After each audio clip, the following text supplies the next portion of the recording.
morning, good morning, good morning. All right. Good morning, everybody. Happy Thursday. You know, I said today's stream was going to be one that was going to be ad-friendly. I lied. This one's definitely not going to be ad-friendly.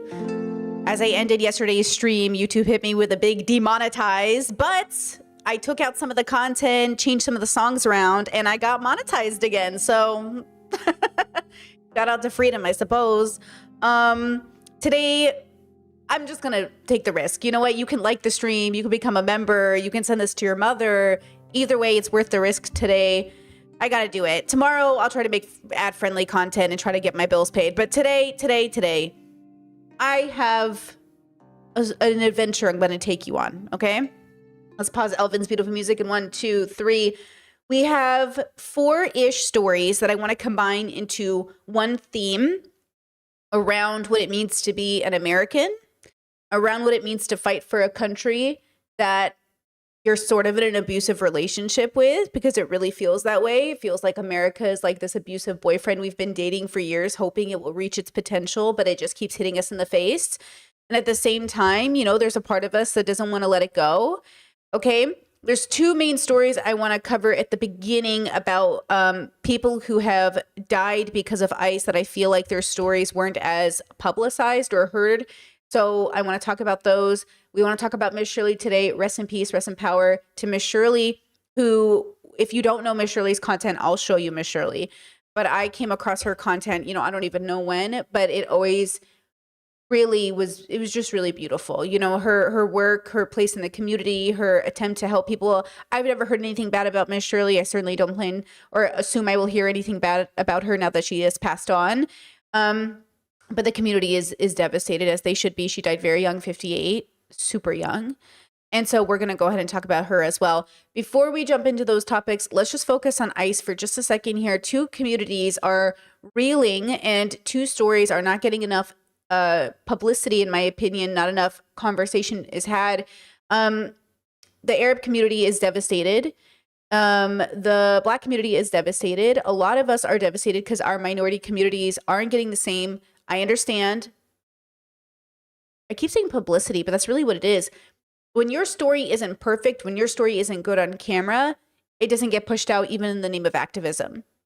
Right? So here's the first story I want to show you if you guys haven't heard about it. I'm sure you have, but let's start here. Administration's immigration crackdown continues. It is important to note that some people in the U.S. legally are getting swept up and put in ICE detention centers. Their families are hoping to reunite. Hold on, pause. Thank you for the super chat. Appreciate you, Meg. Thank you for always speaking about the difficult topics. It makes me feel so grounded in reality and strong to do the work that has to be done. I appreciate that so much. Really appreciate that. Wow. Thank you so much for that super chat. I really appreciate it. With their loved ones, but unfortunately not all are so lucky, and that includes one family in Arlington, Texas. Maher Tarabishi is originally from Jordan and came to the U.S. on a tourist visa. Shout out to my Jordanians. Maher overstayed that visa when it expired in 1994, but in 2008 the U.S. officially allowed him to remain in the country under an order of supervision after doctors said that his son, Wael, would die without him. Wael was severely disabled and was completely dependent on his dad. But last fall, Maher presented himself at a Dallas field office to fulfill the conditions of his supervision order, only this time he was arrested and detained by ICE. His family fought to try and reunite father and son, but they were unsuccessful. And then just a few days ago, Wael passed away at just 30 years old while his father sat in an ICE detention center. And joining me now is Shahed Arnott. That is Maher's daughter-in-law. And Shahed, thank you so much for joining us today. And you just learned that Maher is not going to be allowed to attend his son's funeral. What is the family's reaction to getting that news? And we are so sorry for your loss as well. First, I'm going to start with thank you so much for having me. Thank you for supporting and sharing my family story. Right now, our life got upside down. Right now, we are in a very difficult situation. We were trying so hard to let him out, to let Maher out, at least to say goodbye to Wael before he died, because that's what Wael wishes was, to say goodbye to my dad. At least let me see him one more time. At least let me just maybe touch his hand before I die. But we couldn't do that. And they said no. They said no to that. So we tried again. Maybe they will let him out at least to his son's funeral. Well, we also had the news with, no, they're not going to let him out to his son's funeral. We are very upset. We are very sad. Why? For what? What did he do to all of that to happen to him? What did Wael do? Wael is a U.S. citizen, and he asked for his dad. It was a very simple ask for him. He trusted his country, and he trusted the system, but they failed him. I can tell how hard this is for you to talk about. In a statement, the Department of Homeland Security claimed that Maher belonged to a group called the Palestine Liberation Organization, which the U.S. does designate as a terrorist network. ICE also said it has not received a formal request from anyone to attend funeral services. What is your response to both of those things? We denied that he's part of PLO or any other part of the organization. And his lawyer did request from the ICE agent. He went to the Dallas Field Immigration Center and he spoke to an ICE agent and they responded with a no. He requested to go and at least to say goodbye and to the funeral. And both answer was no. So why are they doing that? How do you want people to remember Wael? And what do you want people to know about Maher? Wael is an angel. Wael is an amazing person. With everything Wael went through and all the hardship that he had, he always cared about his family. He always made us laugh. Him and his father, it wasn't just a normal relationship between any father and a son. No, he was his best friend. He was his caregiver. He was his dad. He was everything for him.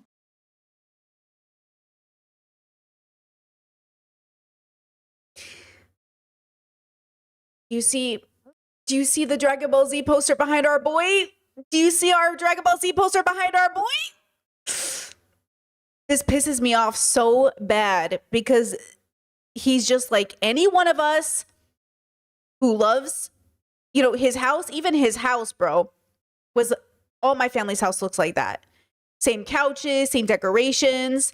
This boy, like any one of us, okay, his father, like any one of us, okay, especially Jordanians, like, hello, just like any of us. Okay, so any work they do to alienate people, any work they do to push them further, that's on purpose. I mean, they're already doing it to our own citizens, right? Like, he's a citizen and he's dead now. Disability, another layer of this, neglected because they don't think he matters. His father having to get the news, it's not like his father is dead. So now his father has to, in prison for what? Detention center for what? Has to imagine you're that man. Imagine you're the man who cared for your son. No matter what, even just imagine any father being taken and hears his son died. And then you feel like it's your fault. He's probably internalizing so much guilt for even, quote, being picked up when he did something absolutely responsible, which was going to his meeting. There's so many layers of grief that this family is about to feel that we as the public, me as strangers, like can't even start to fathom the amount of layers of guilt. These people are going to need therapy. These people are going to need community. And thank goodness it sounds like they have it. We would wait until watch a movie together and have dinner together. And his favorite channel was Food Network. Wael did anything wrong for all of that to happen to him? ICE is responsible of the death of Wael Tarabishi. They may not kill him with a bullet, but they killed him inside, mentally. All right, Shahid Arnott, thank you so much for sharing your story. And again, we are really very, very sorry for your loss. They absolutely killed him. They absolutely are responsible for his death. Absolutely. As they are responsible for so many people's death, okay? I know Keith Porter hasn't been talked about too much. We've talked about him a little bit here, but just for those who haven't heard about Keith Porter's story, let's talk about it as well. This is Democracy This all comes Now! as activists in Los Angeles are demanding justice for Keith Porter Jr., an African-American 43-year-old father of two who was fatally shot by an off-duty ICE agent on New Year's Eve. His family's urging transparency in the investigation into his killing. Porter's mother, Franciola Armstrong, spoke at a vigil this weekend.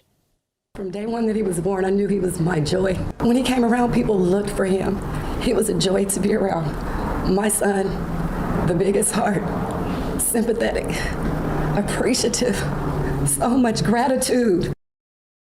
On Keith Porter Jr.'s fatal shooting New Year's Eve, we're joined by two guests in Compton, California. Janae Tyler is the cousin of Keith Porter Jr. So just clock that this happened day one. Day one of 2026, somebody died by ICE.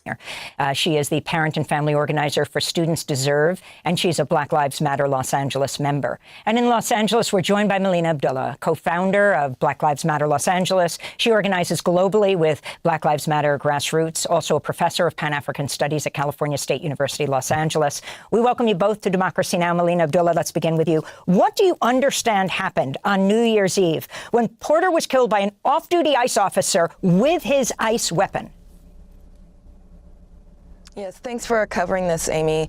It's really important to understand that as people are righteously and rightfully enraged and mourning the murder of Renee Good, that we also lift up Keith Porter Jr. Keith Porter Jr. was a 43-year-old Black father of two girls.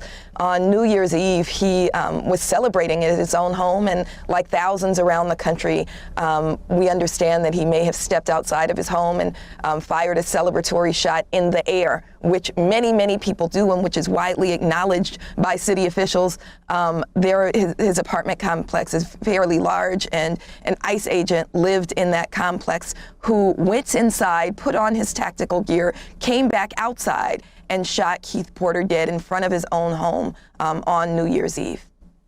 And I just want you to remember, this is why I think categorization is so important, because the context of action can change your reaction. You must understand what you're seeing and processing so you don't kill somebody, okay? This is why I say be careful before you move on fear or bias or prejudice. Check yourself, because this neighborhood was known, local authorities did know that it was common for celebratory shots to be fired. And this might be foreign to you and where you live, in your neighborhood, in your bubble, and that's fine. But this isn't your home, your bubble, your neighborhood. This is theirs. And this was expected. This was normal behavior. This did not warrant fear. Right? And it's the fact that somebody who I guess lived in the community but wasn't a part of the community decided to take it upon himself, right? So remember that you as an individual are obligated, if you want to be a good community member, to make sure and process the ways you can show up as a good community member by making sure that what you're seeing isn't necessarily something scary. Okay? Isn't necessarily something that you need to call 911 about, or something that you necessarily need to go out there and play hero about. Okay? And Melina, the LAPD and the LA County District Attorney's Office has said they're investigating the incident. What do you know about their investigation? And of course, this could take quite a bit of time to resolve. Yeah, what we know is nothing is happening, and the community has been told nothing. The family has been told nothing. There's not been a word uttered by the mayor of the city. Almost no elected official here has said anything. We know that we've been demanding the name of the ICE agent who killed Keith Porter. We've gotten nothing. We've demanded an arrest. An arrest has not been made. We've made demands of the district attorney that charges be filed. He basically said he doesn't intend to do anything. And so the community is going to have to mobilize. We've been mobilized since day one, but we're going to have to add increased pressure on our elected officials. We have an absolutely terrible chief of police, Jim McDonnell, who was collaborating with ICE when he was sheriff of the county, who is refusing to really do anything to honor Keith Porter. Instead, early reports, when they were asked for comment, early reports hailed the gunman, hailed the killer as a quote-unquote hero, and called the victim, who is Keith Porter. Keith Porter is a victim, called him a suspect and an active shooter. And so it's disgusting. And we have several demands that we're making that the murderer who killed Keith Porter be named, arrested, and charged. Imagine Keith's with his family, with his kids, and he's sitting here like we all do every new year and think this year's going to be my year. And then boom, he dies. Killed celebrating the upcoming new year. As well as they stop with the character assassination of this Black father worker, loved by his community and the only child of his mother. And so we're creating the pressure, because ultimately it's going to be the community that steps up for Keith Porter. I'd like to bring in Janae Tyler into the conversation as well, the cousin of Keith Porter Jr. Our deepest condolences on your cousin's killing. Could you tell us a little bit about him and how your family learned of what happened? Oh my goodness. First of all, I want to say thank you to you guys and thank you to Dr. Molina because she just centered everything that we're asking for as a family. Keith was an amazing human being. He was a girl dad. I keep saying that because the most important thing to him was his children and his family. He loved on everyone around him. He was always the life of the room, you know, not just a party, but in any room. You know, when he walked in, he brought joy.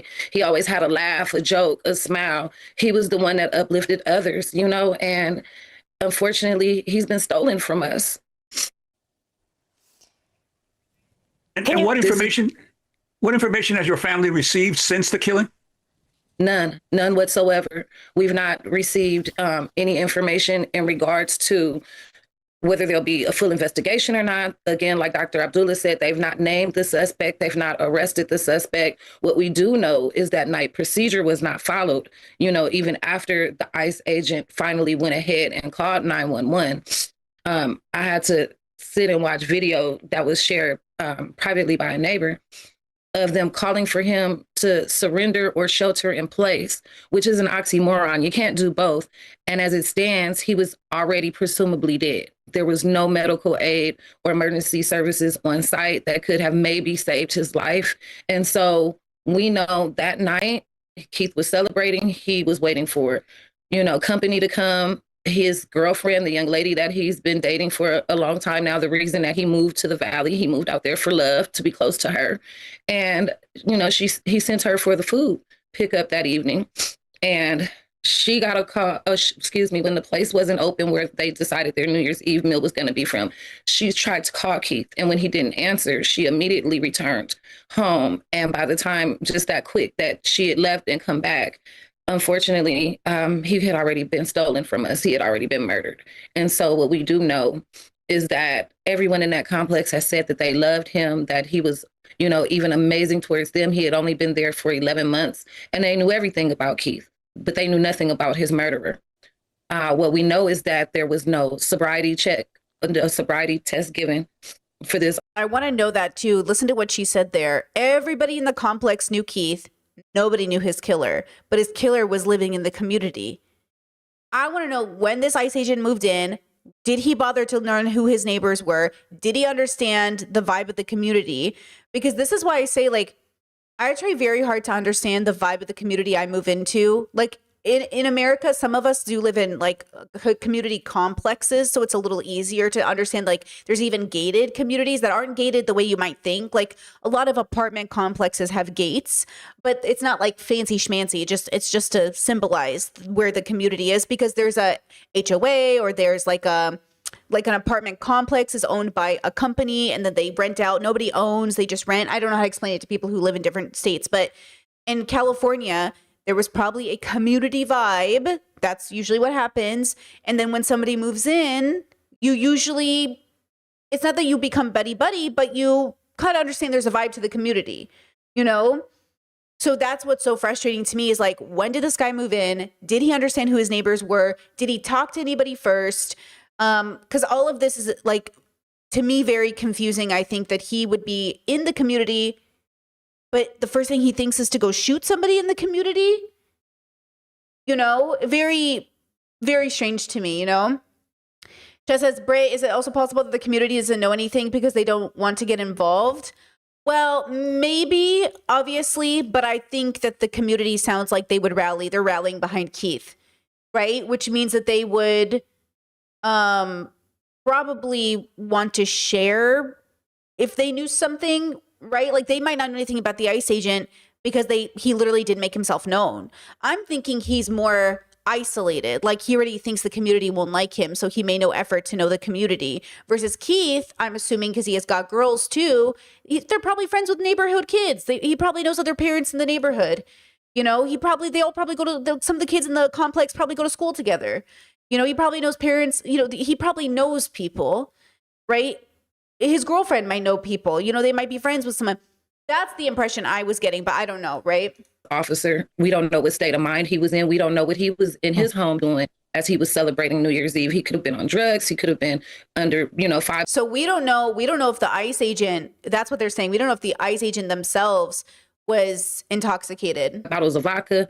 we have no clarity in where this man's state of mind was. And what we do know is that with this mass call for ICE agents with no experience, the people who seem to have shown up to take these positions, a majority of them are people that now feel like they have a right to consider us not valuable enough for them to follow procedure.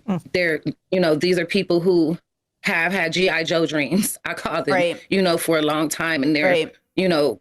Definitely G.I. Joe dreams. I'm going to be the hero. I'm going to kill somebody. I'm going to get that Arab, 100%, a combination of, this is why I say heroes are myths created by mediocre men, or created by the patriarchy for mediocre men to feel good about themselves. Nobody needs you to be a hero. We need you to help. I'm sick of everyone trying to be a hero instead of just trying to be a good person. But I think men under patriarchy really get sold this story about being a hero. And so they're ready. They're just like waiting to kill somebody because in America, we think being a hero means murdering people. Conducting themselves as vigilantes. And it seems that they're causing more harm to American citizens. They stole Keith from us. Make no mistake, as far as the family is concerned, this man is a murderer. Yeah. And we want justice for Keith. Janae, our deepest condolences to you and your family. And Professor Abdullah, two quick questions as we wrap up. One, in Minnesota, the federal government is refusing to cooperate with the state and the city in investigating the death of Renee Good.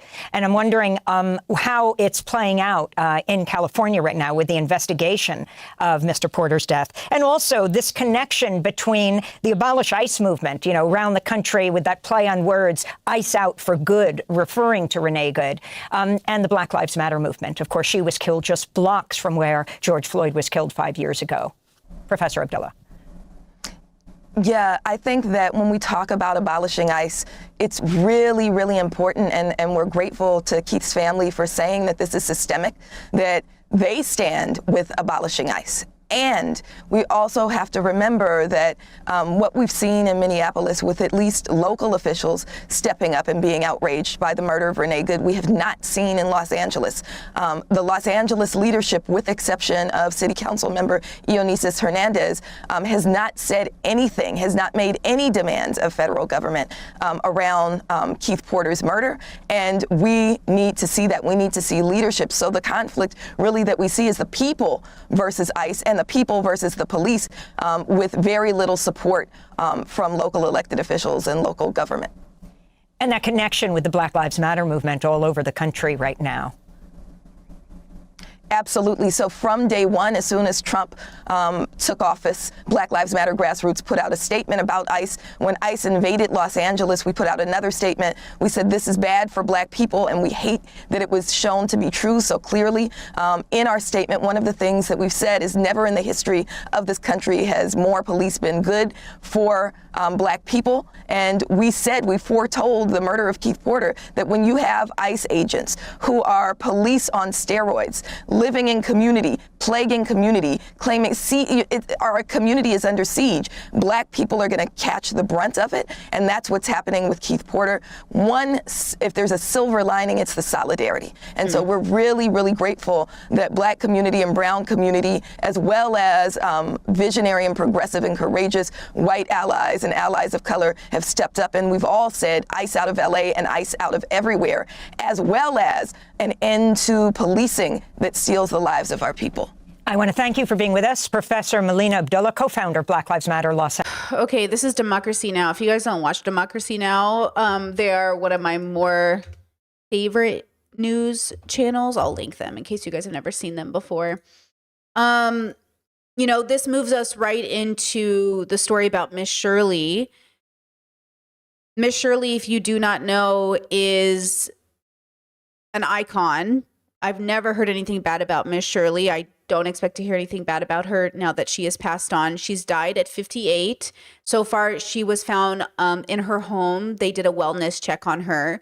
And they had to do a wellness check on her because Miss Shirley is an icon in the community. You've probably seen her videos. She's known for helping homeless, unhoused people. She's known for, giving them makeovers or giving them food. She's known for sharing her own story of struggle. And also she makes it very clear to people that there is no judgment of you being in a hard place. You being in a difficult place is not you as a person. Your difficult time in life does not define you as a person. That's Mrs. Shirley's Miss Shirley's like main message. And I think that's such a beautiful message. I'm going to let TMZ give you a rundown of Miss Shirley. And then I want to show you some of her content because it's really, really good. The founder and CEO of Beauty to the Streets, also known as Miss Shirley, has died at age 58. Miss Shirley was the driving force behind Beauty to the Streets, a nonprofit that provides beauty and hygiene services to homeless communities. The news was shared earlier on Miss Shirley's social media page, where Beauty to the Streets posted a statement confirming her death. The organization wrote, "It is with profound sorrow and heavy hearts that Beauty to the Streets announces the passing of our beloved CEO and founder, Shirley Raines." The post went on to say Miss Shirley dedicated her life to serving others, adding that she made an immeasurable impact on homeless communities throughout Los Angeles and Nevada. TMZ has learned Miss Shirley was found unresponsive in her Henderson, Nevada home on Tuesday night during a wellness check. Her twin sister Sheila tells TMZ she had been healthy and was not taking any medication. An autopsy is pending and no foul play is suspected. Obviously, people are heartbroken. Some people feel like this is impossible. How is Miss Shirley gone? And this is why we have to, in so many ways, just remember how fragile life is. Because I was shocked. I was scrolling on TikTok last night and I saw that she had passed and I was like, oh my God, like not Miss Shirley. My partner's like, who's Miss Shirley? I was like, oh my gosh, like she's so young, you don't expect it. So you don't, it's not in your mind that she would be gone, but it's devastating, right? 58 years old, Miss Shirley. Here we go. Some background on Miss Shirley in case you don't know. Toxic, tragic. I met my high school sweetheart. We had a baby. My son was an amazing kid. He is amazing in my heart. His name was Demetrius Stevens. His stepfather and me, we weren't financially responsible. We were living in and out of hotels, essentially homeless ourselves. So I sent him to my grandmother's house. She was careless with medication and she left some laying around. And when I went to pick him up, he wasn't acting right. Took him to the hospital. My son passed away on September the 6th. It's the last birthday I had with him. It was very hard. And, the woman who had given me so much in life was also the cause of my greatest loss. And how do you rationalize that as a 20-year-old? You don't. You break inside. I fell apart. I was very self-sabotaging. I couldn't keep anything together. The world looked at me and thought probably the same thing they think about the homeless when they pass them by. Nobody really knew what I'd been through, what I was going through. I think after my son died, I had no control over a lot of things, but I can control how long my eyelashes were. I can control the color of my hair. My Wonder Woman power is right here. And it became my adult game of make-believe. Make believe you're normal, Shirley. Make believe you're not falling apart on the inside, Shirley, My sister kept on saying, you have to find a purpose for this pain, Shirley. You're still here. Your son would want you to do this. And then one day someone's like, you want to go to church? I'm like, well, I haven't been there in forever. When I went to church, someone was like, hey, you want to go feed the homeless with us? I went to Skid Row. I'm like, oh, this is where all the broken people are? Oh, I've been looking for y'all all my life. I am broken just like them. You want a honey bun, cupcakes, donuts, or cookies? Tuesday is a treat day. Honey bun. Okay, my love. We bring burgers. I'll take some snacks. We'll see you Saturday, okay? Have a great day, baby. I'm not an angel, I want my son back. There's nothing else I desire in this world other than that.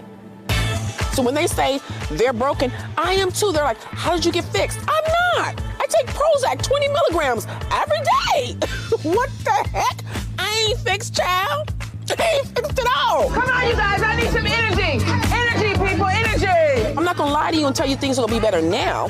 But what I am going to do is feed you while you're out here. What I am going to do is do your hair. What I am going to do is give you a hug. What I am going to do is encourage you and speak life into you. And that's what I can do. My life. Oh, I love her. Oh, and you know how I always say, like, you want to be angry for the world, not at the world? If you're angry at the world, you become a school shooter. But if you're angry for the world, you feed people. She took the pain she felt for her child and transformed it into love. And that's what the theme of today's stream is going to be, okay? I have a lot of videos to show you. We take our anger and we transform it into love.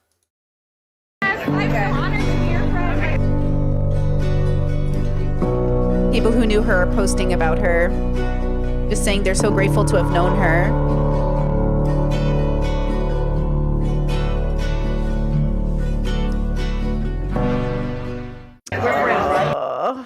Miss Shirley. Tell us a little bit about why you do this. For me, it comes from my trauma and my pain. I buried my son many years ago. When I buried my son, I was essentially homeless, staying in a hotel, my husband and myself.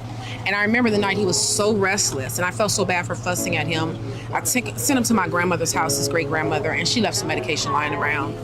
That, of course, affected my whole mental, the guilt of not having stability. I went into massive panic attack and disorder. I was working and I was just living life, but I wasn't a happy person. I was very traumatized, you know what I mean? And I wanted a purpose for my pain. I knew I couldn't get rid of the pain, but I knew if I could find a purpose for it, if it make sense. You know, I took my spiritual journeys. I did whatever I could. And honest to goodness, I remember being at my desk one day. I was a medical biller. And I remember just saying, I'm tired, God. I'm tired of this life. Like, what is all this for? And at that moment, a week later, somebody asked me to go to an event at a park.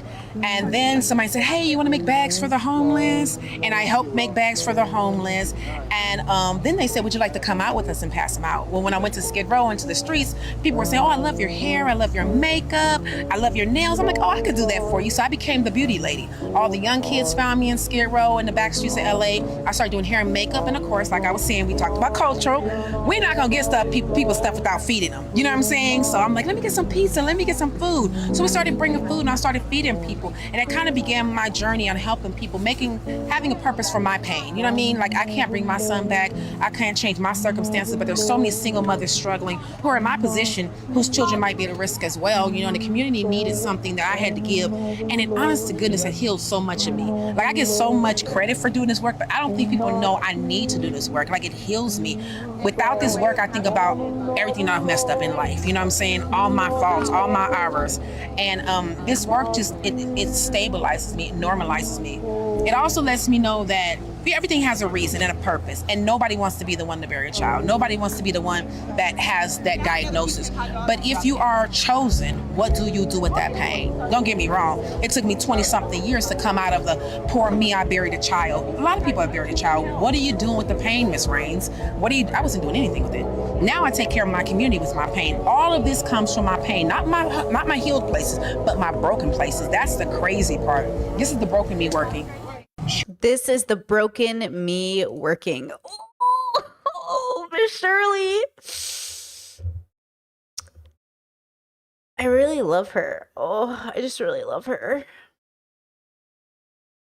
System, guys, these laws that they've put in place on this system, guys, these laws that they've put in place on their stolen fucking land was never designed for us. It's always been designed to break us. They tried to make us, they forced us in chains to build this system. And then they want us to follow the rules and the laws of this system. I won't do it. I won't do it. I won't do it. I am exhausted. I am tired. I've been crying all night, but there have been people that fought bigger battles before me, and I know their names. I know their names. You can't silence what we've given to this world. So though you try to stop me with your systems and your laws, I'm passing out candy, I'm passing out food, I'm passing out toys, you can write me tickets, you can pull me in jail, you can talk to me disrespectfully in court, but bitch, you can't stop me. I think she's so inspirational. Oh, I'm gonna cry. Okay. I think she's so great. And of course, in her honor and in her name, people went out and pulled a Miss Shirley. So here's an example of that. Thank you. God rest in peace, Miss Shirley. Hey guys, can I leave you guys a box of pizza? Yeah. Thank you. God bless you guys, okay? God bless you. You guys are kings and queens. Hope you guys have a blessed day, okay? Thank you. You're welcome. Thank you very much. Anytime, brother. Would you like some pizza? Sorry, I didn't bring no napkins, but they should be cut up already if you want to just grab as many as you like. Oh, clutch. Clutch. You want a pizza, brother? Come on, bro. Grab as many as you like, bro. If you haven't ate, go ahead, bro. Thank you. Got it? God bless you guys, brother. You guys are kings, all right? Remember that. Yes, sir. I got you, my friend. Hell yeah, brother. Take it. Take the four right there if you're hungry. Really? Yeah, take it. Dude, hell yeah, brother. God bless you, bro. God bless you too, man. You have a great day. You're a king, man. Remember that. Thank you. You guys hungry by chance? You want to grab as many as you like, bro? I'm gonna grab 2 for old boy right there. Go ahead, bro. Go ahead. Go ahead. All right. Is this? Got it here. All right. And There. thank you. God bless you, man. You're a king, all right, bro? King, just here, throw it in there. Take this. Just take the whole box. Are you sure? Yeah, bro. What? God bless you, all right? Thank you, bro. You're welcome, brother. Would you like some pizza, brother? You're welcome, man. It's a beautiful dog, man. The little doggo. I don't have no napkins. If you want to just grab it. I trust your hands, dog. Yeah, I'm clean, bro. I wash my hands. How many you like? However you want to give me. Take as many as you like, bro. If you haven't ate. I just think it's You nice. wanna grab It's a that? nice gesture. No, I'll pull. It's only for an afternoon, right? You want more Like than they're 3? gonna have That's to cool. eat again tomorrow, but That's I think cool, it's yeah. nice. Exactly. It's a little. You know, Yeah. I wish there was a system in place so people wouldn't have to worry about where the next meal was coming. But I think the gesture in Miss Shirley's name is nice. I think it's the right gesture. And obviously, we can't all afford to feed the unhoused or feed people every day because we still have to feed ourselves. But I think on occasion, it's nice. And I think that's why Miss Shirley is so powerful as a voice, and her work was so powerful because, you know, like I just came across Miss Shirley scrolling and I heard this voice from a car and I didn't see her face or what she looked like, but I could hear her lack of judgment. I could hear her authentic tone when she was passing out food to people, when she was really complimenting people, when she was treating people with dignity and without any hesitation. She wasn't giving out food and saying, no, you can't have more. She was saying, take as much as you need. She wasn't judging that they wanted more. I think sometimes when we see people helping the unhoused or helping people who are struggling, there's a caveat of, you know, don't take too much instead of take as much as you need. And that's why I think I really appreciated her as a voice, as a person. And I fell in love with Miss Shirley before I even knew her background, before I even knew about her kid, before I heard about the death of her son, before I even heard about her own personal struggles. It was so obvious in her work about how she treated others. And that's why I say, if you're angry, and you can and should be angry, there's a lot to be angry about. Make sure you're angry for the world instead of at the world. Okay? Because it's such a distinction in your own mind. What action should then follow? And I feel like we should be a little bit more like Miss Shirley every day, you know, because it really is just inspirational. Like she said, you know, other people have lost a child. She's not special in that way. And yet the pain is real and it's constant and it's for a long time. And so what can I do with this pain? It's very philosophical. And I understand that she found her own way with it. I think Christianity really spoke to her. She would have Christian scripture in her bio. And though there's so much to talk about in terms of deconstruction and patriarchy and religion, and I'm not the biggest fan of Christianity, if that's what she needed at this time in her life to get her to the next part of her life, I'm here for it. At the end of the day, we don't know if it's going to be Bible scripture or a yoga class or community or what it's going to be to get us through our morning into the next part of it. But whatever it is, as long as we're getting to the next part of it, that's kind of the point. Okay? I really appreciate Miss Shirley's work. And I'm really devastated to hear that she has passed on. It's sad, not just for those of us who knew her on TikTok, but for the people in her local community where she made such a difference. So if you ask yourself, who am I in the story? Are you the next Miss Shirley? Not everyone's meant to be her, but somebody is going to be her. Somebody is going to be the Miss Shirley in the story. And who knows? Maybe it's you. Maybe it really is you. You know? Oh, I really like her so much. You know, this moves us perfectly into this next section that I want to talk to you guys about. So many stories are coming out right now about America and what is America, you know? Is it the land of the free? Is it the place where anyone can, you know, come to and start a life and build something? Is it the place for immigrants? Is it the place for people of color? Is it the place for gay people and trans people? Is it even the place for white people? Is it the place for anybody? Who is America for? What is America? And I want to take us on this journey today on stream about who in what we're fighting for as progressives, because we're not liberals. We're not the biggest fan of the Democrats. We're fighting for a better America, if you're American, a better world, if you're anywhere else, right? We're fighting for the future. We're fighting for progress. And so America is this place that has always been bad and always bad, filled with good people. But being good is very hard, and it's not enough. So you have to acknowledge that the place you live in is both a beautiful place and in a really ugly place. And then you have to figure out how to move on from that. Kind of like your own families. Your families are these beautiful things, like with people you deeply love. And we also know there's a lot of dysfunction in our families. And that's how I see America. America, my relationship with America is exactly my relationship with my family. I love my family more than I love anybody else on this whole planet.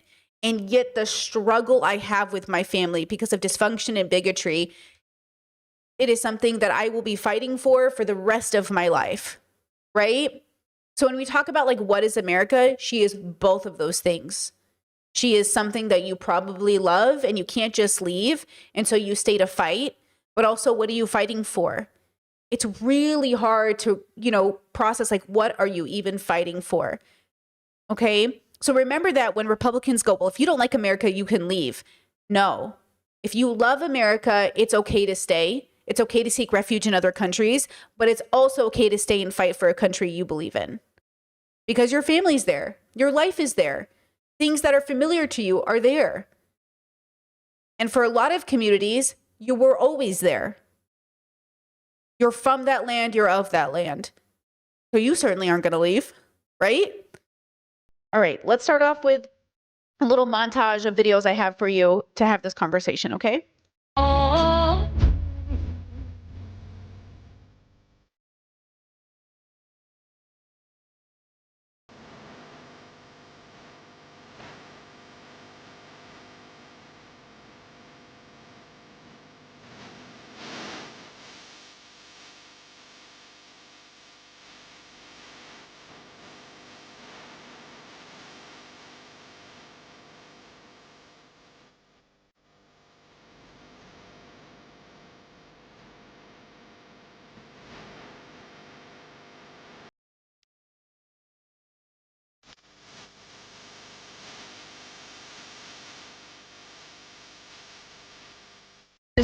Now that's pretty nice, right?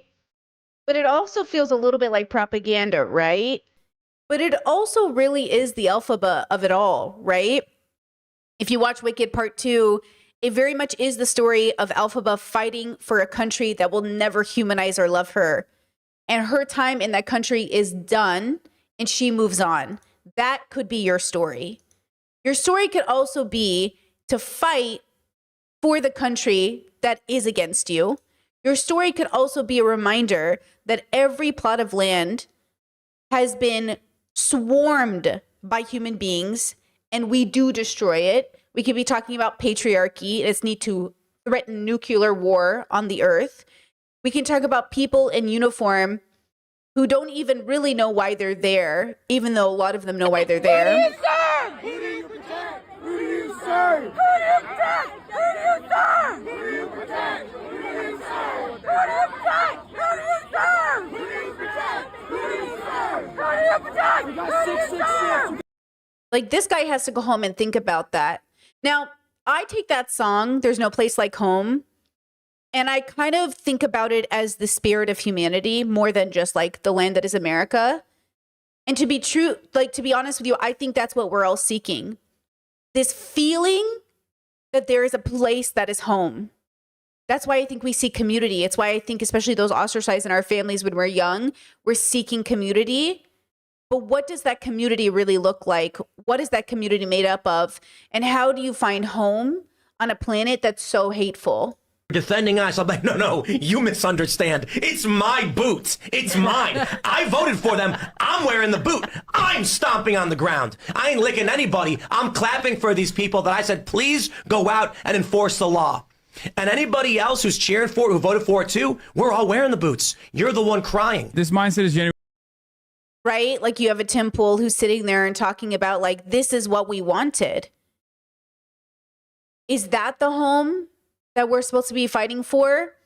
So when the Democrats make their little montages of there's no place like home, or they make their little montages of their politicians like fighting for America, is that the America we're fighting for? Like, what is the America we're fighting for? That I'm proud of, the America that I'm proud of is right here in front of us. It's an America that believes in freedom, true freedom. Not just freedom of speech, which of course we support, but also the economic freedoms to live in dignity. The freedom that's afforded to us when we are paid a living wage. Great montage, Democrats. Thanks a lot. So when we hear and feel what this song is talking about, this feeling of like, what is even home, right? Like, what is home? What does that even mean? It's kind of like a prize that's been like covered in mud. Like, we have to chip off the mud before we even get to what is that prize, right? So like when we see the Democrats put out these like TikToks of these highly edited, sometimes pretty funny, but also like, what even is this TikTok, right? We have to understand there is a distinct difference between progressives and liberals for these reasons. Ah. Ah.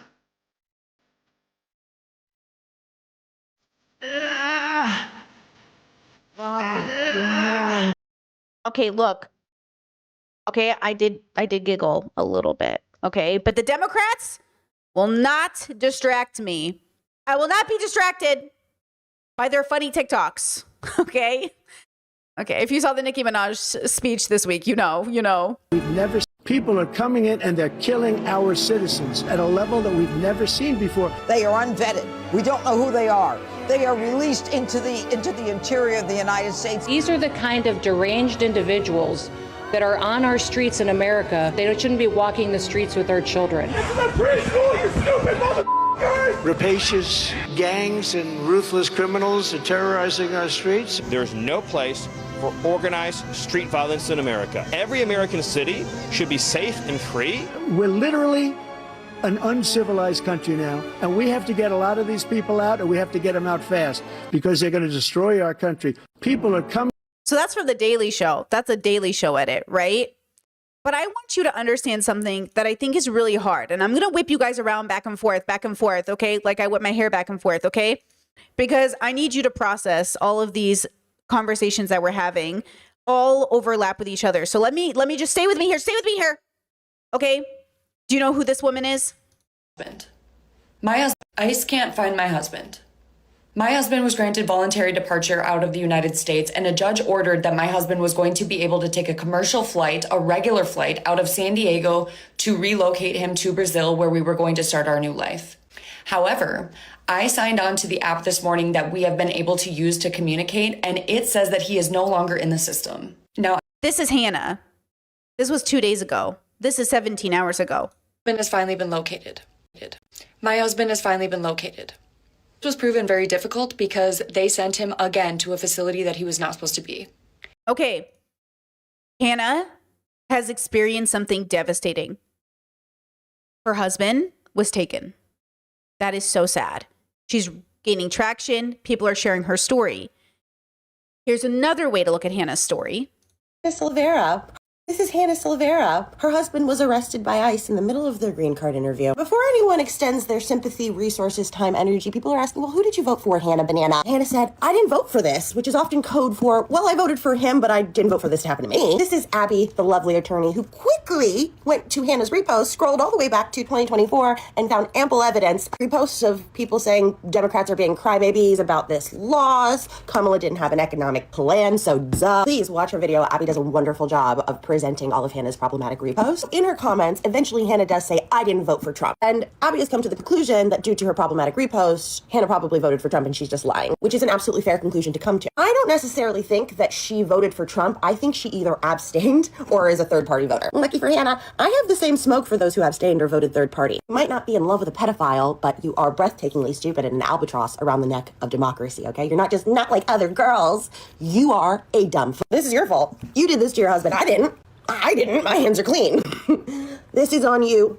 Boo. Toodles. Okay, so if you go to the comment section, her comment section, the comment sections around this story, this is a liberal. This is not a progressive. This is the difference between liberals and progressives. In my mind, progressives, liberation for all of us, period. Housing, clothing, education, all the good things for everybody, even for people that are bad, right? We understand why Arab communities voted third party as a protest to Kamala Harris. These are the liberals who say if you didn't vote Kamala, you voted Trump. So even if you didn't vote Trump, if you voted third party, like she said, I understand if you're a centrist and you're like a libertarian and you voted third party, you're a mess. But if you're a progressive in the Arab community who voted, or if you're an Arab community who, because of Palestine and Kamala's backing of Israel, didn't vote Kamala Harris, I understand you, right? So I just want to make it very clear that people understand you have to understand that like you either do the right thing or not. And the right thing is not allowing ICE to detain people unlawfully. The right thing is fighting for people that aren't perfect victims. The right thing is understanding that a lot of the Latina or Mexican population, a lot of the immigrant population, including my own parents who voted for MAGA, they still don't deserve to be kidnapped off the street. So just to be clear, according to this lady's TikTok, if my parents are kidnapped off the street, I can't come to YouTube to advocate for them because they voted for Trump. That if I came to my community and said, I know your resources are going to so many good people, I need to ask you to care about the fact that my parents were taken. That you're not going to care about my parents from Iraq because they voted for MAGA. I understand. I hear you. I am very upset at libertarians because they're always so useless. I am very upset with the Democratic Party. I'm very upset with a lot of things, but I want to do the right thing even if nobody else is doing it. And this feels like the wrong thing. This feels like the wrong reaction, even though Hannah is an unlikable victim, you know, and I hear you. And I think it's really hard to be a good person, right? And so when we sit here and we talk about doing the right thing, no matter what, it is one of those things. It's feeding people and not asking who they voted for. It's giving people housing and clothing and education and not asking who they voted for. Okay? It's really, really hard to do the right thing. Okay? Look at this. I found this. Check this out. Mexicans for dear business.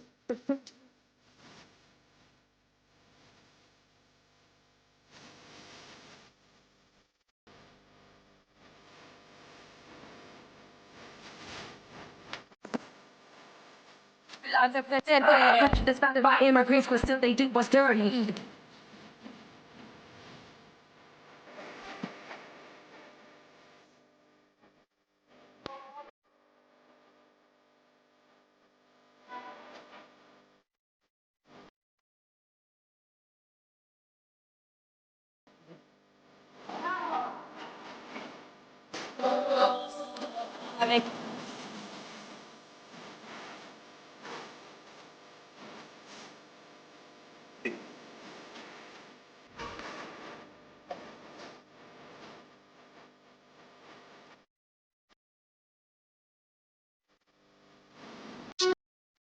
I think our communities have to call out our family members who voted for MAGA and we still want to advocate for them, right? Like, yes, we have to say something to our family members, but we still have to do the right thing. Like, I'm not going to turn a kid away who's hungry because they're MAGA. I'm not going to turn my family away, an old person away, but I will make it clear that, like, pay attention to who is feeding you. Pay attention to how people treat you. Pay attention to how MAGA treated you.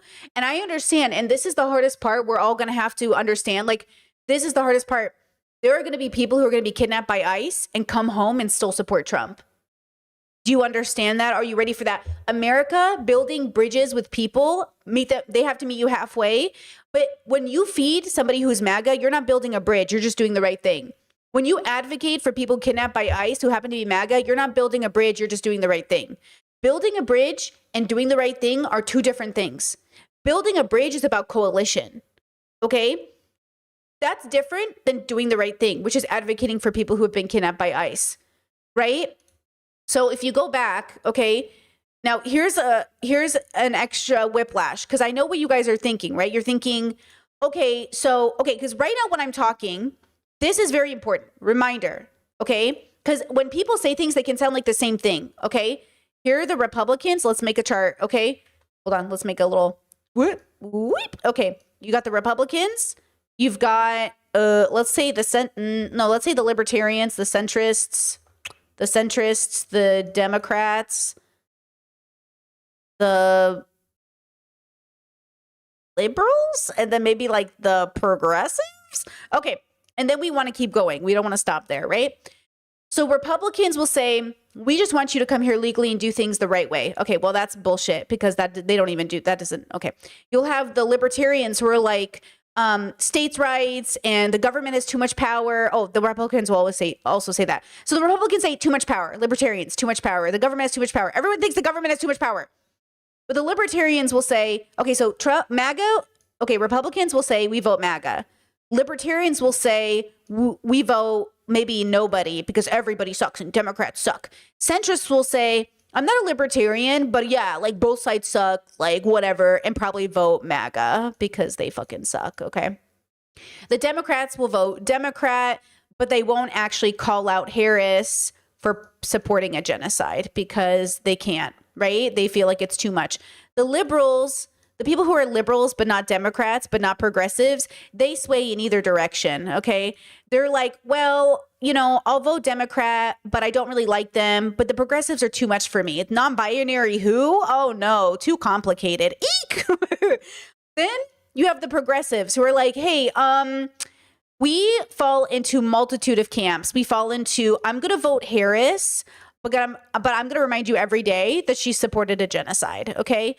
Then it's like maybe the progressives who are like, hey, I'm like a anarchist, socialist, Madeline Pendleton, who lives in California, so voted third party because Madeline Pendleton lives in a place that's obviously going to go Harris, so they don't have to actually vote Harris. They can vote third party, okay? And then you might have the progressives that are focused on working with the Democrats. So the way they build coalition is like figuring out where that bridge is. Okay, they are trying to build that bridge. So they'll vote for Harris, but they'll agree with Madeline Pendleton. And then they might also just like also remind the Democrats as they're helping them, like under their breath, like she voted for a genocide. She voted to support Israel. You know? Okay. We are in this camp. My community, we're like, okay, oops. We're like over here. Okay, we're like over here and beyond, okay? Over here and beyond. We're not even fucking around with these people over here. Democrats, liberals, centrists, like libertarians, Republicans, God bless ya. Okay? We're happy to build coalition, of course, with anybody, but we're moving forward. We're moving forward. We're moving forward. Politics is a system in which you live. Hold on, let me find this really fast. Hold on, my bad. Please hold. Politics is a micro construct. Philosophy is a micro construct. So somebody asked me in chat, let me see if I can find it really fast. Let me see. I think it was yesterday, in yesterday's stream, I got this comment. First of all, y'all comment too much on my shit because I can't find it very quickly, which shout out to all my commenters and donators. I appreciate you so much. Let me see if I can. Oh, here it is. I found it. Whew. You guys really are commenting over here. Just one question. When you say you're not a big fan of politics, a big fan of politics, what definition of politics are you using? I define politics as anyone moving and shaping into society around them for better or for worse. By that definition, politics is like philosophy. You can't escape it. You can either have a good philosophy or a bad philosophy.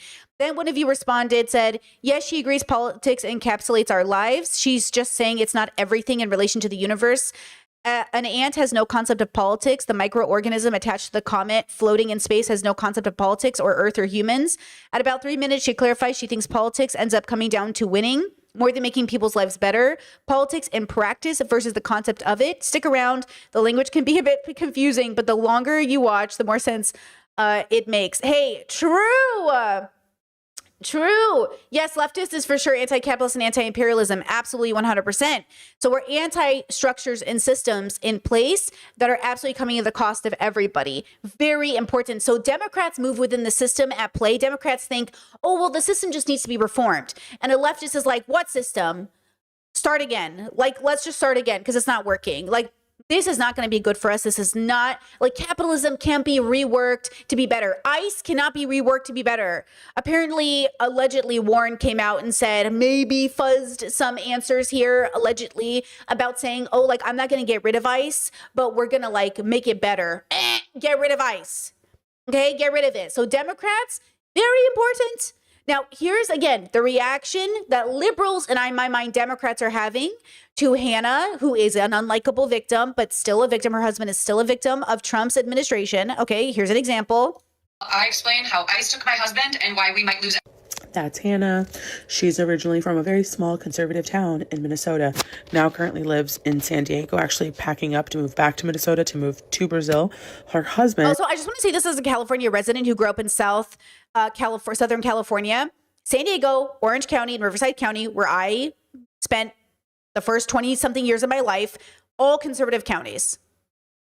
All conservative. If you're from San Diego, I assume you voted MAGA. If you're from Riverside, I'm going to assume you voted MAGA. If you're from Orange County, I'm going to assume you voted MAGA. All Syrian communities, my people live in San Diego and, of course, Michigan. But in San Diego, it's conservative. Reminder that not everybody in my family, a lot of people in my family are Democrats. A lot of them are liberals. A lot of them are very accepting. But there is a portion of my very immigrant family that is very MAGA, very Republican. Remember that because they're very pro-life. Okay? That she got married, fell in love with while living in San Diego, got picked up by ICE at their green card interview in December. And I'll tell you, when I first saw it, I was like, oh my gosh, like, and I'm Brazilian, and seeing all this and hearing about him and all, I fell for it. But let me just tell you, Hannah is someone that we have all been talking about for the last year and a half. First, offer some context and lay the foreground, and then get into who I voted for, what my opinion was at the time. I'll save you some time. She didn't vote. She did not vote. And I, of course, being the nosy person that I am, decided to go through so many of her videos and so many of her comments. She had a conversation before saying, oh, I wasn't, and even in that video, she talks about how she wasn't educated enough and she didn't know and all of this. But then I go through her stuff, went through her Instagram, and why do I see this? And here we have her protesting women's rights, talking about how we're backtracking on human rights. Stay out of my uterus. This is my body. Okay, I just want to say something. This is a MAGA playbook. This is why people say blue MAGA or whatever. This is a MAGA playbook. MAGA looks at people being targeted by ICE and says, yeah, but they're a bad person. What do you guys want to support this person? Look, he has a record. Look, she has a record. Look at the way she acts. Do you really want to support this person? They also did this to Palestinians. Why are you guys supporting Palestinians when they're anti-gay, right? You're pinkwashing a genocide. You're doing this weird thing where I understand you don't want to support Hannah, but I don't give a fuck about Hannah. I give a fuck that her husband was unlawfully detained. That's what we give a fuck about. So personally, I agree with you. Fuck Hannah and her politics. But this isn't about Hannah. This is bigger than Hannah. So yes, it's like you're taking your personal issues and making it about policy. Okay? This goes back to the ACLU fighting for Nazis and free speech. Yeah, I don't like it.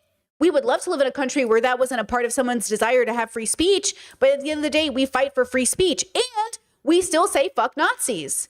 Okay? So again, this isn't about being a perfect victim. This is about the part of it that people aren't getting. And this is the difference between a liberal and, in my mind, a progressive. The same liberals that came into my chat thinking I was one of them were talking shit on Hassan for, quote, being mean about Harris. One thing Hassan and I agree with more than anything is fuck Harris and her campaign, even though we voted for her. Even though all of us voted for her, know that it was with a heavy hand, okay, that we did that thing. Because at the end of the day, We are contributing, and it comes at the expense of Palestinians, of people around the world, because the Democrats at the end of the day uphold the system. Okay, two things can be true at once. Remember, we hold two truths in one. Now, I would love to get to the point where we're not voting for the greater of two, or the best of two evils, or the less of two evils. Like, that would be a great future America.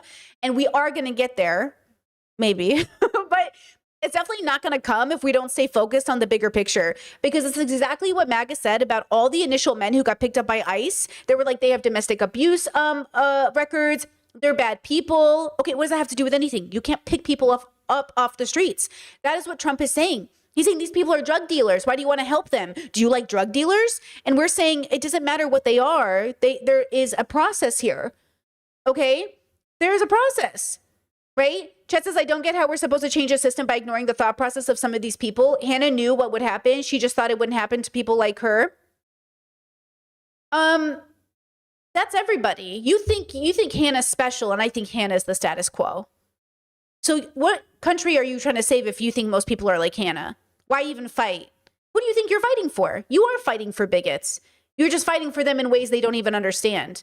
You are fighting for the liberation of bigoted people to one day be less bigoted. America is a mostly bigoted, racist, homophobic, transphobic fucking country, as is everybody around the globe. 99% of the world is a bigoted place. What do you think we're fighting for? We're fighting for a future in which their children and grandchildren are less bigoted.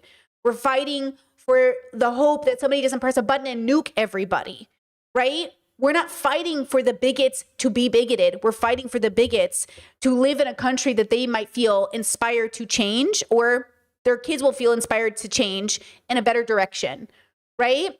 You said, yes, we are fighting for them. Black people fight for everyone always, but everyone voted a certain way to harm us and other minorities. Yes. So personally, go for Hannah.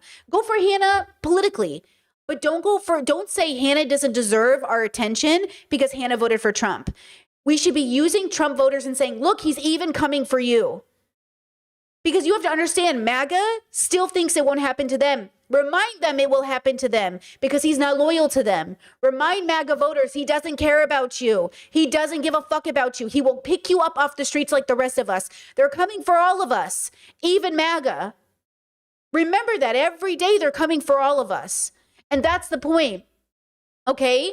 It is the point. So yeah, go for her personally, right? Like go for her, she's a content creator, go for her content created, but don't go for her husband. Don't ignore her plight because, we have to turn this around and make people understand, right? So yes, I agree. She can get criticized. Drag her kindly, drag her. Don't drag her husband or his plight with her.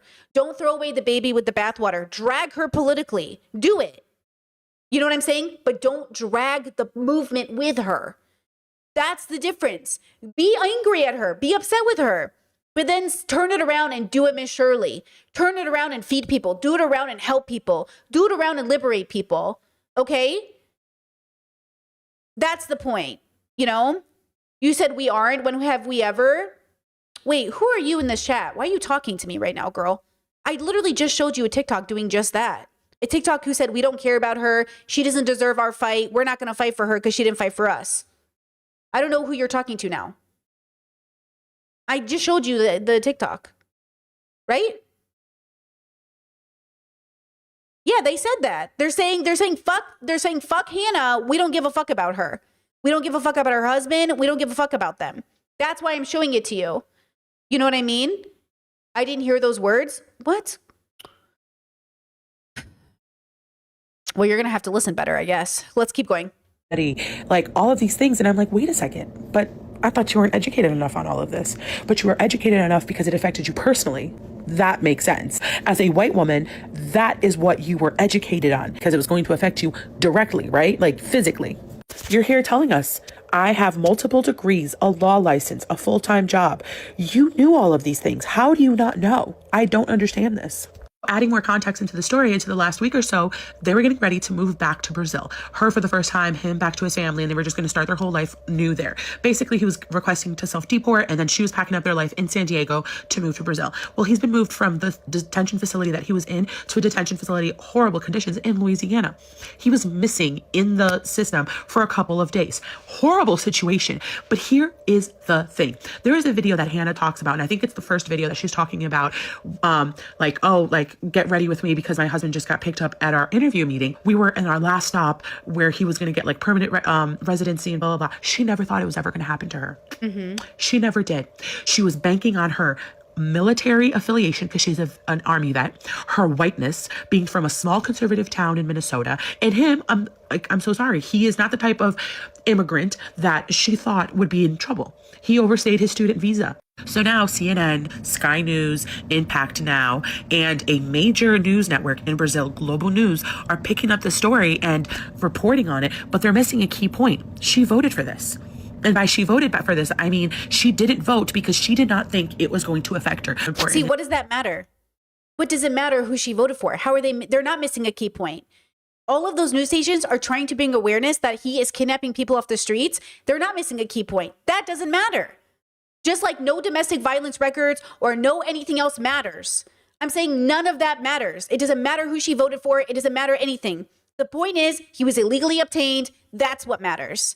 That's why I'm saying you guys are acting like it matters and it doesn't matter. Just understanding intersectionality of it all. She is a white woman, a citizen of this country. And she's saying she didn't have all the information. There was fake news. She didn't know what news source to trust and all of that. She did not think it was going to affect her and her husband. She never did. Because when she did think it was going to affect her, whatever policy, whatever was going to be dismantled, she was out on the streets protesting. She was protesting for her body, for her uterus, protecting her rights as a woman because she knew it was going to affect her directly. But when it came to going to the booth, exercising her right as an American, as a white woman in this country, looking out because it didn't affect her personally, or she thought it wasn't going to affect her. Just a reminder, most of America doesn't vote. Most eligible voters are not voting, right? Remember that. Remember that most people are not voting. So when you sit there and you look at America and you think who are you fighting for, you're fighting for every single person who didn't get up and vote. You're fighting for every person who voted third party. You're fighting for every person that voted MAGA. You are fighting for them. You're fighting for the liberation of people. That's what you're fighting for as a progressive. As a liberal, you're not. But as a progressive, you are fighting for everybody's liberation. Everybody means everybody. Everybody means everybody. Her personally, she didn't vote. Well, yes, it is a horrible situation, and I actually feel very bad for her husband in this whole stance of it all. I think it's even more frustrating because we have people like Liam Ramos and his dad, the 5-year-old that was picked up, who are here on a protective status. Definitely. And we have all these situations that are going on, and you have Hannah with a GoFundMe account to help her start her new life in Brazil with her husband after literally voting for the situation that she's in today. And you have all this visibility and all of these. Yeah, you can call her out for the GoFundMe, call her out for Read the Room, call her out for all those things 100%, right? Because whether she didn't vote, which allegedly she didn't vote, right? Which they're counting, by the way. So process that information. They're saying Hannah didn't vote, which is a vote for Trump. That's most people in this country are not voting. We're still going to fight for their health care. We're still going to fight for their legal representation. We're still going to fight for their housing. We're still going to fight for their education, right? Most people are saying, she's saying she's a libertarian who didn't vote. And I'm saying, whatever you want to say, I agree with your anger. I think it's misplaced. Focus on the bigger picture, which they might say back to you, focus on the big picture, vote for Kamala. And I might say to them, you can't ask a population that's being genocided to vote for Kamala Harris. You can't. It's unethical. Conservatives are opening these comments to see how passionate people are and how critical they are, and being dissuaded to listening to any substantive issues if they think that this is what our party looks like. Like I said, a lot of it is justified. However, these comments, when people open them, are going to be like, wow, this is what we receive if we change our minds. If I abandon my beliefs and I'm not welcomed by any other party when I do so, why would I even listen? That's how these people are feeling, because I used to be one. as a Brazilian and as someone who has actively spoken up against those that have pretended that they have family members whom they love but still voted against their best interest, I have stayed away from Hannah. And I say, okay, so just, I agree. Like in a lot of these ways, I agree. So when people say like, oh, you say you love us, but you vote against our rights, I do think those two things are true. This is why I think philosophy is the answer. My parents love me and they vote every election against my rights. You can unconditionally love somebody, but still be torn in another direction. I don't know how to tell you this, but your Black and brown parents, we know how bigoted our Black and brown parents are. We know how bigoted our immigrant parents are. We know how much they're struggling. And yet we protect them because this country sees them as other, even if they themselves don't understand it or recognize it or pretend they're white. Like, I don't know how to tell you this. Maybe I'm just struggling because I am in that immigrant weird bubble where I understand what it's like to have immigrant parents who love us so deeply and still vote against us. But I'm going to always fight. I'm always going to fight for my parents. I'm always going to fight for my bigoted fucking parents because they don't deserve to be dragged out in the street. They don't deserve to be targeted. They don't deserve to be treated differently because their names are funny or they have accents or they speak different languages. None of them deserve that. It doesn't matter if they voted for it. And the point is that I will do the right thing even if nobody else is doing it. Even if my own parents won't do the right thing, I will do the right thing. I will break this generational curse and I will do the right thing even if my own parents won't. And I'm saying as progressives, we need to move more into the future if you want to heal communities. But I understand your anger, so make sure you're angry for the world and not at the world. Because when you're angry for the world, you become a school shooter and you turn your eyes to people who need help because they didn't vote the way you liked. When you're angry for the world, you feed people without asking them who they voted for first. And we are not centrist and we are not liberal, so I don't want any centrist little libertarian hearing this video and being like, yeah, guys, both parties suck. No. It's not both parties suck on both sides. I am not in the center of both sides. I'm saying all y'all can stand over there. I'll fight for you, but we are not even associated. I am not in the middle of these two groups. I'm on the other side. And I'm saying we should be heading towards the other side. Okay? That's the message. Get away from Hannah because I have nothing nice to say. I have nothing nice to say to people who really never felt that they needed to understand what was happening around them and how they would affect other people until it really happened to them. So now she's on this end and she's trying to just... Okay, but that is a lot of Black and brown people. That is a lot of human beings. How many of your family came out to vote for the first time because Barack Obama was being elected? A lot of the people in my life had never voted a day in their fucking life. And all of a sudden Barack Obama was up there and they were like, I'm going to register to vote. That's most Americans. Most Americans are not voting. Most Americans are not paying attention. Most of our people are not paying attention. You can hold her to more accountability because she is a lawyer, because she's active, and because she is a public figure, or she's a public figure, and because she's white and all these things. But what you're saying is a bad argument. This goes back to the born this way argument. Gay people should not have rights because they were born that way. They should have rights because they're citizens, because they're people, because they're human beings. And not even just because they're citizens, but because they're people. Remember, your argumentation is important. Why you think people are owed rights is important. I think you're born free. And we're born into captivity. We're born into structures. We're born into constructs that tell us we are limited because of the way we're born. We should be born free and exist free. Right? Okay. Get people to play nice, okay? Until yesterday when she made a video telling us, all of us, to be nice to conservatives in her comments because we're making them uncomfortable by calling them out. Okay, we're not going to get people to abandon their beliefs if we're mean to them. Hannah, if their beliefs is to support a child. Well, that's the thing. I don't think you need to look. When it comes to MAGA, I don't think being kind to them on the internet makes any sense, depending on how you express that kindness. But being firm is important. Being kind and firm is important. But conservatives, if you need us to be nice to you in order for you not to be bigoted, you are never going to be not bigoted. Psychologically speaking, yes, we are probably triggering a lot of people's PDA, and that's the way it is. Like, that's the way it works. Okay, as an autistic thinker, I also understand, like, how I need time to transition new information into my framework. And so I take a second. I can't just, like, do it overnight. My goal is always to do it faster. Yes, that's happening, but also we cannot play nice with bigoted people, right? So there's also that, right? Chad says, wait, is this the fact that people can't conceive what progressive philosophy is? I think people know the words, but they're not embodying the process. And this really relates so heavily to veganism. The more I learn about veganism as a philosophy, I understand the difference between a vegan diet or a plant-based diet and veganism as an embodied, like, understanding. Most people aren't embodying the beliefs. Though I think they're on the right track and they have good ideas, they're not embodying the beliefs. So then they can't have empathy for MAGA.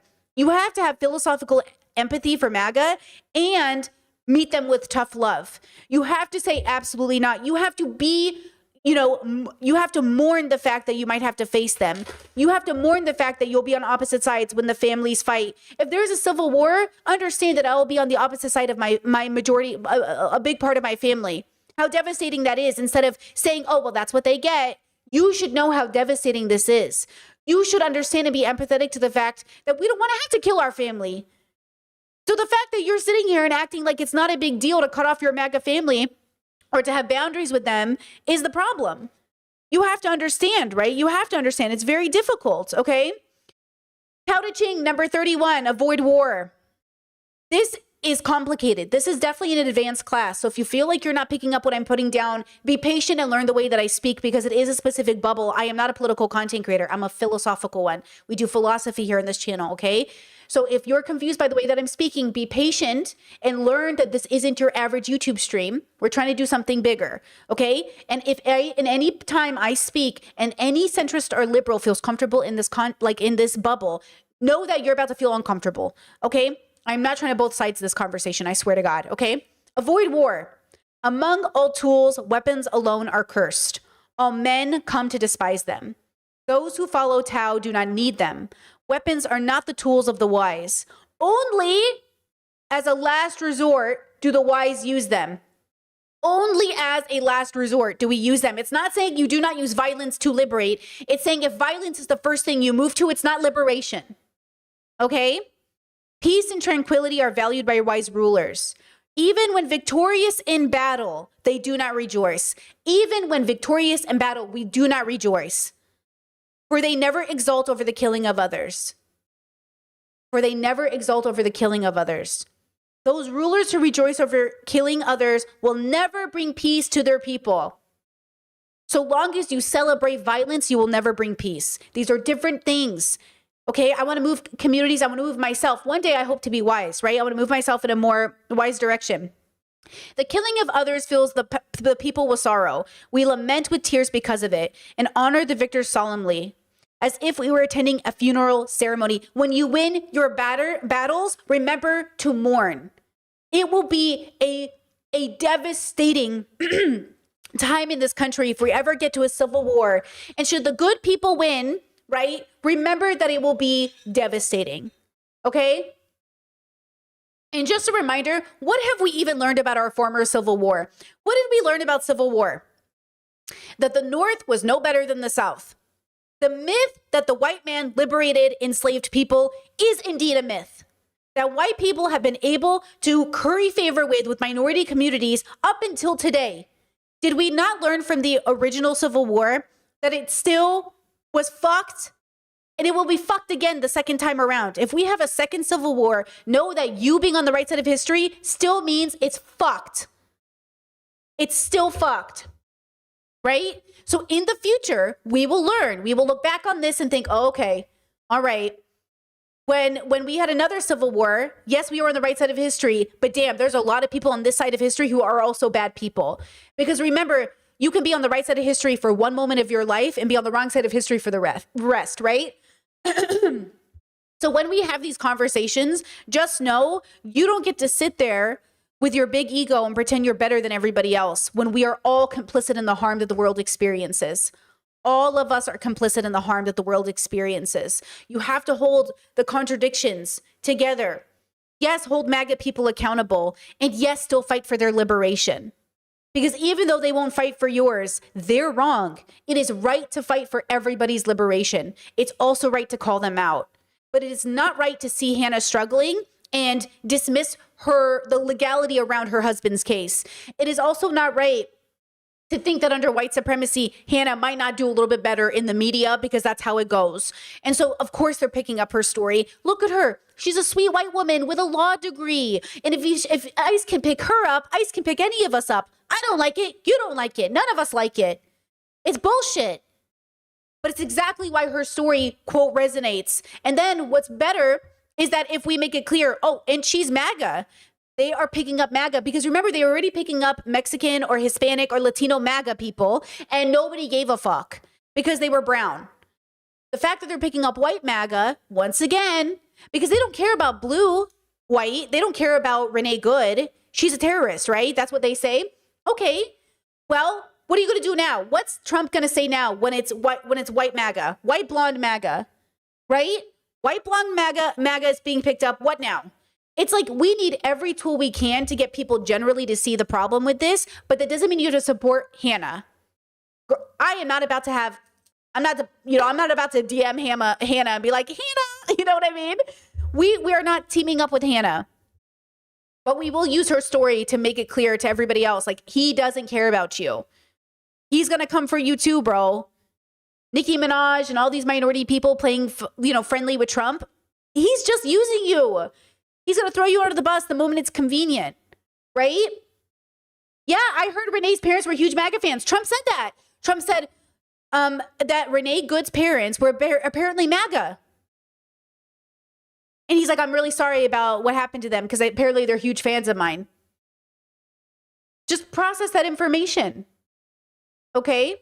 The rapists, they should abandon those beliefs. Those beliefs are shitty. I have cut out of my life people whom I truly love because those are their beliefs. Their beliefs are to support that man who has hurt children, and therefore I don't want anything to do with them. If you remove the whole immigration issue out of that party, they still supported a rapist. And Hannah, let me tell you another thing. I have not felt... I think there's two different types of people in the world. Yes, if you need to cut off your family, you should do that. But for a lot of us, we feel like we are the generational curse breakers, the trauma breakers. And so for some of us, cutting out people is not going to help anybody because the world is suffering. Like, if I'm going to be honest with you guys, I think 98% of the planet is like MAGA, but not MAGA the way you think. I just think they're conservative. Like, I don't know why, maybe it's because I'm queer. It's probably because I'm queer. And I was assigned female at birth. It's probably that I'm queer. But when I talk to most people, they're pretty fucking bigoted. Do you know what I'm saying? So this romanticism of like, oh, the world isn't MAGA, MAGA's the minority. MAGA's just a conservative amplified in a direction. Yeah, the world isn't all white supremacist, but the world is pretty fucking bigoted. So in my mind, it's not about only picking and it's about everybody or nobody. Because at the end of the day, I'm not going to Aaron Yeager this. I think a lot of people really want to be Aaron Yeager, and I want to absolutely not go in that direction ever at any cost. Never at any cost are we Aaron Yeager. Ever, ever, ever, ever, ever, ever, ever, ever, ever. Okay? Now, this brings me to, let me switch over really fast. Give me a second. Just stay with me here. Did you hear that Whitney Cummings is fighting with Miss Rachel? Whitney Cummings put out a tweet that said, Miss Rachel was always off base, dude. Why does she talk to all kids like they're deaf morons? Also, if you need to dress like a toddler to trick them into liking you, that's information to give a mental health professional. Whitney Cummings is one of those liberal women that always talks about how liberal she is, and she's wasting her space on earth going after Miss fucking Rachel. Miss fucking Rachel, girl. So somebody says, did anybody happen to grab a screenshot of Whitney Cummings bashing Miss Rachel before she dirty deleted it? Then Whitney says, not sure why it's dirty to delete it. I didn't know Miss Rachel was for neurodivergent children. A lot of kids programming is spooky, so I stay away from it. Sounds like a conspiracy theorist, right? Right? Okay. Then she says, Miss Rachel, I made a TikTok. I didn't know she was, I think, specifically for neurodivergent children. My son and I don't do well with loud, intense talking, so it's not working in my house, but maybe that will change. I also have notes for Winnie the Pooh. I'm a new mom to the space. I'm new to the mom space, so thanks for your patience. First of all, she is not new to the mom space. She's been a mom for long enough, okay? Second of all, why are you going after Miss Rachel? Third of all, why is The Daily Show hosting Whitney Cummings 3 hours ago on their latest thing giving this message? We can't just pick apart every candidate and think that everything's going to magically work out. This is the real world, not Nancy Pelosi's stock portfolio. No one candidate is going to check all the boxes for us. And if you keep holding out for Mr. Right, we're going to end up with Mr. Alt-Right. Okay, right? Wasn't she on every fucking podcast that supported Trump? Wasn't she literally hosting Robert Greene constantly? Wasn't she the Powers of Now, the 40 power, whatever that guy? Wasn't she literally hanging around and supporting MAGA the whole fucking time? So she might call herself a liberal and think she is, and she is. She is a liberal. But that's the problem, isn't it? This is the problem with liberals, right? Rise Again, thank you so much for the super chat. Says, I can't think of who needs less than poo. Listen, no, less notes than poo. Literally. Leave Winnie the Pooh alone. Okay? So when I see Whitney, and I used to watch a lot of Whitney content, a lot, until she just finally became very misogynist. I mean, she was always a misogynist, but she has a lot of internalized misogyny. She has a lot of hate for women. She's always making fun of Me Too. She's always making fun of, listen, I fell off Whitney years and years ago, right? Chaz said she supported MAGA. She supports MAGA podcasters and people, right? She says she didn't vote Trump. Fine, but she hangs around Trump people. She's always on their podcast. She's always supporting people. At the end of the day, she's a big fan of Trump people, which to me is this is the problem with liberals, right? Okay, so this is what I'm saying. Family-wise, we build bridges between our MAGA family. Work-wise, we do not platform them. So this is the difference for me. There's a difference between talking about MAGA and talking about how unethical they are. Versus platforming MAGA to debate them. Don't do that. Versus being friends with MAGA on your public profile versus in private, having friends that went MAGA and saying like, bro, I want better for you. Like, bro, I love you. Like, what is going on? There is a difference between our personal lives where we're trying to help the people in our lives be better and less bigoted and our professional lives in which we are influencing people in a direction. These things are different. Okay? So of course, like, we're going to have to learn to separate the way we're having the conversation about anything we're talking about. But these things are different. And I really do believe you can meet MAGA people where they're at. And I do think that plays differently when you're a therapist. It plays differently when you're a church leader. It plays differently when you're a friend. It plays differently. Like, all of these things are different relationships with people. So be kind to your MAGA neighbors and feed them. Okay? If you're a politician, serve your community. If you're a podcaster, what are you platforming them for? If you're a content creator, what are you doing collaborations with them for? You know what I mean? So for me, when I see Whitney sitting here and the Daily Show is using her to push like, hey guys, we're not going to have a perfect Democrat candidate. They're talking to progressives. So let's talk about that. The difference between libs and progressives, just like I showed you, the people that were really mad at Hannah, like this lady here, okay? She is mad at Hannah and anybody who voted third party or wasn't perfectly in line with Harris. And that's because that's the Democrats' platform. The Democrats' platform is, you can't be angry with us, otherwise you'll get MAGA. Yes, but when we supported you, you also gave us MAGA. You also gave us genocide. You wanted to pretend you were better than MAGA, and maybe by like a little bit. But the little bit isn't enough because you threw us under the bus the moment it was convenient. Remember that Harris was asked about trans people. Remember that politicians have been asked about ICE. Remember that the Democrats have been given every opportunity to give us the right answers, and they keep giving us the lukewarm, centrist answers. So of course, especially for young people, or especially for people that are fed up, we're like, yeah, there's no compromise with these ethics when it comes to politics. But this is why I say to you, politics is about winning. It's not about what's true or what's good for people. Politics is a structural. It's a structure, it's a system built to have people in power that keep people below them basically comfortable enough not to complain. And when they get uncomfortable enough to complain, they give them something to make them feel good. It is not actually about liberating people past this point. Okay? Remember that politics gets people killed. Politics is the reason you're dying. It's the reason your civil rights are being taken away. It's the reason people are being assassinated. It's the reason they're justifying what they're doing. It's the law, they say. It's the law of the land, they say. That's politics. And I say, no, I don't care if it's the law of the land. It's bullshit. And they're saying, but it's the law. We have laws for reasons. Okay, when that lady was doing the dating show and they said, what about Barack Obama? What about the Democrats basically deporting people? And she said, but he did it legally. No, see, the Democrats think it's, if you deport people legally, it's okay. And I'm saying, stop deporting people. Okay? Progressives are saying, no, deport. Okay? We're saying, figure it out, get people paperwork, figure it out. And that's the difference. No deporting. I don't care if they broke the law. Let's talk about what that means.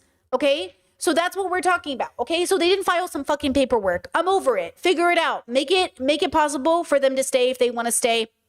Put them on the books. Make it their reality. Okay? But we also know, right?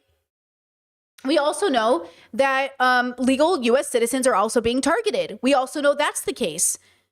So, you know, what does it even matter if you're a citizen? You know, you see all the TikTok memes, right? Of like people taping their passports to their forehead. Yeah, not good, girls. Not good. Not good. You know, so when the Democrats are busy putting out fucking videos like this, there's no.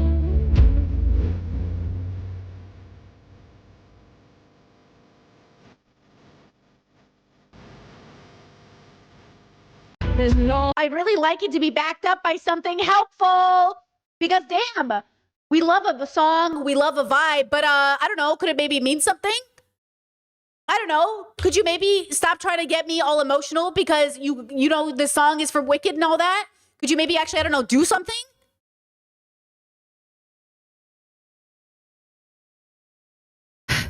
A child. Don't be surprised if before all of this is done, we all watch a child, like I'm talking 10-year-old child, executed in the streets, and then be told that they had it coming by both this administration and its supporters. Tamir Rice was 12 years old when he was shot and killed by Cleveland police back in 2014 because he was playing with a toy airsoft gun. Countless conservatives tried to justify it. Trayvon Martin was 17 years old. Born in 95, same age as me. He would be 30 today if he was still alive. Shot and killed back in 2012. All he had on him was a packet of Skittles. Again, countless conservatives tried to justify it. This is why a lot of black people are chilling.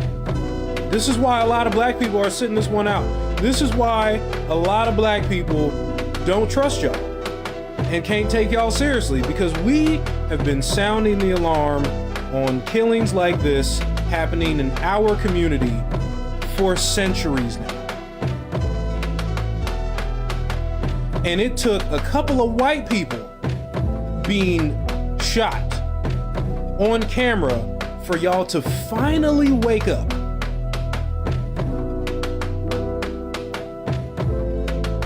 We're tired. We're so. And look, okay, that is so fair. Burnout is so real.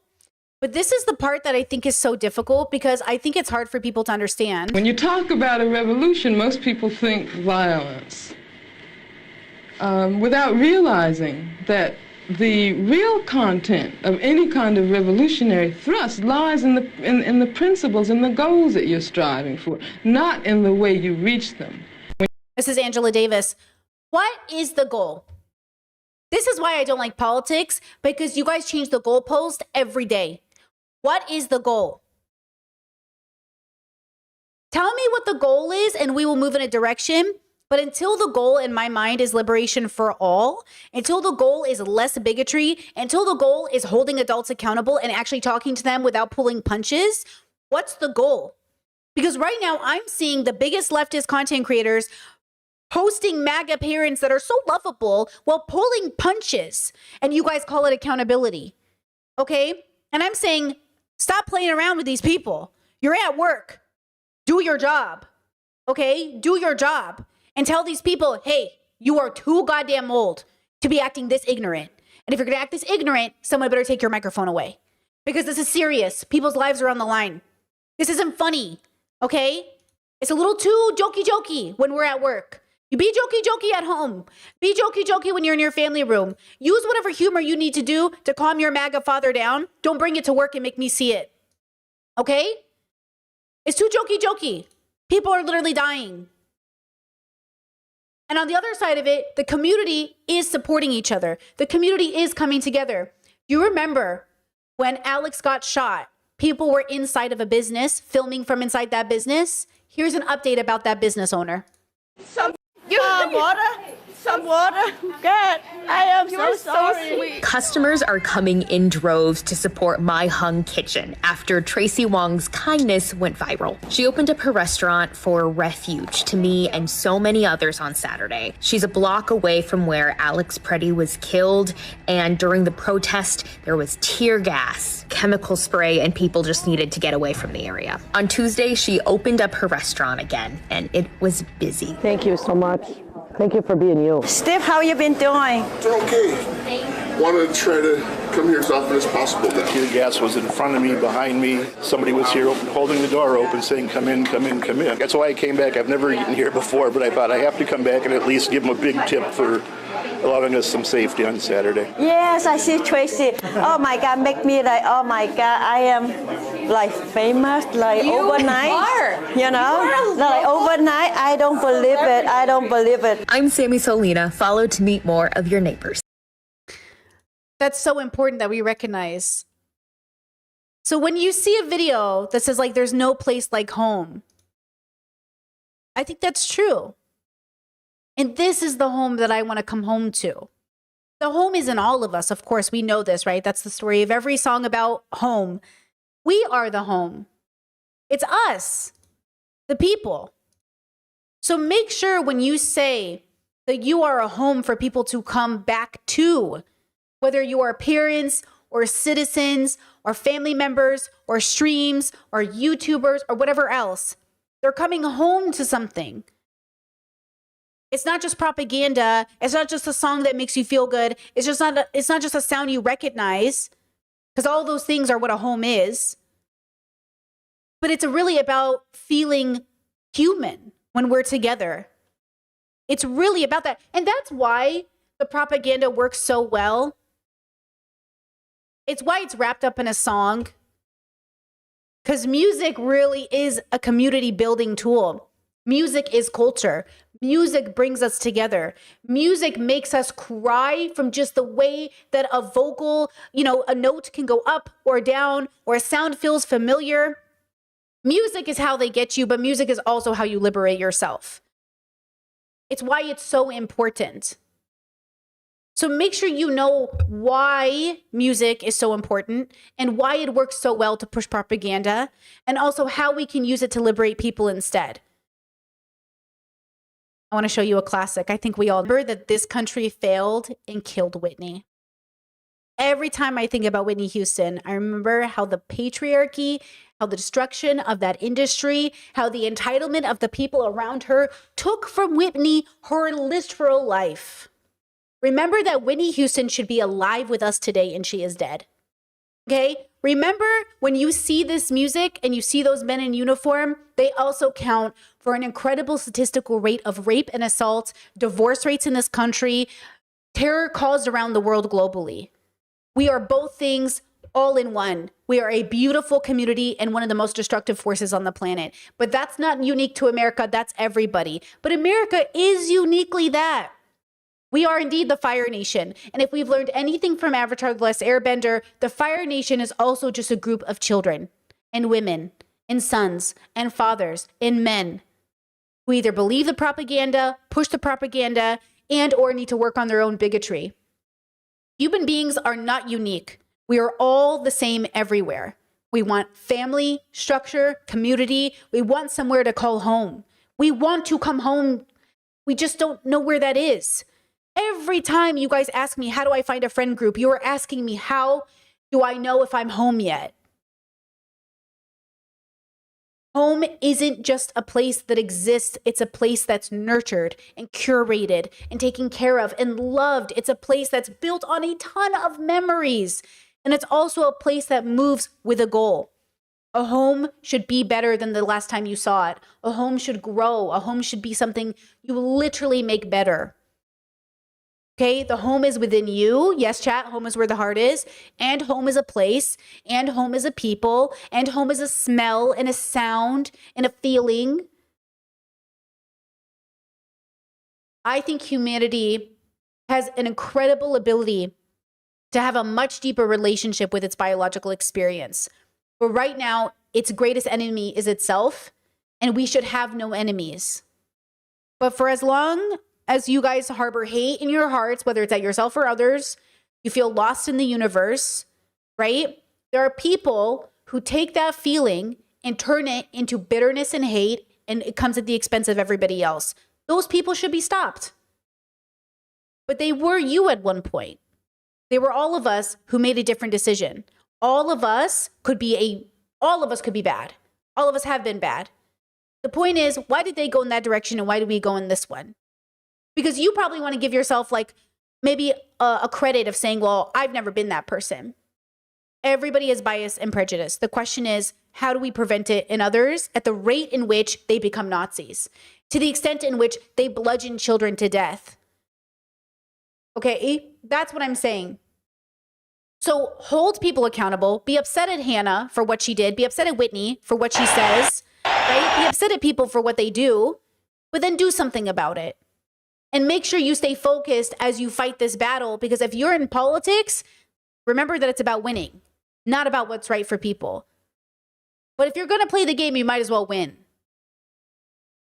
And right now, this is a great strategic opportunity to make MAGA understand, see, he'll even come for you. And that's the point. You don't like it, I don't like it. But this is why I don't do politics, because I don't like it enough to play this game. But philosophically speaking, this is a part of the problem that I'm trying to point out of why I don't engage in politics in this way. Obviously, I vote. Obviously, I participate in protests. Obviously, I do all these things. But I don't engage in this bullshit. Look at these cool edits we made on TikTok where the Democrats distraction they are posing to us, which are fun, but it's not going to actually help us in the future because it's about winning for the Democrats and they don't even know how to do that. Fuck, they don't even know how to do that. And then they're going to blame us for it. Remember that. Whitney Cummings coming on the Daily Show and blaming us for the reason the Democrats won't win. Sore fucking losers. Give us a better candidate. Stand on to all 10 toes. Say something with your chest for once. They think because the bar is in hell, they just get to show up and get like flowers. No, being anti-Trump isn't enough. Do more. Be better. That's it.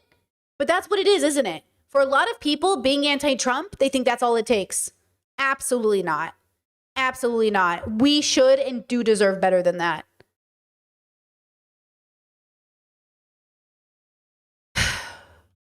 But honestly, these edits do go pretty hard, honestly. I mean, I get it. I get it. It's fun, isn't it? It's fun to do all these little edits and, meme. But girl, look at these 4 million views. That's crazy.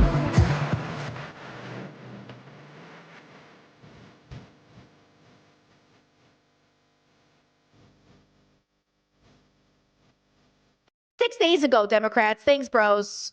Appreciate this. Wow, this is really moving. This is really helping.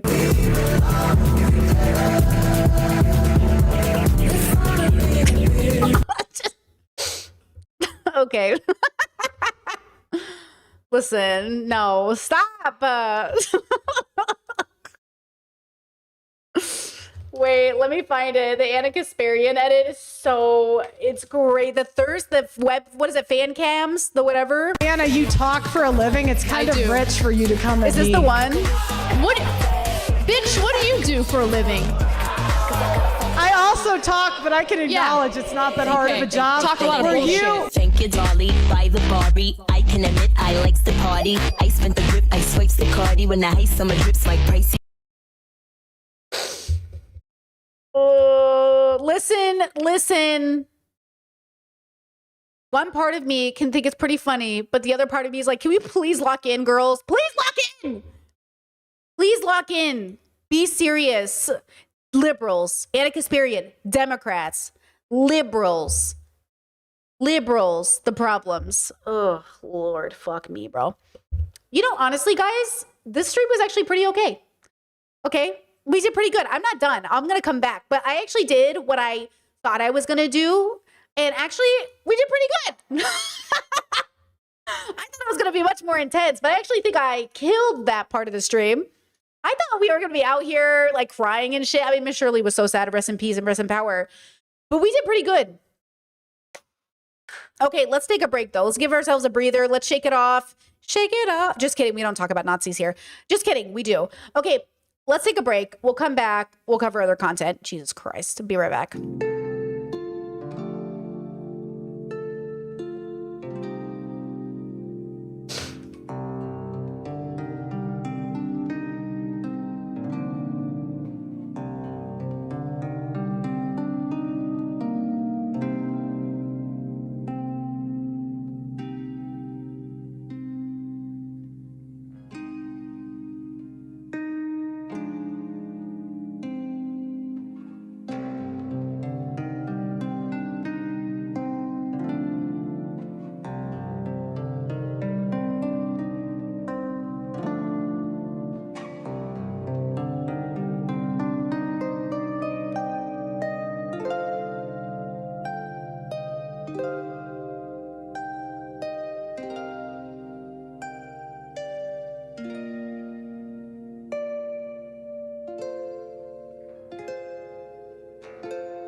All right, I'm back. I made coffee. Dun dun dun, because I have a long one to show you. Okay, so let's go ahead and pause 1, 2, 3. All right, does anybody have any questions or anything about anything I said in this segment? Do you want to follow up with any commentary, or can we completely change and switch topics? Let me see. I see you guys are talking about T-Swift, let me see.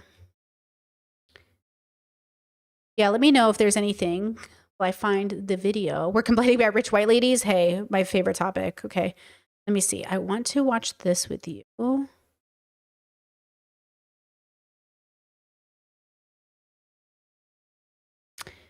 see.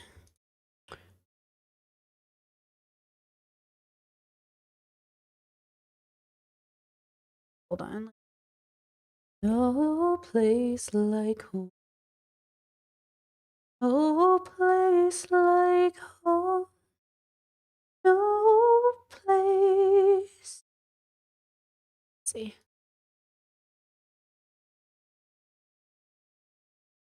I said, Brittany, will you ever get rich? Ugh. Not the way I'm going right now. Though, not to be such an astrology girly, because I really don't know what I'm talking about. But according to every astrology girly on TikTok, I'm coming up. Taurus is up. Not only that, but they said by February 16th, one of my dreams is going to come true. There's only one problem. I don't have any dreams. All my dreams did come true. I sat up, my partner and I are in bed last night, and we were watching these TikToks, and I was like, yo, it's Taurus day, baby. I'm excited. And then I was like, wait, I sat up, I was like, I don't have any dreams. All my dreams came true. What do I do? I was like, Fast, I got to come up with a dream. And then I was like messaging my brother. I was like, Fast, I need a dream. What's my dream? And he's like, well, don't you have dreams? I was like, I already did them all. I already did all my dreams. Well, my hope is, you know, the only thing I'm really working towards right now in like a more tangible way is honestly like solidifying my career is always a big one, because I'm still just a small streamer. Like at the end of the day, girls, like that's why the T-Swift stuff is so fucking annoying. If I, who make so far less than Taylor Swift, uses my platform to take a pay cut to talk about things that matter, what is her excuse? What is anybody's excuse? Like, that's why when rich people do hold back from their opinions, or that's them saying something, right? That's why it's so annoying. Like, you're rich. You have every opportunity to say something, you know? It's like, do something, you know? So that's the only thing that I ever think about now. But I'm already there, girl. I'm working on it. Like, it's looking good. Like, I've been doing this for 6 years, completely, like, independent, like, one job. I'm really grateful. It's really sustained. It's been really sustainable, which is really, really nice. And that's in big part because of the viewers, which I appreciate so much. Like, because you guys are members. You watch every day. I mean, obviously, the huge part, right? It's not just like the people that randomly see me. It's like the everyday consistent viewers. It's a big deal. But I guess that's it. Like, that's the only thing that I would like some stability in that I don't quite have enough in is like work maybe. But otherwise, like, I'm just vibing, you know. I already went through my existential dread and my crisis. My health is like what it is. What are you gonna do? You know? So maybe if I have any Taurus favors coming through, just like, I don't know, girl, like, stabilize my fucking future, please. Whatever that means. But, you know, if that's even possible, who knows? Can you even stabilize any job, you know? And what are you gonna do? But yeah, if I ever I talk about this with my partner all the time, like, how much money do we have to make before we start giving away all of our money? You know? Because we don't need that much money. You know what I mean? Like, we don't need that much money. Nobody needs that much money. Like, once we have a certain amount, once our families are taken care of, it's like, okay, what now? But I don't think we'll ever make that much money. Like, every time I think about people who made a lot of money, I do think of Charlie, Penguin Zero. $34 million in 5 years is like, obviously he doesn't get the full 34, but let's just say it's 15 million in 5 years. Like, yes, that can go quickly if you're buying $15 million homes. But it's like, what like our direct life is really low. Like, cause we're do you know why too? We don't need that much money because we're also pretty anti-consumerism. So we consume very low. So it would be different if you had given me that money 10 years ago. I would have maybe been much more of a consumer.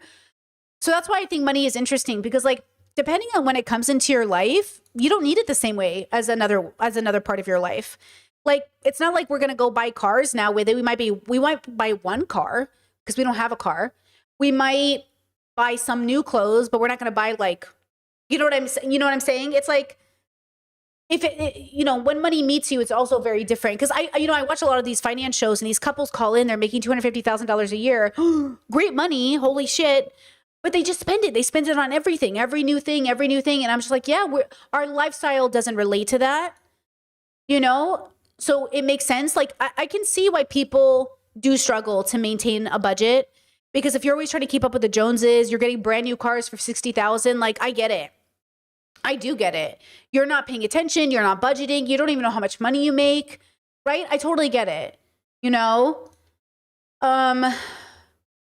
but it's kind of funny.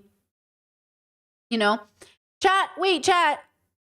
You said it was like my first time commenting and I made people uncomfortable. I'm not uncomfortable. Are you guys uncomfortable? I think everybody's fine. I think you're fine. I hope everybody's fine. I think you're fine. I didn't get uncomfortable. I'm uncomfortable because I'm sweating tits over here. The underboob sweat is no joke. I'm dying a little bit. But I don't think I'm uncomfortable because of anything you said, right? Jess says, I take a lot of inspiration from how you talk about sustainability and budgeting. I do think you can live a joyful life if you live within your means, like you and your partner are working together to do. It's the best I've ever lived. Like, highly recommend. I've never been happier. Like, it really is everything they say it is, living within your means. Obviously, you do have to make more money, like anywhere from like the 50 to 80K range. Like, if you can live within that budget, you can be pretty happy. But it's not getting the brand new. It's not buying the new clothes. It's not going on vacation. It's like, it's not as easy. If we move back to America, as an example, I told my partner, if we ever had to move to America, just know we're living in a 1-bedroom, 1-bath. Like, and we would make it work. Like, thank goodness we like each other. But our way of living would not go outside of that budget. We would still go back to, we would be able to do it, but we'd be in a 1-bedroom, 1-bath, which is very different than how we're living now, right? But we could do it. We wouldn't have to make more money. Our standard of living would change, which is what the standard of living is. Like, at the end of the day, that's what we talk about when we talk about we don't make enough money. The amount of money I'm making should enhance, my standard of living, right? Right? Chet said, wow, really? It would be harder financially, ? Well, moving to the States is always going to be harder financially, meaning you're going to downgrade your expectation of living. Like, I'm not going to have an office, right? So if we had a 1-bedroom, 1-bath again, which is okay, for the same price my sister is paying for a 1-bedroom, 1-bath, I pay basically, it's the same price. It's kind of different, but it's the same for a 3-bedroom, 2.5-bath. And I have the view of the sea. And she doesn't have the view of the sea. She doesn't have the view of the sea, okay? She has a view of a parking lot, okay? So imagine if we moved where she is. You know what I'm saying? So then it's like, okay, now what is the setup? Where's my computer? Where's their computer? Okay? I remember when my sister came to visit me, she was like, oh my God. I was like, I know. And she was like, oh, and I was like, I know. Because we're never going to be that rich in America. I will never make enough money in America to see an ocean. You have to understand, like, growing up in California and being at the beach all the time growing up, none of us made the money to live near the water. We lived 30 minutes from the water or an hour from the water. But people who live on the water in America, you know what I mean? I'll never be able to afford that, ever. And that's okay. Because, who needs to be paying those prices anyways? But when you're in Croatia or in a part of the world where, like, even if you're poor, you get a sea view because everyone's on the coast, it's a different experience. I mean, but when I married my partner, when I moved in with them at their bachelor pad, or whatever you want to call it, singles apartment, it was 300 something USD a month for a 1-bedroom, 1-bath. It was pretty big. I mean, it wasn't the biggest, but it's pretty big. It's different living, you know, but Croatians, to be fair, get about €1,000 a month. So remember that as well. It's not like he was making American salary, right? He was making a Croatian salary, which is different.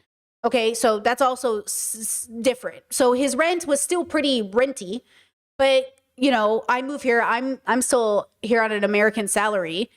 It's different. But then to be fair, I'm also paying taxes and I'm doing things a little bit differently. But yeah, like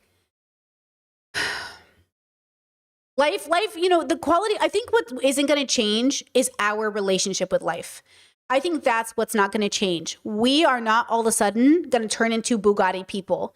You know, I don't think either of us are ever going to be like, if my partner came to me and changed up on me like that, was like, hey, I want to own a sports car, I'd be like, that's not even a part of our ethics. Like, that's not even ethical to us. We're not going to own a sports car.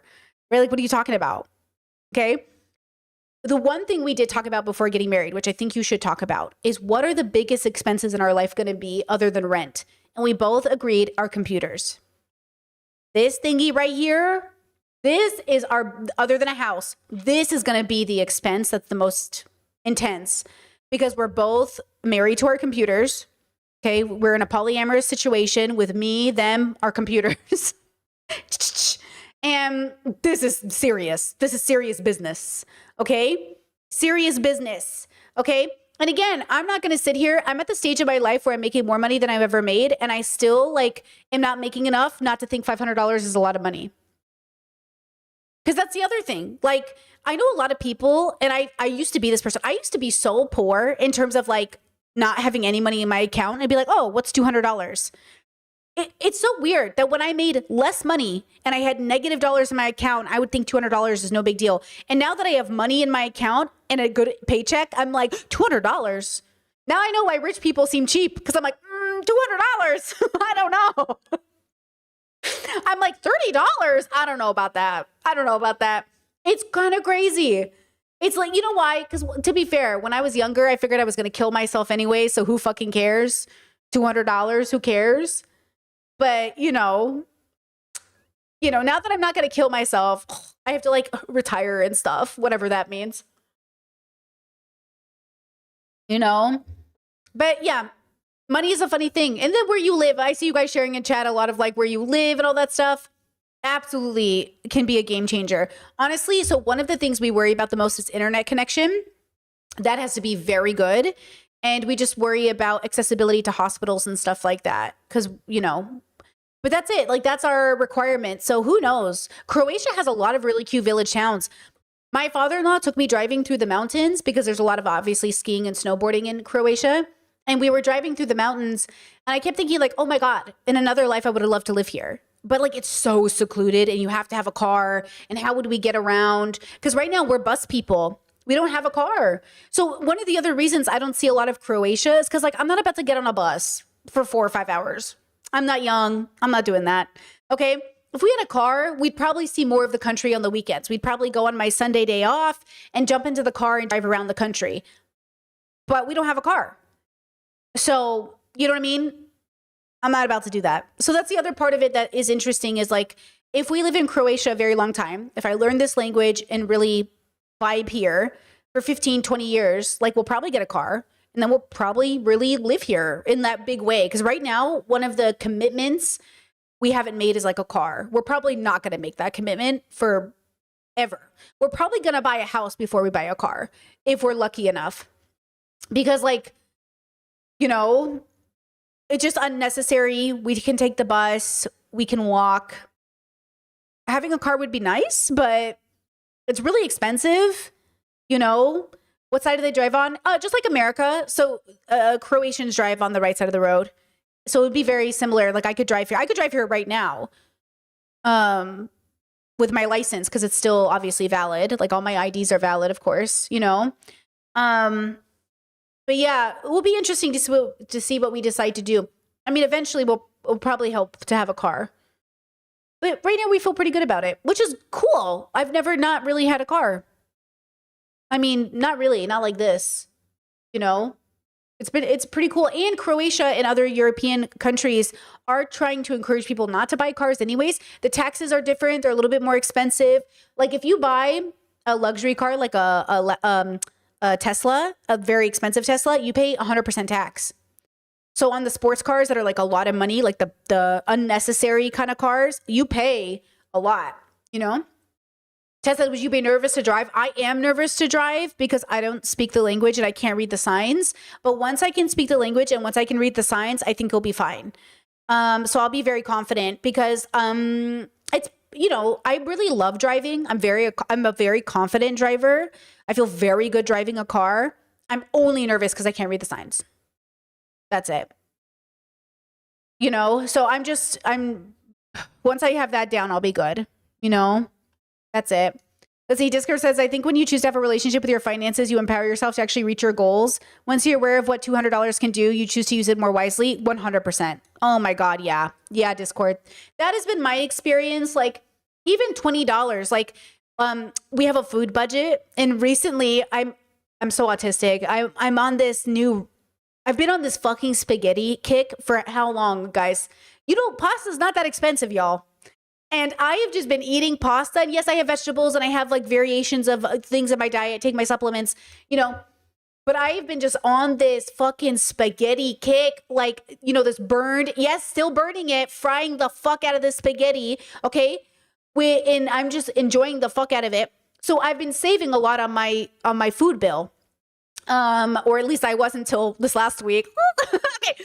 And I was saving a lot of my food bill and I was like, oh my God, like, what do we do with this extra money? And like, we get to decide like, oh, what do we do with it? And a big part of it is like, I can go into future budgets when I go over, like I did this last week because there was no vegan food in the store and I got really excited and I bought all of it.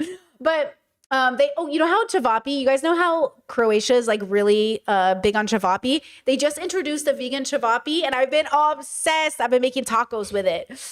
Ooh, I've been making so many good tacos with it. It's so good. So I've been eating tacos and spaghetti.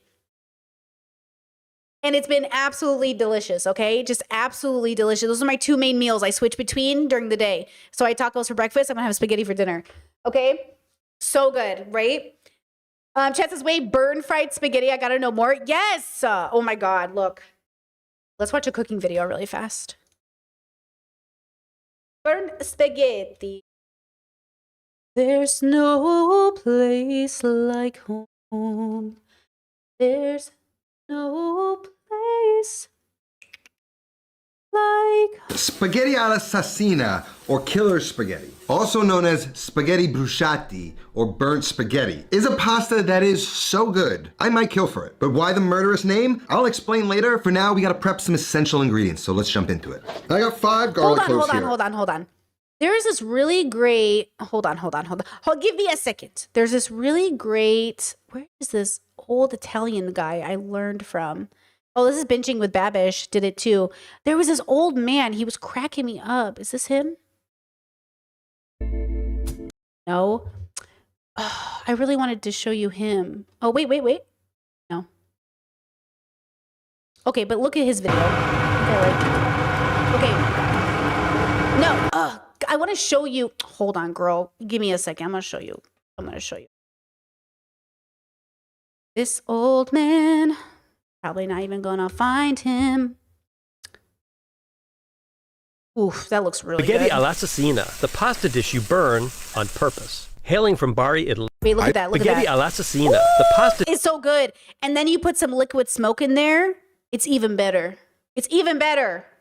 dish you burn on purpose. Hailing from Bari, Italy, assassina is simmered, then crisped and charred. The pasta is soft and tender in some spots and caramelized and crunchy in others, and it's all coated in a super concentrated and spicy tomato sauce. Here's how you make it. Heat extra virgin olive oil in a large skillet with garlic. Okay, I don't put that much oil, to be honest. I can't be doing that because I can't be having that much olive oil. That's like 600 calories of olive oil. So I do 1 tablespoon of olive oil for the greens and vegetables I put in it, because I do add vegetables to it. And then I do a table of olive oil for the tomato paste, the garlic, and sauce. Chili flakes. Add a few glugs of passata di pomodoro and simmer vigorously to reduce. Add dry spaghetti and top it with about a cup of broth made with tomato paste and water. Let the strands sit in the bubbling liquid to drink it up and start to soften. Then, ladle in more broth each time the pan threatens to dry out. It's like risottotura, the method used for making risotto. Keep adding broth, turning the spaghetti over and reducing the sauce until the strands are cooked through. Finally, increase the heat so the pasta at the bottom of the pan... Yes, Chad says you're a tomato paste home too. Girl, I made my partner spaghetti for the first time and they were like, I'm sorry, what is that? And I was like, it's tomato paste. No. I'll take that back. They made me spaghetti for the first time and I was like, where's the tomato paste? And then I made them hummus kubi or kubeba, which is an Assyrian dish with tomato paste. He's like, what is that? I was like, tomato paste. He thinks tomato paste is too grainy and I think tomato paste is everything. I love tomato paste. I didn't know other people weren't using tomato paste the way my family uses tomato paste. We put tomato paste in every Assyrian dish you ever make. There's tomato paste. The red rice, the hummus kubi, the dolma, whatever, tomato paste. I didn't know that people weren't doing that. And crisps, caramelizes, and scorches. Ooh, Pull the so spaghetti good. from the stove, twirl it onto a plate, and adorn the deliciously... Okay, I don't add more olive oil, girl. Nobody has time for that. I didn't know burnt spaghetti was one of the best tasting so pasta dishes ever. yummy. Spaghetti alla assassina, I'm telling otherwise you, known gotta as try assassin it. spaghetti, is made a little different. Sliced and mince a little garlic. Ugh, it's so good. Oh, look, that's the guy on Spaghetti YouTube. alla sa- You think you Look it, it's so good. This is This is See? one pasta you can't mess. And it's vegan. Okay? And it's vegan. There you go. It's a win-win, girls. Okay? And it's vegan. What do you want? It's a win-win. Nobody loses. Not the animals, not you. Everybody wins, you know? Oh. Yeah, Discord said Middle Eastern food starter kit, olive oil, onions, tomato paste, literally anything else, literally true. Literally true. Oh, it's so good. Ted says, I'm afraid of eating burnt because of the carcinogens. Hey, well, let me tell you this. Though that is a fair concern, and it really is, what else did they just decide is a carcinogen other than obviously bacon and everything else? There was something else they just announced, and I was like, man, we're all going to die, bro. But it's so good. I love barbecue. That's why I got liquid smoke, because we don't have a barbecue. But I really love that smoky flavor. But it's still like, you know, I get you. I hear you. Chat says, but Counterpoint, yummy. Speaking of Counterpoint, that's the channel we're about to watch. Let's do it, girls. Let's get into this video because it's a long one. I know I'm gonna have to pee. I just it's that long, okay? This is, do gay and trans people actually see eye to eye? Girl, don't piss me off today. Don't piss me off today. Okay, ready? This isn't one of those Jubilee channels, but it's one that doesn't copyright me, and I've been enjoying watching them on stream with you. So let's do it. Let's transfer over to one of my favorite discussions. What does that even mean? Do trans people and gay people agree or see eye to eye? Like what?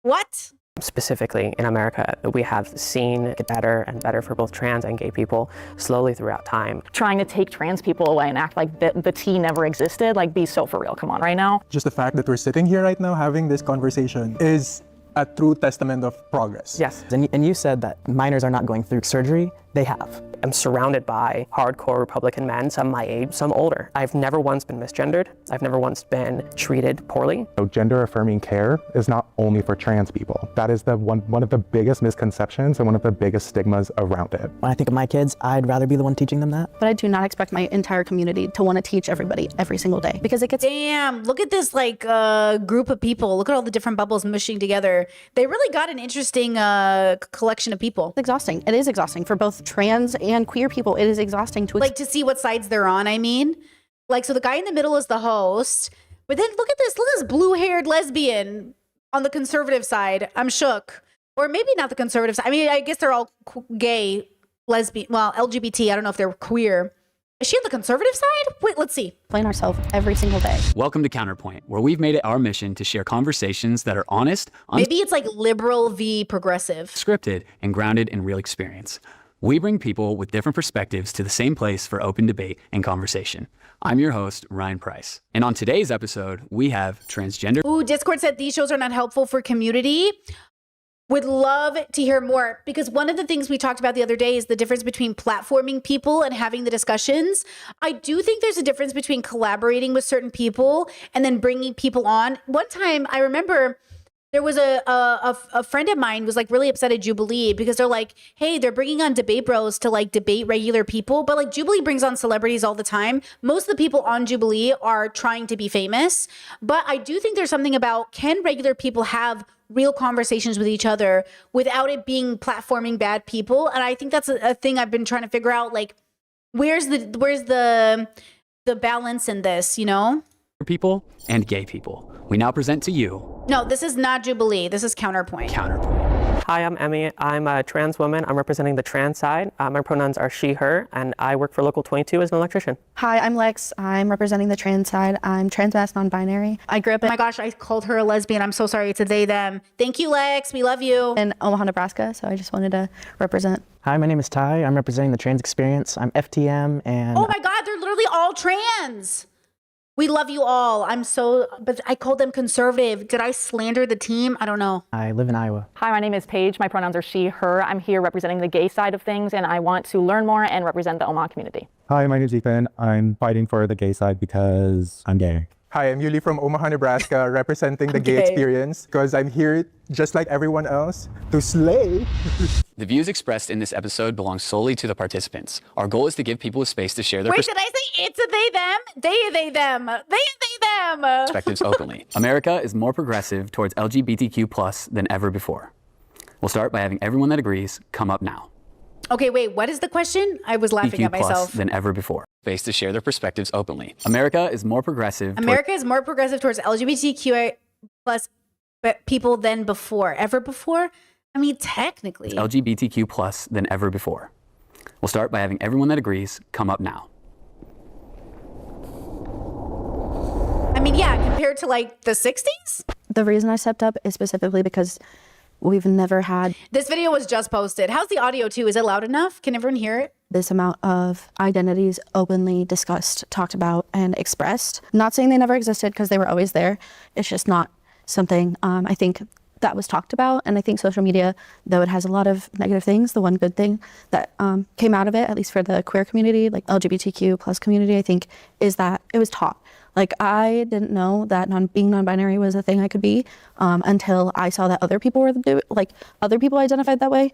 And then I was like, oh, so I wasn't alone in this feeling. And I thought, oh, nobody else feels this way. I'm just, I'm just a kid. I don't know what I'm thinking about. And so I think that part of like, I didn't know. And I even think that like older generations, they struggle with coming out later in life because it's like, well, if I was your age and it was as progressive as we are now, I'm not saying that it's perfect because it is not, but if it was as progressive as it is now, I would be more open. I probably would have been more like, oh, that's actually how I identify. But now they've already made a life and it seems too hard to kind of backtrack, especially when it comes to like transition. I think progress is it's not a straight line, but it's generally headed in that direction. I would say specifically in America, we have seen it get better and better and better for both trans and gay people slowly throughout time. Sure, the progress is not straight linear, but weight loss isn't. So, not a lot of things in the world are straight linear progress. Sometimes it takes downs to get back to ups. I would say confidently that overall in America, things are progressing towards a better future, even if right now it feels like it's kind of in a down low. Is her hair naturally that color? Because because her eyebrows match, but she could have just dyed them. I actually put a little henna in my eyebrows and it really helped because it added a little I think that is a beautiful hair color. I would say 10 years ago, If a pumpkin spice latte was a person, it would be this human. It would be her. Look at her with her little orange. She's like literally, this is what I imagine a pumpkin spice latte would be as a person. Better than it was 10 years ago. And a compliment, non-derogatory. It was better than it was 5 years ago. I'd say more. We've pushed back socially more. We've pushed back on legislation more. Sure, we've stalled legislation-wise, but I think socially we're making good progress. Just the fact that we're sitting here right now having this conversation is a true testament of progress. Yes. 10 years ago, 20 years ago, we probably wouldn't have this conversation even. Like, we wouldn't even know where to start with this conversation. We wouldn't even know things that we talk about now. There's so much that we've moved forward to from our past in the LGBTQ community that makes this a progress. And I do agree, it's not linear, it's not straightforward. And the reason that it feels like we're not having progress right now is because it feels so divisive and it feels so tense. But it feels like that because our voices are getting louder. Like their ruffles are gonna get ruffled if they didn't hear us. They wouldn't care if we're not making any impact. There's now a more open conversation about it. There's more people against it, but there's also more people that are more open to talk about it. Like, I don't think like some of our parents were even willing to talk about these things back in the day. Some of our parents still aren't. Okay, and now we'll bring up everyone that disagrees. Okay, let's see. I'm curious. If this was being filmed a year ago, like before late 2024, early 2025, I would have agreed. But just within the past year, there has been so many changes that have happened that make me think we're going backwards in progress. For sure. Because like Trump coming into presidency immediately changed that any trans person can't serve in the military anymore. And thousands of veterans, like they can't serve and they don't even get retirement or like pension discharge. You know, it's like compensation. Yeah, it's like it never happened. Literally, veterans who served 20 plus years aren't getting their benefits. The fuck? And the reasoning behind it is honestly disgusting. And he thinks that people are serving for the wrong reasons. And that's something I don't like that at all. Just last year too, the Marriage Act was up for debate again. Like that should have never even happened.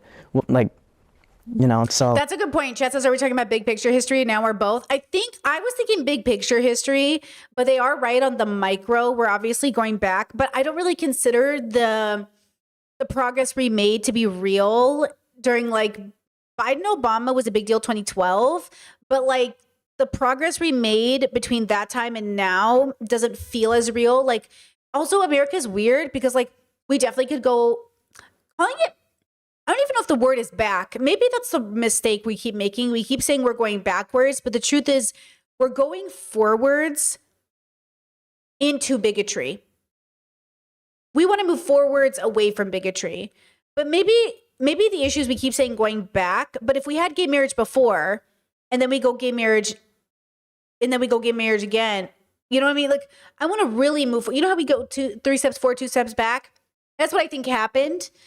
And so the 2 steps or the 3 steps forward, 2 steps back, the 2 steps back is Trump enacting those changes, coming out with his speech saying like, there's only 2 genders, men and women, da da da da.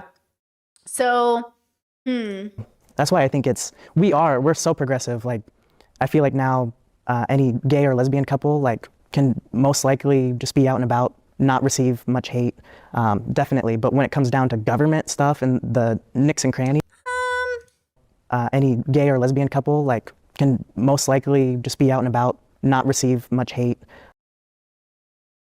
Kind of crazy that you'd receive any though. Like still a little like, you know what I'm saying? I don't know. I wouldn't say much. Like I would say depends on where you are.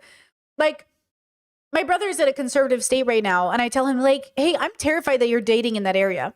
Like I'm terrified that you are dating around conservatives. Cause like, what if they say, but like they, you know what I mean? Cause like, you have to check with them. But like, I'm scared. Like, I'm scared that he might date some closeted, weird Republican that he doesn't even realize is a Trumper. And then he gets killed because they don't want to be outed. Or what if he goes on a date with a guy he thinks is perfectly decent and a nice guy, and we find out he's married and he's actually just like got it. You know what I'm saying? Like, it sounds scary. Like, it sounds kind of scary to date in a conservative area because I feel like those people are either going to be less honest with you about like if they're single or even available or safe, you know what I mean? And I just like, I get a little scared for him. Definitely. But when it comes down to government stuff and the nicks and crannies, like it's moving backwards in my opinion. I agree with most of what you're saying, just to the point of I disagreed primarily because of the same timeline. Within the last year, I feel like things have drastically changed. A lot of hope has been made. Like, I feel like we're hopeful because our community is progressive and we're getting the right people to also feel that way, but also a sense of hopelessness because we're constantly, if you're paying attention to the news, it's pretty depressing if you're staying up to date. So it's like a battle of, do I choose my happiness or do I choose to actually take action and do something about what's going on? Chet says, I mean, we have the same fears as straight women dating men. I'm not a straight woman, so I don't know, but I would say that I don't think it is the same. It's a little, I'm talking about a man who might kill you because he doesn't want you to tell people he's gay, versus like straight women are being killed by men for a different reason. So it's not the same fear, but the outcome might be death. Do you know what I'm saying? I don't know. I'm not a straight woman. I've never been a straight woman, so I don't know. But it's interesting, like when we say same, you know, like it is a little bit, it's, I hear you. I do think it's do you know why I'm being so particular about it? Because I don't think it's the same. You know what I mean? I don't think it's the exact same, but I hear you. Like, I don't, yeah. Like, police brutality against white and black communities is not the same, even if the result is the same. You know what I mean? But it's not the same. But it's like shared, but it's not the same. And yes, Chad, there is one black person on the panel. Four white people, maybe caveat, some maybe more passing white people. I don't know. But there is a black person on the panel. I mean, fortunately, I do try to stay up to date, but it takes a toll on us. And I feel like within the past year, especially, it's just been so negative on the LGBTQI++ community. And it's just, I don't know, it's hard because the marriage act was up and I'm sitting there and I'm like, am I not going to be able to get married to who I want to get married to? And that is the least, that's a small problem in the midst of everything. And it's still big. So it's just, I feel like with those big points hitting and then trying to take trans people away and act like the T never existed, like be so for real, come on right now. That just wasn't happening a few years ago as in your face anyways. So I guess it's just more so the media is showing us and the president is showing us their true feelings. And it's just, it's kind of hard, it's hard to stomach. I think more so now than it has been in the past when I was still figuring things out too. But I will say my only point of disagreement would be just as a lesbian, I will say I can't go out with a girlfriend of mine. I will get a stare every time. There will be looks. I will say I agree with the point that's trying to be made of like, it's nowhere near other people in our community. So that kind of ties in with what I said about the different letters and stuff before. So I understand what you're saying, but I will say, I think all of us do get those looks, and it's been more present in the last year because people are more comfortable being outwardly hateful. So I think it's, I'm sorry to interrupt, but I think it's so important that we continue to hold hands with our wives and do that in public anyway, despite the stares, because if we do it in public, then it becomes more normalized, and then it becomes less scary for anybody who's seeing it. Or especially if you do it in public, and if you hold hands in public and children see, it becomes more normalized in the minds of children. Not to say that it's a way to like manipulate children or like get in the minds of the young. But I also want to point out that animals, when they're dying, they thrash and they fight hard, and I'm relating that to government. So the government recently has been thrashing and fighting hard against social change that's happening in America. And I'm wondering if that's just a sign of dying ideas in the government that are pushing back. And so I personally think this is the best it's ever been for LGBTQ plus members, because I'm seeing a dying system trying to fight back and knowing that socially it's going to fail. I'm confident that things are going to return to a peak and go forward from there. See, the language we use is so interesting. And no, it's not a heavy criticism, but the idea that we're going to return to what? Why is everyone so convinced there's a return? There's no returning. There's only forward. So like, it's so interesting that even she's like, well, return to what? It's kind of funny. I also wish I knew how old people were on the panel. This is a temporary worry, and we need to band. And in this time, and in these times, we need to band together with our communities, hold strong, and show each other love and acceptance. So the reason why I disagreed is honestly because I'm more in the middle with the statement. I think the statement is very wishy-washy, and it is very much up to your own interpretation. Yes. I do want to say it gets very, once again, wishy-washy when it comes to legislation and government. Because how you two stated the same Marriage Act, I would like to say though, that yes, even though it did get brought up, they like instantly shut it down. Literally the day it got brought up, they voted against it. And it was 6-3, so it was by a pretty good majority if I remember correctly. And so I think it's a very back and forth battle. And how everyone has been saying it's not linear progress and how nothing in life is, this is something that is never going to be linear. I feel like the one thing that everybody in the queer community can relate to is the fact that unfortunately we are just never going to be treated the same way as everyone else, no matter if we had literally the same exact rights as everyone else. Like if trans rights didn't even exist and they were just rights, we would still be It's not never, but it is hard. I was going to say, like, sometimes when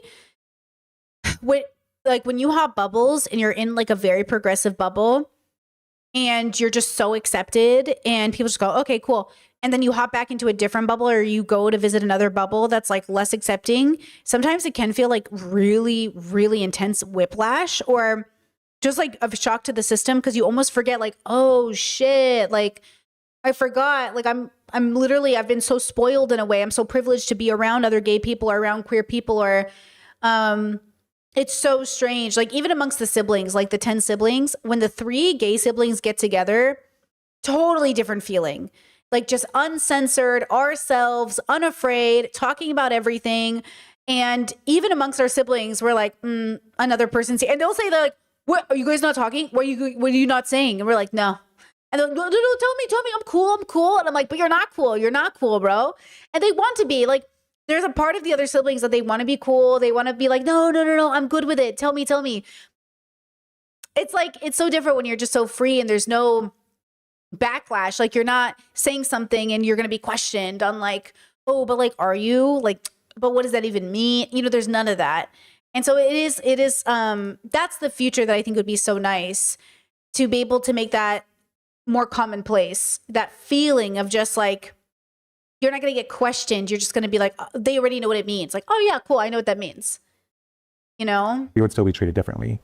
And so this is very wishy-washy, especially when it comes to the social aspect of things, because on top of that, what people don't realize, 80% of our fight, 90% of our fight is just awareness.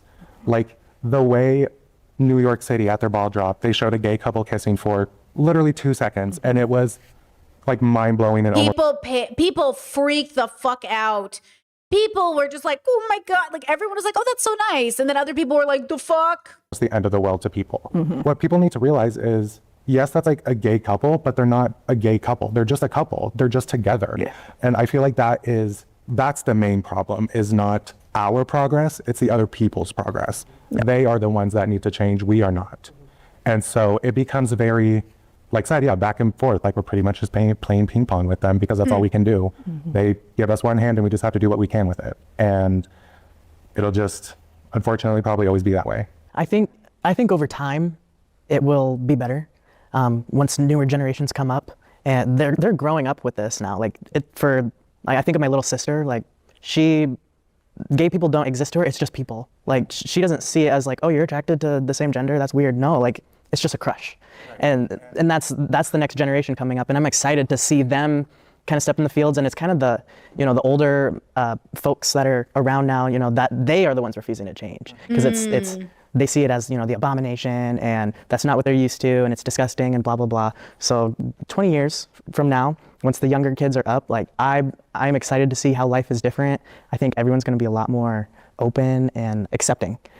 Yeah. So okay, you know how they've been saying things like Gen Z is more religious, First, that might not even be true. That might be propaganda. I've been hearing from a lot of people like, that's pretty propaganda. Like most teachers and most people, the only type of conservatism they're seeing from the kids is like when the boys get into the misogyny bubbles. But that's not even necessarily, as large of a problem as it is a problem, but not maybe as large. And so we have to be careful about assuming Gen Z is conservative. We have to make sure that we treat kids like all independent of these stories that we're hearing, because I do think kids look to us, and if we treat them like they're conservative, they're going to be like, oh, I guess that's what I am. Versus I try to assume children are progressive. So if I'm around a kid, I'd say, oh yeah, like that we want to treat everybody with fairness, right? Like I go, well, not to be mean to people, or not to discriminate, or not to be bigoted. And I won't even assume that they are. I'll just, even if they come from a conservative family, I'll say, well, that's so-and-so. They're a couple, or that's this. Like I try very hard to set the normal conversation to being, well, you wouldn't think like that, right? Like we're not going to treat people unfairly. And then that sets into motion like like that's how I want to identify, versus assuming that, oh, you're a boy and you're 12, so you must be a Tate fan. It's like, this boy maybe never even saw Tate before, So I don't want to treat. So again, I think this comes down to, as older people what we say matters to young people, and how we treat them matters. And I want to assume better of young people than not. Plus, a lot of young people are very progressive, well, very liberal, and the hope is to move them more progressive, But I also compare it to like racism, where even 100 years ago, that was such a big problem. Like black people and white people couldn't even get married. And everyone was seen as like, oh, if you're an interracial couple, like that's horrible. And now we're to the point where, if you saw me with my wife who's Hispanic, it's like, okay, like you would never think, oh, that's an interracial couple. We're just a couple. So I hope that over time, that is how, it is for everyone, all the couples. I love that you brought up the children and when they grow up and get older. I have worked with children ever since I could start working. I was a lifeguard. I worked at hospitals with children. All types of children I had just always worked with. And currently I do work with children now. I'm a preschool teacher.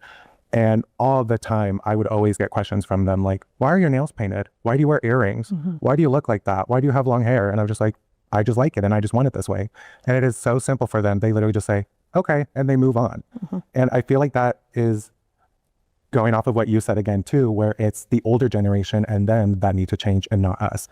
I feel like they are so close-minded and scared about, like I said, our awareness now, like just to pretty much any social aspect. I'm not trying to sound any type of way, but I can understand the frustration if it seems like it's everywhere. But at the same time, it wouldn't seem like it's everywhere if it was just like that already. And so it gets very hold on. Everywhere. Understand the frustration if it seems like it's everywhere. But at the same time, it wouldn't seem like it's everywhere if it was just like that already. And so it gets very, frustrating when I have these kids over here, they do not care, but then I'll have these same kids' parents and they will be looking at me weird. They'll be talking to me weird. Sometimes they don't even interact with me and I'm their teacher. And so it's like, they do not care. And I feel like that's what they struggle to realize is that kids do not care. They see everyone as people. They don't see people as black and white. They don't.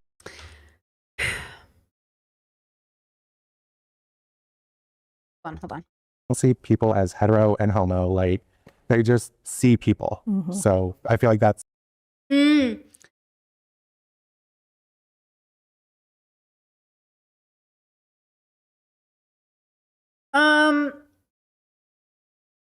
I don't really believe in the concept that children are blank slates. I think they do come into the world with a personality. They do come into the world processing it specifically. And I do think that they start to form bias and prejudice pretty young.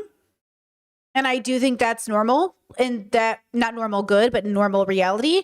And so we have to deconstruct with children. I do think like racism is taught. And I also think that human beings are biological creatures evolved over time. And because of trauma experience, might harbor prejudice against groups of people that they associate the trauma with.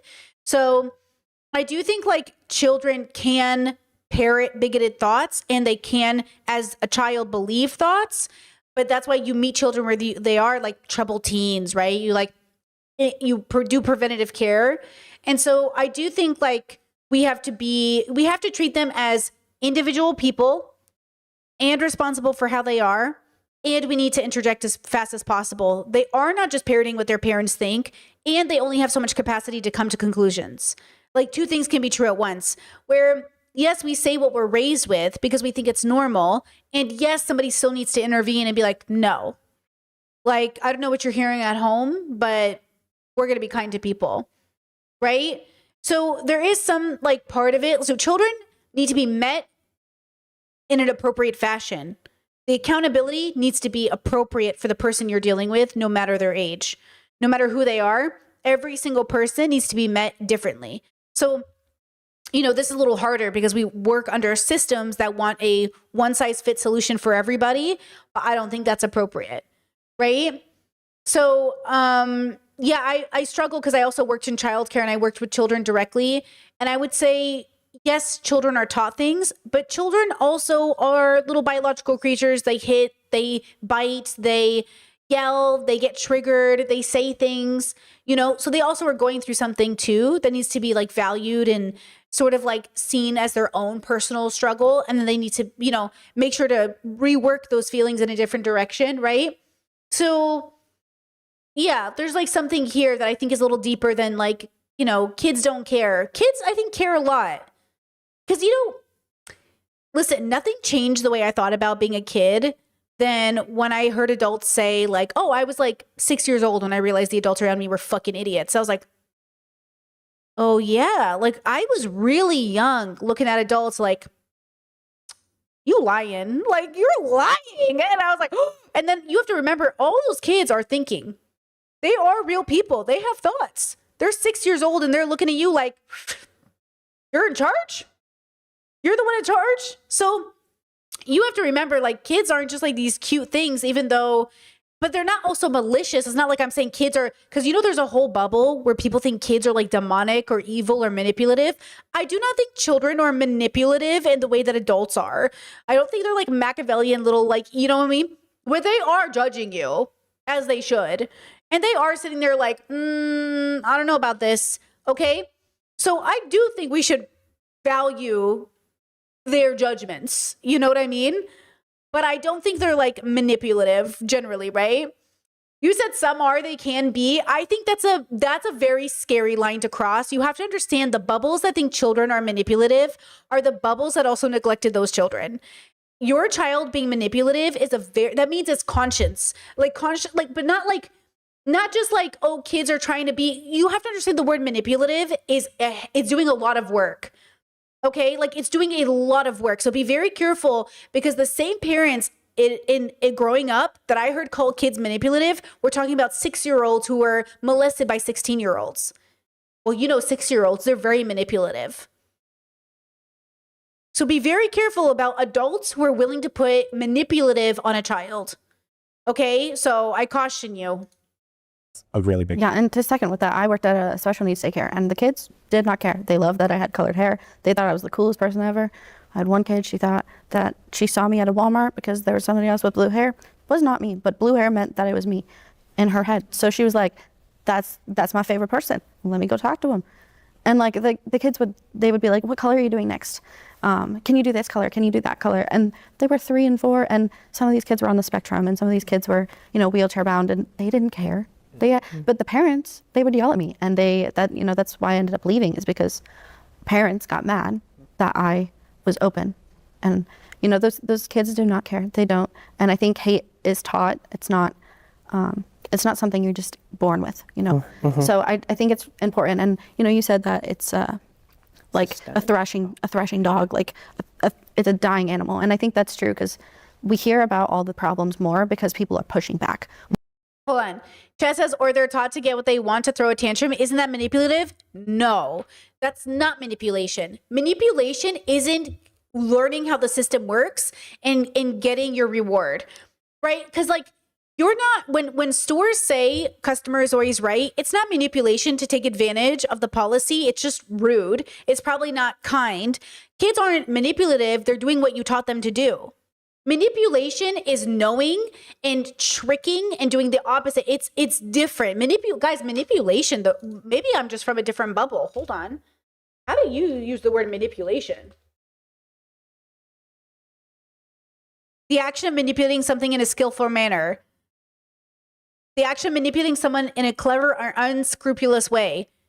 In psychology, manipulation is defined as an action designed to influence or control another person, usually in an underhanded or subtle manner, which facilitates one's personal aim.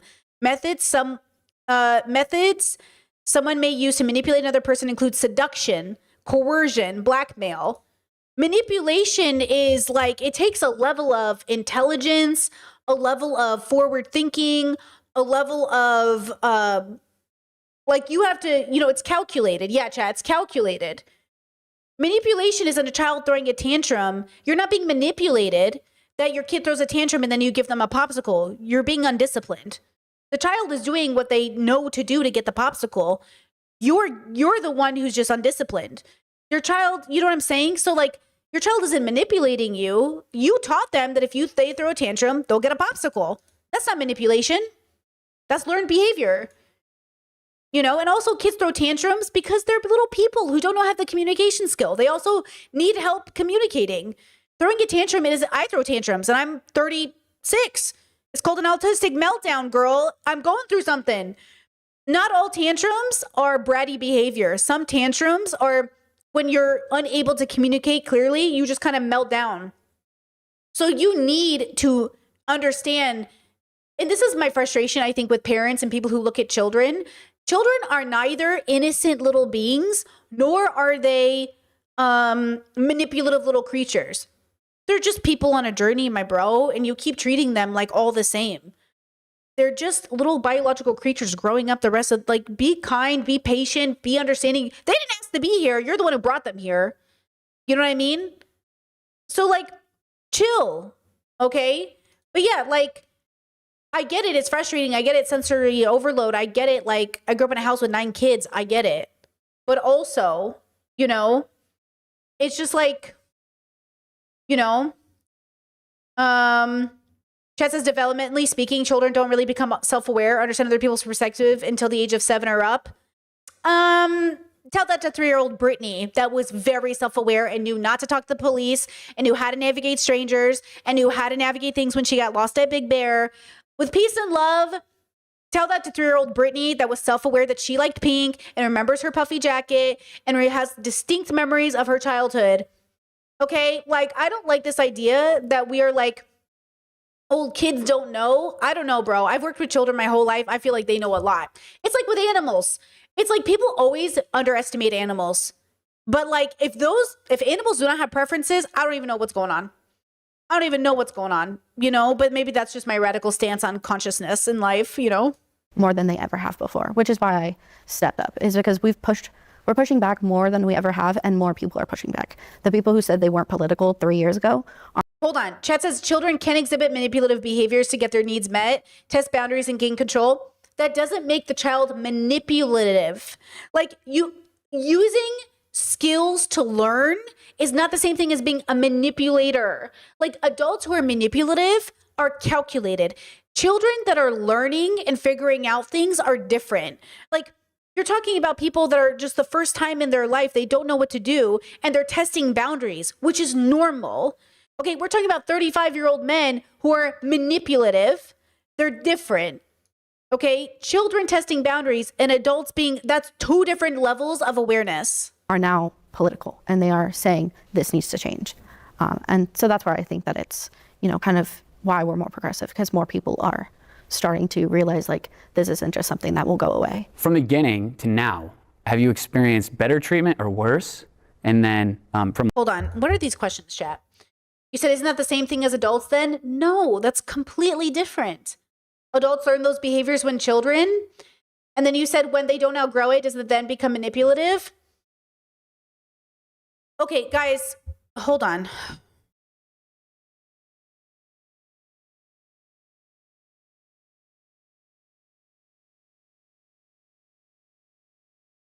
Okay, what's happening? What happened? Give me a story. What happened? What are you thinking of? What child is coming to mind? You know what I mean? Like, what happened? Something happened. What is it? Who said what? Who did what? What was your lived experience? Okay? Because, like, I feel like there is something here you're thinking of. You will have a rare circumstance in which child will be born with a very specific biological predisposition, an experience in which children are very young and deeply, like, psychopathic, manipulative. We are not skilled enough. I am not educated enough to have that conversation. That is not the regular experience you're having when you're talking about children being manipulative, right? So when we say, because the only people I know who talk about kids being manipulative are bad parents.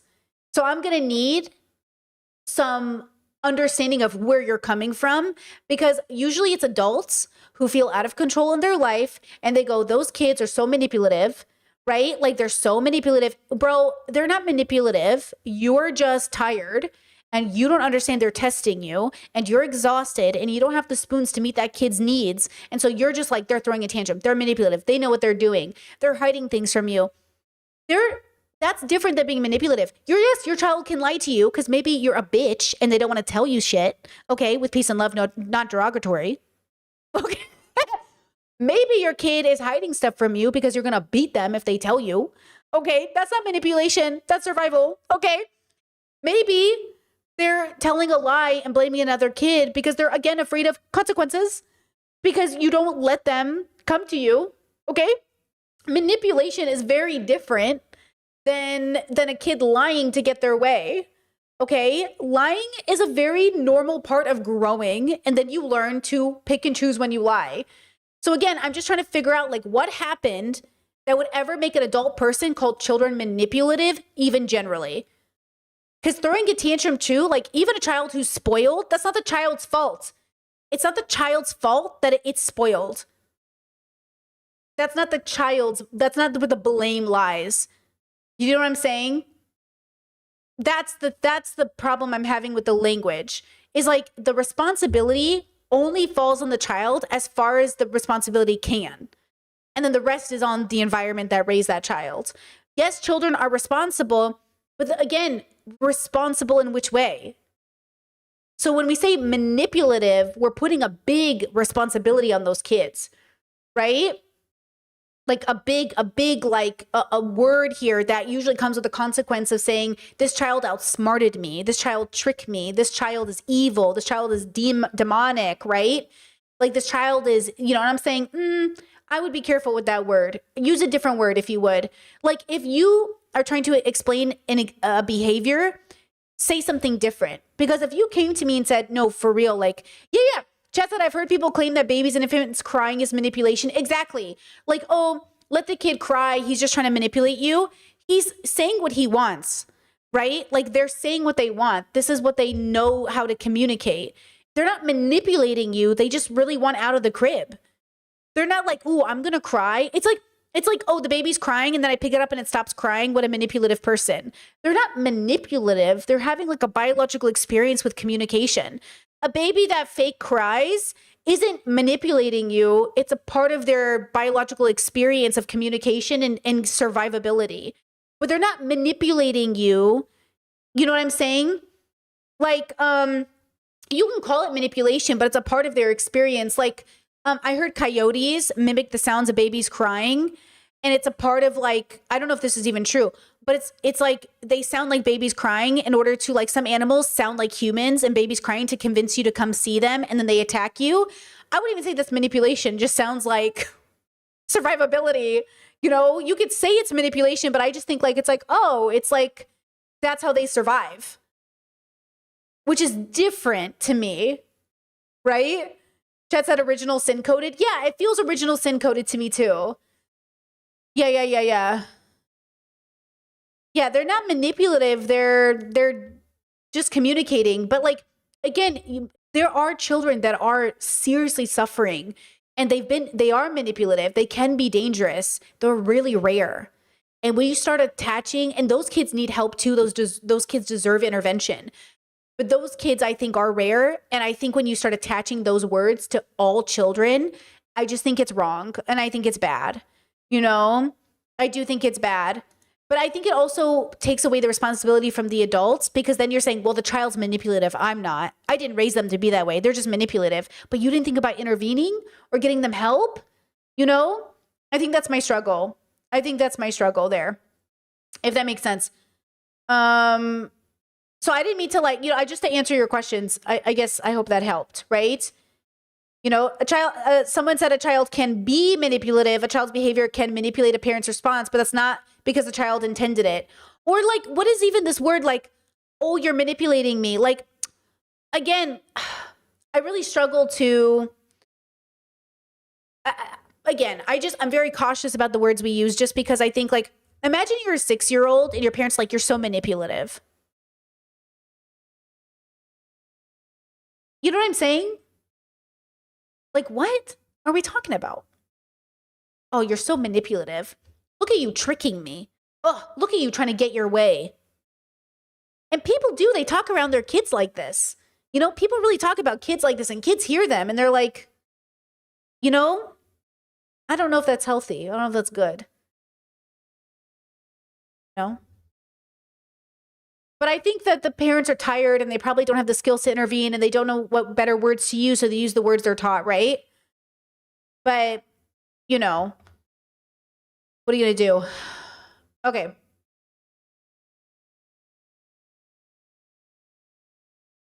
Yeah, Chet said I was called manipulative for crying after being screamed at. Like, yeah, exactly. It's like, oh, this is a very conservative narrative as well. Like, oh, they'll even, it doesn't matter how loud you get, we're not going to give in to you, but you're screaming on the top of your lungs because you're either going to get beat or it's like you're trying to get out of a beating. Like, listen, imagine growing up in a bubble where they talk about kids trying to get out of a beating. Oh, you're wiggling, you're moving too much. Why are you trying to avoid it? Take your punishment. And then they have the audacity to be like, look at these kids trying to get out of a beating. Like, do you blame them, bro? You blame them, right? You said, so why an adult showing those behaviors are responsible when the adults learn those behaviors as a part of adaptation?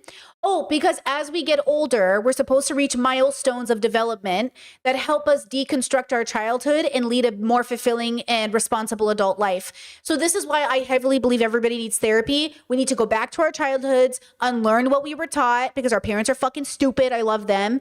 And relearn a better way to have a deeper relationship with our biological experience. And therefore it becomes the responsibility of the adult to get that care because we were neglected as children. Most of us will be neglected as children in some capacity, in some way. Even the most rich, privileged parents will neglect you. So you need to go to therapy, relearn why your childhood was the way it is, move yourself onto a different path and move forward. Okay, as soon as possible, but certainly not when you're fucking 6. Okay, as soon as possible, but also like, why are we holding 10-year-olds to the same responsibility as fucking 30-year-olds? So like, and even like, I'm very empathetic to people in their 20s too. It's really hard to realize it. I really think I didn't go to therapy till I was like 28. So I'm deeply empathetic to people. I didn't even know I really needed therapy. I knew I needed therapy, but I didn't know I really need therapy like the way I did until I was 28, right? So, be patient, let people go through it. But eventually, yeah, we should all start asking ourselves, like, why did I turn out this way? Like what made me this way? And just be careful with the words that we use, especially around children. You're so manipulative. You just want attention. And even in a world too, in America, it's so ironic to say like, oh, you just want attention, as if like there aren't healthy and unhealthy ways to get attention. There are plenty of healthy ways. Like, wouldn't you tell your kid, hey, get my attention if you need me? So don't you think you should explain to your child the difference between getting my attention in a healthy way and getting my attention in an unhealthy way? And then guide them to always trying to get attention in a healthy way? Adults need that lesson too, right? Like, we need to talk about how we sometimes seek attention in very negative ways. And then you realize like, oh shit, it's not that you're attention seeking or seeking attention. That's not necessarily the bad. The bad is how we seek that attention, So when we have this conversation, it's like, Like when you first started to now, or came out as, right? And then also once Trump became president, because I tapped into on the last prompt, you said like just seeing a Trump barn is a slap in the face. Since that presidency has taken place, have you experienced worse treatment? Because I want to distinguish from like what we see on the TV and the general polls versus what's in our real lives, and I'm wondering if it's the same or if it's different. That could be anyone. So I will say socially, coming out, it's always tough coming out. It always is, especially with friends and family who, especially if you're trans, it's a huge change for somebody. It's not as easy to accept as like a dating preference or a sexual preference. It was tough, but then it got really easy after everybody moved on past that. And then even after the new president got elected, I haven't experienced, I've been privileged, I think. I work blue collar. I'm in the local union in Omaha as an electrician, and I am surrounded by hardcore Republican men, some my age, some younger. I'm 26, so I'm part of Gen Z, some older. And I've never once been misgendered. I've never once been treated poorly. I've been, especially by people of my age group, they have come with me with questions, and some of them I know wouldn't support it, like wouldn't agree with some of the things I say or the way I live my life, but they are adamant that I'm an adult and then I get to make whatever decision I want to make, and that who are they to say to stop me? So socially, I would say we've made progress at least that far, and that's the bare minimum of what I'm willing to accept. I would say it's gotten better for me. I can't speak for every trans person though, and I won't speak for every trans person. I'm non-binary, so I feel like that adds extra little layer on top of being trans. And it definitely, I don't think it's gotten better. I don't think it's gotten worse, but it's I travel a lot, so I've been a lot all around the country, and there's places that it's really nice and it's really great. But there's other times that it's awful, and it's always ma'am, sir, and it's very just like very gendered, very, you could correct them and they'll laugh in your face, which has happened to me multiple times. So, but that happened prior and it's happened after. So I think, and it's definitely about where you are and how comfortable the people who are going to be discriminative against you, how comfortable are they in their community to discriminate against you? If they're more comfortable, they're going to say it. Small town, they'll say it. They don't care. Bigger town, they're going to hold their tongue a little bit more. But I think it has gotten worse. Ooh, I would like to live in a future world where we didn't have to hold our tongue from saying something bigoted. Maybe hold our tongue from saying something mean, but like maybe not hold our tongue from saying something bigoted. I would like to live in a world where you didn't have anything to say bigoted. You know, we're always going to have moments of wanting to be mean because we're petty, but like bigoted is different. Like, oh, that's not real. Or, you know, like trans people aren't a thing or whatever your bigoted thought is. Or, you know, it's like, it'd be nice if we got to the world where like you didn't even have to hold your tongue. But at the same time, it's just because they've been given a more comfortable community. So they know there's more people in their corner that will say something too, instead of prior to this, not as many people would say it because they didn't know that more people were going to back them up. I'd say for me, kind of similarly, I feel like some ways it's gotten better, in some ways it hasn't. I hold myself as a very confident lesbian woman. I really don't care what you think about it. So that's your problem, not mine. I think that has changed my world just because that's the lens I view it. Granted, so that's, I think, where it's gotten better. I think I've gotten more respect from people just because, again, that's your problem, not mine. I'm still gonna do my job the same way. I'm still gonna treat you the same way, whether you like it or not. I'm still a nice human being to you, so kill them with kindness sort of thing. However, been called F-slur, been called anything that you want to think about, it's probably been said to me as I'm walking down the road. And I'm like, that's crazy. Like one time I was driving my car, turning left, and a guy rolled down his window and yelled F-slur at me. I was simply turning left. Like that is crazy. And I think in a way, since I came out 4-ish years ago. And by the way, they didn't even have to know if she was like a part of the LGBT to yell it. It's the fact that it was in their vocabulary to yell at people, which is crazy. And I've changed a lot since then. I used to have my long hair, all of that stuff, cut my hair, was more proud of it. I just feel like people have been more comfortable, like I said before, hating to your face because the media is showing it. So the media is going to Though she could have had a rainbow in her car, and that could have been a, you know. Chad says location and community definitely matter. I live in Nashville, and it's progressive for the South. But if you travel 30 minutes out, it's a whole different world. People don't hold their tongue as much. When I lived in Washington State, I lived in Seattle, and I thought it was so progressive. And then I thought all of Washington was like that. And then my partner and I, at the time, we were driving through parts of Washington. We got to rural Washington, and I was like, why are there so many Trump signs here?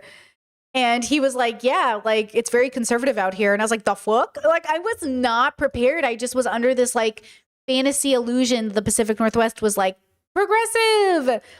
And then the amount of Trump signs was crazy. Show it, and we can talk about that all day long, but then it seeps into our everyday lives by influencing those people that are watching that and think it's okay to talk to us in such a manner. When I see someone in maybe something I don't disagree with, am I gonna call them out? No, because they're walking down the road, they're not bothering me.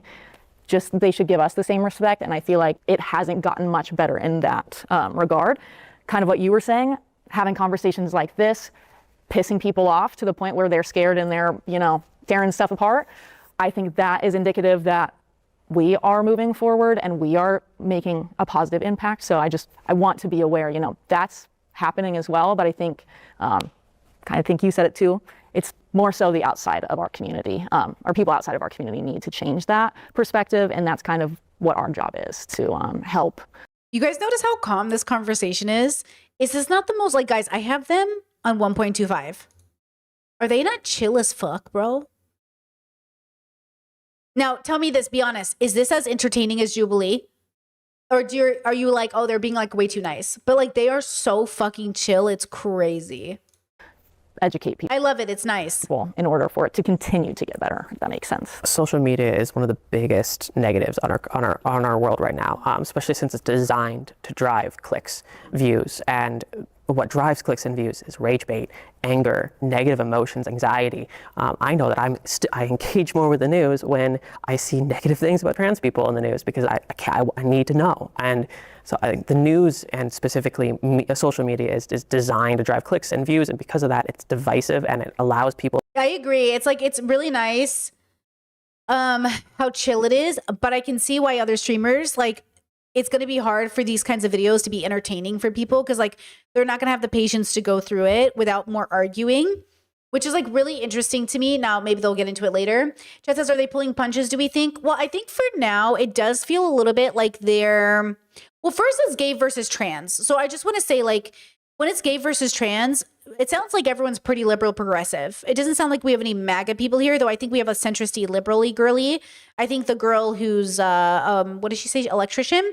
I think she might be, because she's like in Omaha getting along with Republicans in a specific way. Maybe she's more centrist-y, liberally, but I'm not sure. But I would say like Jubilee would make sure there was a lot of contention. Like they would guarantee, like they would make sure to book people that were going to fight. Versus it doesn't feel like Counterpoint is trying to do that as a channel. To sit in these, and they might be pulling their punches now because they're just trying to respect and get to know each other, but there hasn't been that much to disagree on yet. Groups where they feel comfortable either on the far right or far left, and they just see the same views over and over and over again because that's what drives the algorithms. Yeah. As a millennial, I don't know if I'm the only millennial here. I think I am. I feel like, to me, this is so different from when I was growing up because I grew up in a Catholic background. I went to Catholic school, very conservative. It was very different, like even before internet and everything. And now that we're doing this, it really is like an amazing thing for me. And I really don't want us to discount or disregard the work that our previous generations have done for us because they have laid the ground for us to be where we're at right now. Granted, it's not a perfect situation, but it's definitely better. Ugh. This queer activist and content creator, I didn't know their content, but they were just found dead, beaten, devastating. Let me see if I can pull up there. Ugh. Truly devastating.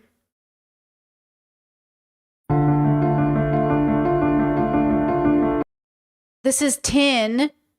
Arrests were made after LGBTQ star found beaten to death in Thai forest. It says, turn down the sound here. Actually, I'll just mute the sound here. It says, Ko Tin, widely known as Irrawaddy Ma, was found dead in the forest near the border of Thailand and Myanmar on 20th of January. A 25-year-old lifestyle influencer body was discovered beaten to death in this Mae Sot district. He was wearing a yellow shirt and black trousers, which had been unbuckled and pulled down. His face showed signs of severe trauma that was consistent with being struck by a hard object. A wooden rod stained with blood was found nearby, which is currently believed to be the murder weapon. He was from Myanmar, reportedly went missing from his accommodation on the 18th of January after receiving a call for help. After receiving a call for help on social media, he left to provide help and didn't return. I wonder what that means. Wait, he was reported went missing when his accommodation, okay, he left to provide help and didn't return. Does that mean somebody called him and asked him for help as like a LGBT person? And then he went to go help them and they were actually lured? Oh, yeah. The state police believed he was lured into the forest and, oh, that's so devastating. They baited him. Oh, that's so sad.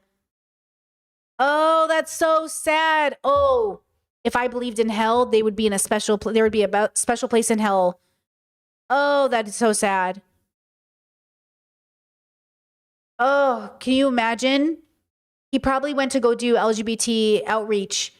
He probably went to go help them.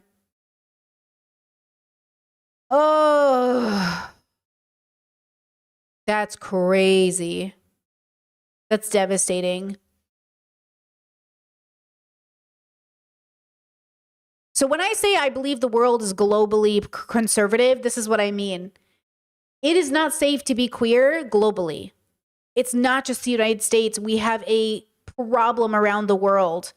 I'm waiting. Once somebody establish a gay country already, so we can all go there. Not that gay people don't have their own problems we have to deconstruct, but like somebody start. It's very hard to know where to be gay, where to be queer. As much as they say it's safe for you, like, is it? You guys gonna change your minds later, you know? All right, back to this conversation, damn. Because we now, back then, people are just fighting to live, like when they're fighting the AIDS crisis. Now we have accessible medicine for us to prevent and to maintain a healthy lifestyle. And also, another thing is that it's also very challenging for me because I didn't really feel that I fully came out until 2020, which means I've lived probably longer than you guys before I came out. Ooh, we love a millennial king over here. Jess says, could I still live there even though I'm not gay? That's the thing. It's like, obviously, I would love... See, that's the conversations I have with my conservative siblings where I go, hey, if there's like a gay country and only cool people can live there, you can't come. And they're like, oh, why can't I go? And I was like, you can't come. And some of them are like, I won't fucking be there anyways. And then other ones are like, wait, why can't I come? I'm cool with gay people. I was like, no, you're not. You vote against us. They're like, well, it's my religion. I was like, well, your religion sucks tits, bro. Get a new religion. And they're like, you can't say that, bro. It's my religion. I was like, well, you can't come. Okay, you can't come here. That's what I'm saying. No Christian gays in the gay country, guys. No Christian Muslims in the gay country. I'm sorry. I love you. You can't come. So even the gay country is going to be discriminatory. We're going to discriminate too. No pro-life gays, okay? You can't come. Okay? No misogyny gays. You have to deconstruct. Okay? It's going to be a very strict country. We're going to deport people. And to me, the fact that I'm able to be more of myself right now than ever, that right there is progress. Because there was a reason why I was afraid to come out in the past. Whether I was afraid to lose my job, whether I was afraid to get discriminated, whether because I grew up getting bullied throughout my entire school career.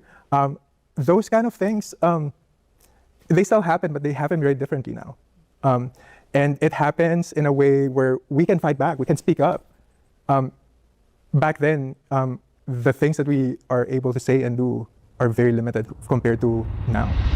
Is your perspective missing from this conversation? If you want us to reserve you a seat on a future episode... All right, I'm going to sign up, girl. Let's all go. Let's all... What if we all show up and it's just my community on the panel? That's our next goal. Don't wait. Our casting link is in the description. Well, gender-affirming healthcare should be accessible for minors. Okay, here we go. This is the contentious question. Gender-affirming healthcare should be accessible for minors. Yes. We'll start by having everyone that agrees come up now. Okay. Who would like to start? I will. So I'm going to be very blunt about this. I think that we need to, I don't think the average citizen can make a decision about this. I don't think anybody's opinion about this really matters. The only opinion that matters, I trust, is the current medical opinion from the leading medical science in the industry, in that specific industry. I trust the medical professionals, I trust doctors, and I trust any researchers who are specific experts in that field to make that decision. And the current WPATH standards say that gender-affirming care saves children's lives. That's as far as I'm willing to go on that. There's a lot of stigma around young youth, trans youth getting gender-affirming care. But when you say gender-affirming care, that doesn't mean surgery immediately. Most of the time, it just means getting them socially transitioned and helping with that. And then, the start of stopping a transition that they're not wanting to do. And you can always put a pause. And yes, there's side effects, but they do that for kids who aren't trans. They put kids that aren't trans on hormones because their hormones are out of balance. So I'm not saying let's jump to surgeries. That's not what gender affirming care means. It's gender affirming care is doing all the things to get a person to be comfortable living their life. And it's excruciatingly painful to be a trans person and not be able to do anything about it because you're underage. That is one of the worst feelings in the world, and to have to live that every single day. So imagine you come out at 10. Now you have 8 years that you have to sit there and wait. And in Nebraska, 9. So that's kind of where I stand on it. I think it's important to have access for everybody. Is having the surgery, is that technically gender affirming care or not? That is a part of it, but it's not. Okay, so I want to be direct. Yeah. Do you think that the surgery should be able to be had for minors? If you're saying minor, Because I think that's as like in- when the minor would be under 18. Yeah. I just think that's like the people watching, that might be the one that they're thinking like. Yeah, like surgery, that's not happening with gender affirming care. That's underage. That's not like surgeries aren't happening underage. They're happening when you are of age. Gender affirming care for minors is the like hormones and those things to stop you from fully transitioning, well, fully developing into the wrong gender. Do you think it should be, like, I'm not saying is it happening, I'm saying like, should it be able to happen? In your opinion, is all I'm asking. I don't know. I don't really think that it's by person. You Okay, know? fair. Yeah. I don't it's completely think fair. if your medical team decides that that's something that they're comfortable doing, cool and awesome. But if I think your medical team and your therapist and whoever's working with you, they need to help make that decision. I don't think I can make a decision for them. I agree with what Emmy was saying. It saves lives. At the end of the day, I'm a psychology major in college, got my degree in it, and we learn all about suicide rates, all of that. Like they were saying over there, gender affirming care can include multiple things. I know you're referring to the surgery specifically because that's what people automatically will think when that question is asked. However, it can include going to a therapist that respects your pronouns. It can be puberty blockers. So if you haven't hit puberty yet, you can take puberty blockers. It'll stop that temporarily, and then you can have a little bit more time to figure it out because it's a confusing time. I can only relate it to my experience of being a gay person and figuring out that was my identity. Very different, but you see what the tie is that I'm making here. Like at the end of the day, providing those types of care, whether it be a therapist, blockers, medicine, whatever, opposed to surgery, like that's still going to help save lives at the end of the day. Now, I agree. I think it is on a person-to-person basis when it comes to the surgery aspect of things. I don't think any one of us can sit here and say this is exactly how this needs to happen because the severity differs for everybody that's involved in that situation. So someone can be really, really low and need that to feel themselves. I know that, or feel like themselves. Cutting my hair made me feel that's a type of gender affirming care for me, or I guess more so towards my sexual identity, which is different, but I know what that changed in my life. So I can only imagine what those types of care or like options can do for someone in the trans youth. So that's where I stand on it. I totally agree with everything that you guys said. One thing I want to point out is that the really important thing about this specific topic is that we need to create more awareness that gender affirming care is not just surgery. And that is one of the things that makes this very challenging for youth, especially for youth that needs this type of healthcare. We need to make sure that we're giving each person an opportunity, especially during puberty, to like. Okay, I was just researching and trying to Google really quickly, though it would take a lot of time to read through it. Some of the government's answers of like the 2,000 to 3,000 children who are minors who have gotten, quote, surgery for gender affirming care. It's a little confusing because like I was reading through it really quickly to try to figure out like what are the cases they're talking about. And though there might be a couple of cases, I still don't have definitive answers for why. So the way my brain works is it says, is there going to be in a population of 8 billion people 1 to 10 to 1,000 minor children that might need gender affirming care as minors? Yes. Do those children deserve that care? Yes. Are some of those children that we give care to going to regret it later? Yes. Is there ever a right time to get gender affirming care? Yes. Is there ever a wrong time to get it? Yes. Do people regret things that they do? Yes. How do we give each individual person the most amount of information before they undergo surgery? We trust the doctors to give those patients that information, and they have to be able to give it to them. What I find often in these conversations that people don't pay attention to is the fact that your doctor and you must have a relationship in which they can communicate with you without fear or blowback from the government or institutions. And some of your doctors are crazy. So you have to pick a doctor that agrees with you, values you, and sees you as a person.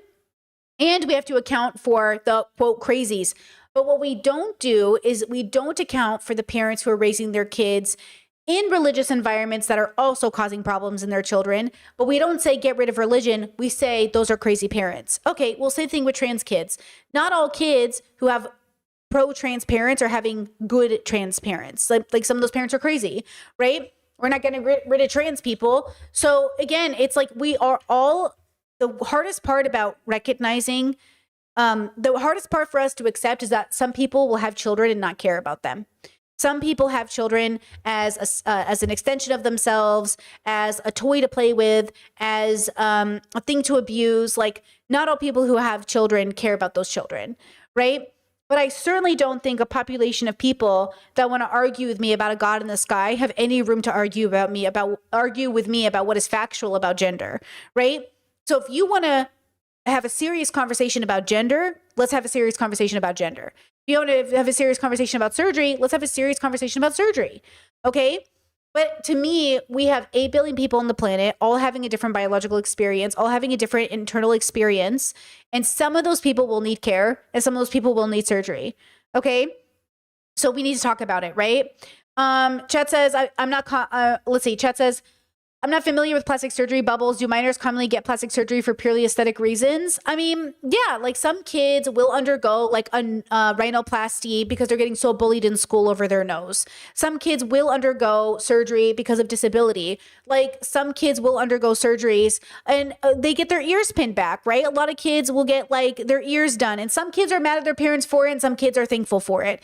As parents, the riskiest part about being a parent is you have to make decisions about your children's health, and they might hate you for it later. Okay? Like they might hate you for it later, right? And so like that's the journey we all have to go on. Oof, I just realized I'm getting a pressure headache. Oh my God, hello. So, okay, when our parents make these, I remember my mom, I picked the biggest fight with my mom. I wouldn't talk to her for the longest time because she wouldn't let me get a Brazilian blowout on this fucking hair of mine because I was like, I hate my hair and I look at it, it's so ugly and I want straight hair and I can't believe you're not letting me do it. And she was like, I'm not going to let you put those chemicals on your head. And then I was like, I'm not talking to you. I was so mad at her. And that wasn't even surgery. But I was pissed. Where was my gender affirming care? You know, I was pissed. Anyways. Okay, it is what it is. So when we talk about surgeries and gender, it's already enough pressure on the parents. But I think with the right parent who's educated and has good intentions, they'll make the best decision for their kids. Okay, so we have to talk about it. And yes, chat says right-wing folks never, these conversations never include intersex kids where surgery is given to infants or 16-year-olds. I mean, it's so interesting that in one bubble, you can like decide to cut off the foreskin of your child before they've even been able to consent. But you can't have your 16-year-old consenting to gender affirming care. So the baby doesn't get to consent to a foreskin getting cut off when they're a kiddo. But the 16-year-old doesn't, you know what I'm saying? It's like, bro, come on. We obviously want to give kids as many options as possible. And we want to understand that it's never going to be perfect. Okay? Yeah. Oh, yeah. Chet says, I also knew a girl in high school that got a breast reduction.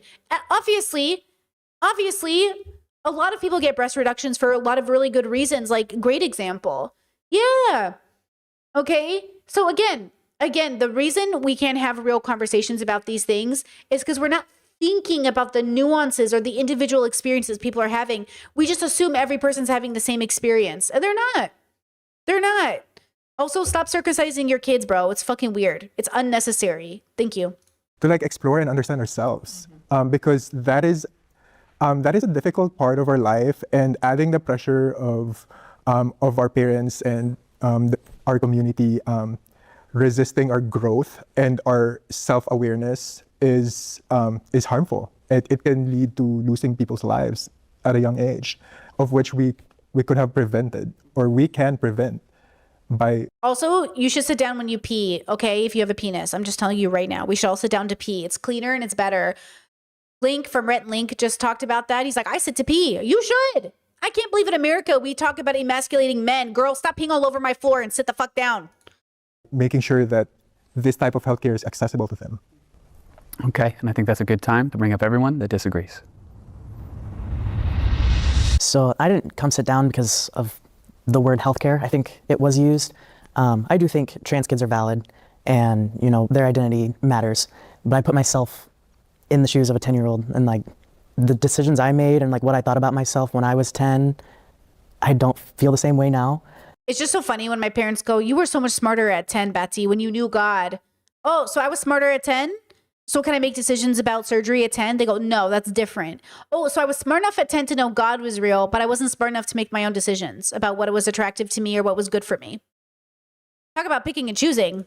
I brought up my little sister earlier. Like, she has such a giant imagination where, you know, she thinks she's a whole bunch of things right now, and that's fine. She's a child. She can live like that. If she came to me and told me she was trans, that's great. We'll cut your hair. We'll get you new clothes. I'll call you whatever you want. Hold on, just because they're trans doesn't mean you got to cut your hair. Also, when it came to tattoos and piercings, I saw someone ask that question. How do we feel about that for kids? It's a hit or miss.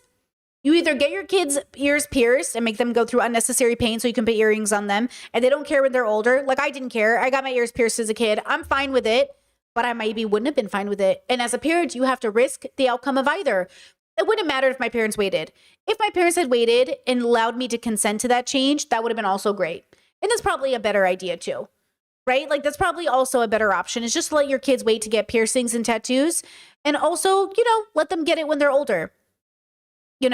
But when it comes to making permanent changes on your body, I don't agree that a child should be able to make that decision because even at 18, I got tattoos on my body that I wish I didn't get, and now they're permanently there.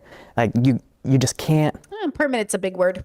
Make educated decisions. I feel like kids can't process thinking long term and what it might. Heck, a lot of adults can't process thinking long term. Do.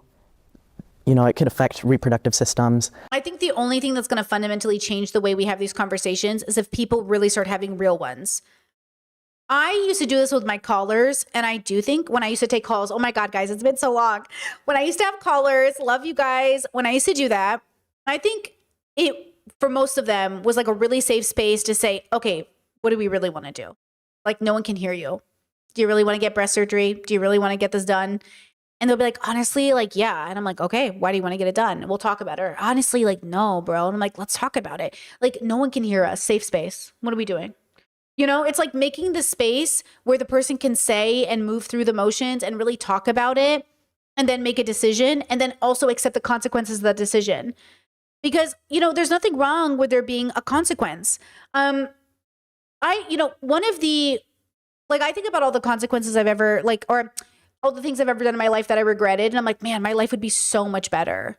My life would be so much better if I didn't do these things. But I also didn't have much choice. Like, we don't have as much free will as we think. So we do in the moment what we think is best, which is the hardest part for us to process. I don't even believe in free will the way other people do. So that's probably a lot of my positioning on people. Like, I know you can't make a better decision right now, but this is the line. That's why you put down a boundary. You have to, guys, if we lived in a world where people had actual free will in the way that we think about it, we would never need boundaries. We would never have to consent because it would be obvious. But we obviously need to put down boundaries because if people just like with the right data change their mind right away, we wouldn't even need to have these things. We obviously know there's something that's wrong with, like, not wrong, but there's something that's difficult about being a biological creature, and that seems to be change. And we really struggle to just change. I struggle. Look at me with my introspective, I'm so introspective, blah, blah, blah. But then even I'm like, oh, hold on. Now that you've inputted new data into my autistic framework or mainframe, I'm going to need to updating systems for the next 6 months, updating systems for the next 6 months. Like, I'm going to need time for my brain to be like, and I'm processing, and I'm processing, and and that's me. I'm doing so much work out here. Now imagine you take somebody who's not even interested in philosophy, not even interested in reading, not even interested in documentaries, and then you want them to change their mind in 2 seconds when they're like, it's going to take a second. But if we had real conversations, we would have safe spaces to be like, hey, dude, are you getting surgery? Yeah. And it's like, okay, let's talk about it. Yes, Reboot. Shout out to chat, says Mainframe reminds me of the show from the 2000s, Reboot. Classic. Loved it. And all that, and change the outcome of their life entirely. And I'm not saying like they're going to regret transitioning either, but there is the high possibility that they will. Like a lot of kids, and you said that minors are not going through surgery. They have. And it has happened. And a lot of them that have, once they become adults and their frontal lobe is developed and they're like, oh my gosh, like I regret doing this. And that is just as bad on someone's mental health as the other outcome. So like, well, did they want to kill themselves after? Because a lot of people who don't get gender affirming care kill themselves. So is it just as bad on the other side? Is the regret bad enough? I'm not sure about that. Yes, it's a slippery slope. I don't think they should be getting hormone replacement therapy. I can maybe understand like hormone blockers, but when it comes to surgically changing your body, I do not think that should be permitted until 18, and you go through all the steps of meeting with the psychiatrist and all that stuff, completely understanding what choice you're going to be making. Yeah, is that all surgery for people? Like, is that like, if your child has like a birthmark on their face and they need surgery to get it off, like, can they not consent to that? Like, do you have to wait till they can consent to it? Like, what if your child has like a cleft lip? Like, do they fix it or no? Do we just leave it? This is also a disability conversation because some people feel like you should never change the way you look to fit standards. But I also think that's kind of like messed up. Like, we don't care how we look. Like, some of us have an idea of what we want to look like when we look in the mirror. And that's what gender affirming care is. It's matching the inside to the outside. Not everyone feels that way, but a lot of people do. So it's like, you know, when do we intervene? That's what I'm saying. You must have the discernment to know situation by situation when it's time to intervene. Just be serious, be considerate, have really good intentions, and do your due diligence. Educate yourself, and then make a decision that makes sense. Also, I just noticed he's wearing a cross. He's wearing a cross.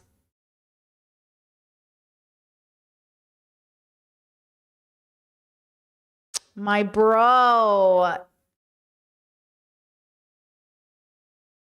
Making the long-term impact that could happen, and everything beyond that. I want to quickly push back on just a couple things. Specifically, let's be clear, the child is not the only one making this decision. We have two parents, therapies, and doctors that are all required to make that decision. And then jumping to surgeries, let's look at the specific surgeries. The specific surgeries that are happening are mastectomies. That's the only one that I know of. You can correct me if I'm wrong. In fact, I invite you to correct me if I'm wrong. I'm okay being wrong. Oh, vasectomies, interesting.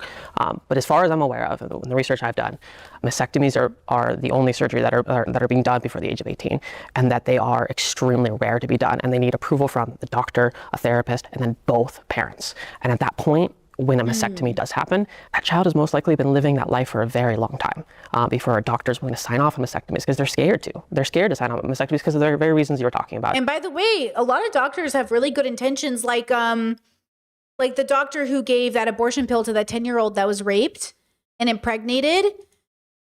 She was reprimanded. She didn't lose her license, but she was reprimanded by the state. And so, like, that's something to think about too. Like, a lot of doctors are really trying to help their patients, and society won't let them because society is bigoted, right? Regret. And then I want to shift to... Wait, did she say vasectomies or mastectomies? Wait, mastectomies, not vasectomies? Mastectomies? I think that's a pretty big deal of a surgery, though, for minors. A mastectomy? That's a pretty big deal. That's a conversation that would be, like, again, like, that is a very big deal of a surgery to me.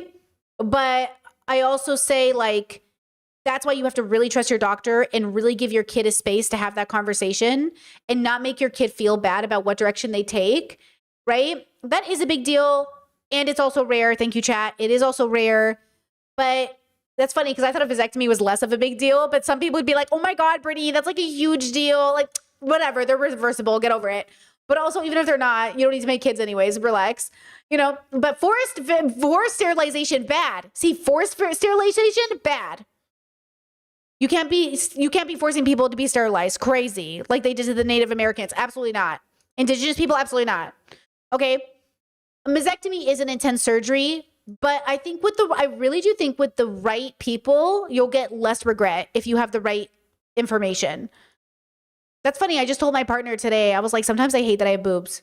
He was like, oh, and I was like, no, seriously, sometimes I just want to lift up my shirt and not feel like my boobs are there.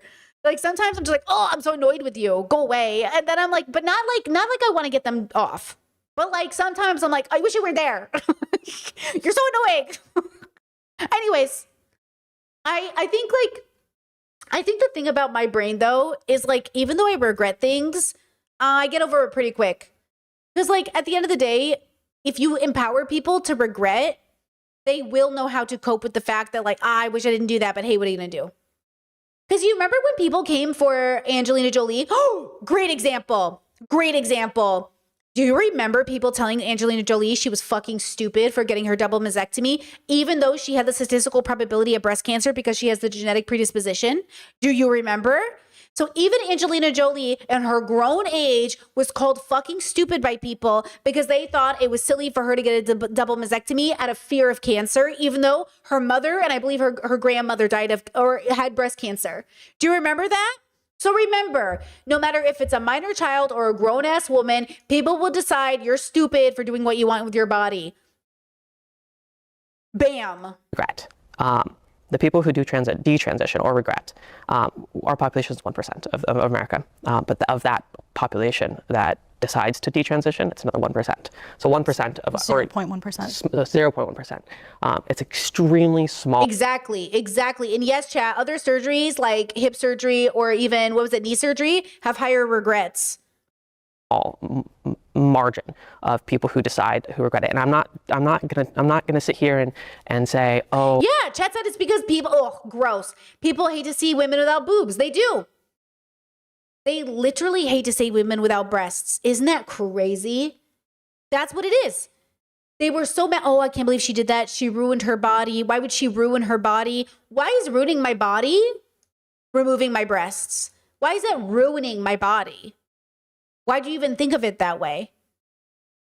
I don't care about those people. I do. I care for the harm. I care for the hurt that they're going through. But when I look at the children who could be saved from suicide rates, from cutting themselves, from any other self-harm, I look at that and I say, that is so much better than the 0.01% that regret. Because it's about harm reduction. That's kind of where I sit. I'm sorry for not letting you talk first, but I felt like I was going to forget it if I didn't say it. So. And I want to second, I've done a lot of research on the regretting, and the stats of regret, it's an even smaller. It's like an entitlement to Angelina Jolie's body. It's to say that, like, how am I supposed to jerk off to you if you don't have boobs now? Gross. Fucking gross. Percent of the 0.1% that regret is because of social pressure. Is why they, even if they did it as a kid, whatever the age, they get socially pressured to detransition. And obviously there's cases, but there's very few cases that people detransition that are doing it because they regret their transition.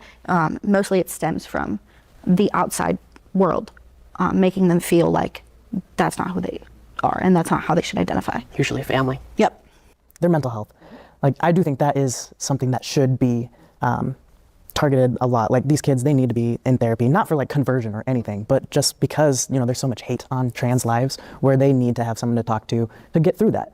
I don't necessarily, and this is just from my personal experience and others that I know, I don't think the main reason kids are killing themselves is because they can't get surgery. No, I think there is a much bigger issue, and that comes from everyone else that exists in the world. Yeah. Acceptance in general, having a safe space, having what they need, all of those things. Yeah. And that's why I say I can get behind hormone blockers, for that will stop reproductive issues or organs from developing and whatnot. And then once you turn 18, you can get that surgery if you decide. But and I understand it's not the kid deciding, it's the parents and the doctors. But as a parent myself, like, I don't think I could ever agree to that. But that's your choice. You get to have that freedom of choice. Exactly. Other parents, we shouldn't rip away that freedom of choice from other parents who believe that that's right for their child, right? But that's all I'm arguing. And I guess I understand that, but that's like changing, that's a permanent change for my kid. I guess, what age do you think someone should? I can't make that determination. I think that we should look at WPATH guidelines and look at what doctors say and what the medical... This is, again, guys, it's about, do you have the ability to think, okay, this goes back to what we covered earlier on stream. Do you have the ability to understand the legality at play here versus what you would do in the situation? Just because it's legal doesn't mean you have to do it. Just because you have the right to abortion doesn't mean you have to have one. Just because kids can get gender affirming care doesn't mean they have to do it. We're talking about, do they have the legal right? Yes, they should have the legal right. Do they need to use that legal right? Not necessarily. That's what's being debated here. That's all that matters. Do people have the legal right to seek medical advice from their doctors and seek medical care? Yeah. And we should probably, encourage people to get 2 to 3 opinions if that's necessary. Like, fun fact, when I was diagnosed with BPD, people asked me like, oh, did you get other people's opinions? No, I didn't even think about it.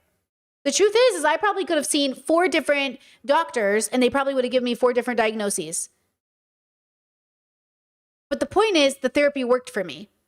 And that's the point. Plus, I don't really think people have BPD or narcissism the way other people do. I don't think it's I think it's more like a state of being. It's meant to express like a state of self, right? But you know what I mean? If I got diagnosed, if they tested me again today, I would not have BPD. But the point is at the time I qualified and the therapy really helped. And that's the point. I don't care. Somebody said that to me once. Somebody said, oh, you don't feel I don't feel like you have borderline. That feels so a wrong diagnosis for you. I was like, I don't really care if I have it or not. They're like, what do you mean? I was like, I think it's fine if I do or don't, but the therapy really helped. So that's kind of my focus. They're like, yeah, okay. Yeah, having the right label is really helpful. At the time though, all I cared was the fact that I was getting better. And I did get better. So I don't care. But the stigma, I can understand the stigma is really difficult. The stigma is annoying as fuck, but what are you going to do? What are you going to do? Community if my daughter came to me when she was 4 and was like, I'm boy, and now she's 16 and says, I want to get the surgery, then I would maybe consider it because they would have lived their whole life like that. Yeah, of course. So you're creating circumstances in which it could make sense. And that's probably what most families are doing. And that's the point. But if she came to me when she's 14 and says, I'm a boy now, and now he's 16, I'd be like, I can't quite get behind that. I get that. I think what I'm just pointing out is I think that we should. I also think, it's hard because not everyone's imagination is as good as other people's. I learned this when I learned people have aphantasia and don't have monologues necessarily. Your imagination's maybe not that good. Maybe mine is better. Maybe when I imagine it, it's a different experience. So maybe you should worry less about imagining it and predicting what future you will do and try to accept that you don't know what you do until you really had to do it. Because you don't know that kid. You don't know which kid is having which experience. You don't understand. The point is, we need to have the right to do it, whether you can imagine it or not. Allow people to have the freedom of making those choices, and those are beautiful choices. You get to decide as a parent what you feel is right for your child.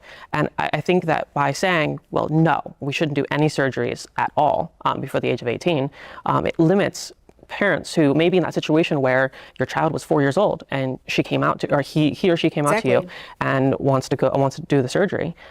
It prevents those parents from being able to say, yes, I approve of the surgery.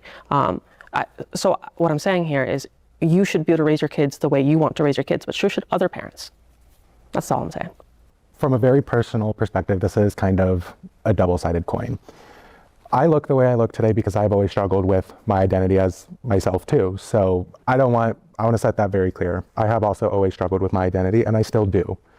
And one thing that I would like to point out that I really liked what Paige said was gender affirming care is not only healthcare.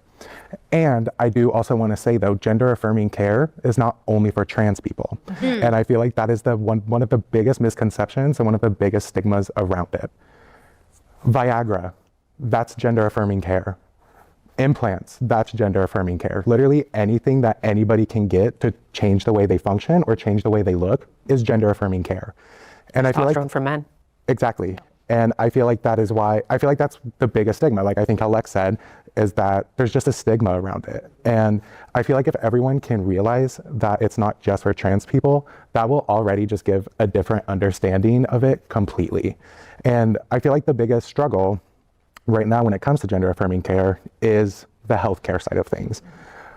I want to say personally, like how you kind of said, you're kind of privileged with when you transitioned. And you know what? You know how people are always arguing about why should you get gender affirming care fixed or paid for by the government?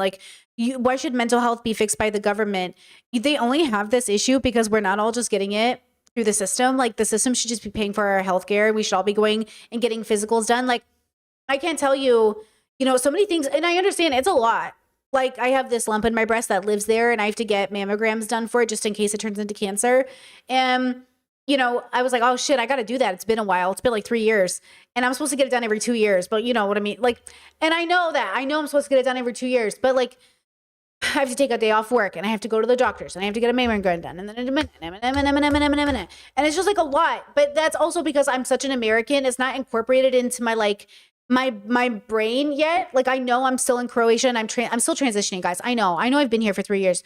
Some people, oh my God, I'm learning my Croatian. Don't test me. And I was watching an expat talk about, or a person who lives in Croatia now. they were like, I know I've been here for 3 months, guys. I promise you I've been trying to learn the language. And I was like, I've been here for 3 years.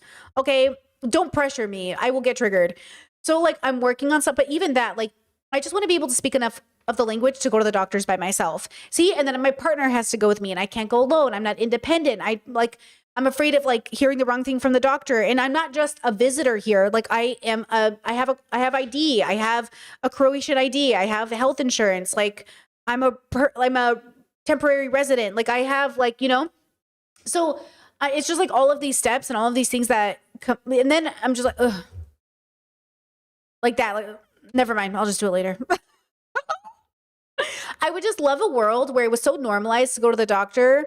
It would just be like easier. Like it would be more, you know what I'm saying? Like something, you know, I'm just like, but I gotta go do it. I gotta do everything. It's that time of year. I need a pap smear. I need a mammogram. I need the regular shit you're supposed to get done to check for shit. And I'm just like, oh, I don't know, I guess, yeah. Like that's my attitude. But then that's why we kind of die early, because a lot of us don't get the care we need. But then it's like, it's more than just having the access to it too, isn't it? Like that's the irony. You know? I don't know. No, not just more fun, just more fun, like a process. Not just more fun, but more like so natural to me, like drinking water in the morning. You know? And then I hate the idea of taking off work because it's just like, I don't want to miss a day of work. Like I already, you know, every day counts for my job. And then it's like, okay, anyways, I'll get there. But I think that's what the experience is for a lot of people. I don't think I'm alone in this. I don't think this is unique to me. I think a lot of people are just like, I'll go do it. How many men? I'm such a man. That's what my partner says. He's like, you're such a man, bro. Go to the doctor. I was like, you know, like this, you know? What's this word? Do you have a study? What's a study support? Do you have study? Like steady? Like study? What's that? Discourse said, do you have study support? What's study support? Like, cause I'm a stud? Just kidding. I can't be a stud. What's a stud? What's a study support? What is that? You know?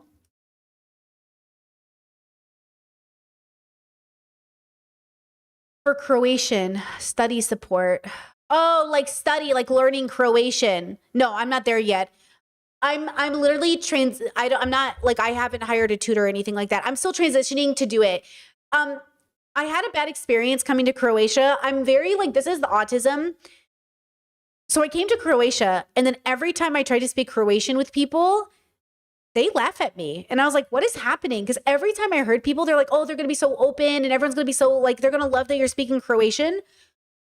I did not have that experience. I had a pretty bad experience. So now I'm unlearning the feeling of that experience, which is in my body now. So I'm like, uh-oh. So now I'm relearning because I was told, I had this whole expectation that they would be very like nice about it because that's what everyone said. Like other people who moved to Croatia were like, oh my God, people are so nice about it. I did not have that experience. And so because I have a tonal problem, like I can't hear it, it's very difficult. And I don't blame them. They probably see me as another stubborn America who's moving to Croatia, not learning the language. And they're probably seeing me like they're so mad at Trump right now. Everybody's so frustrated with Americans. They probably are just like so frustrated with me for that reason, which is so fair. But I'm not having that experience where like even like yeah, like I'm like they are making fun of me and I don't react very well to that energy because I'm like, oh, I don't get encouraged by people making fun of me. So I shut down. So now I'm like relearning my bravery because when I first got here, I was like really brave about it. I was like trying to do it. And then I got shut down enough that I was like, oh, and now my feelings are hurt and I don't know what to do here. So now I feel stupid. I don't like feeling stupid. So now I'm like, okay, so because like I didn't mind at the beginning making mistakes, but now I have to unlearn the feeling I have in my body about it. So it's not a big deal. It's just a process. But yeah. I'll get there. I'll get it. But like it's now I'm just, I'll get there though. No worries. So if you're in the same position, I hear you. But yeah, I'll get there. I had to point it out too to my partner because I noticed like even family friends, I was like, hey, they're making fun of me. He's like, wait, are they making fun of you? I was like, watch that they're making fun of me. And he was like, oh, they are making fun of you. I'm so sorry I didn't notice. I was like, I don't think they know they're making fun of me, but they're making it hard on me. Like, even when I try, they roll their eyes at me. And I'm like, I'm really trying. And so he noted, he didn't even notice, like, until I pointed it out. So it's like, it's one of those things where I don't know if it's because I'm like also a girl, but like, I'm like, you guys are being mean to me. Anyways, it's fine. Joke's on them. I'm a Taurus. You just wait. My Croatian's going to be so good. They're going to regret the day. They're going to rue the day they ever made fun of me. Anyways. When you came out, like, people were very accepting of you. I want to say for me, I grew up as well, also very Catholic and conservative in Bump, Iowa, literally middle of nowhere, like maybe 1,000 people in my town. So I know exactly what it feels like to like be suppressed and to be misguided with who I wanted to be and who I was. And so I can understand where the gender affirming care with the haircuts come in, the clothes come in, and the way you want to visually present yourself. But when you want to physiologically change the way your body functions, because I feel like that is one thing that isn't talked about kind of on both sides, is yes, people can take hormone blockers, but what exactly is that going to do? So I feel like not only is it such like, honestly, low-key kind of a taboo topic to talk about, I feel like it's also very, like said, double-sided. People don't, I feel like it's not that people don't agree with it, but they don't know how to feel about it.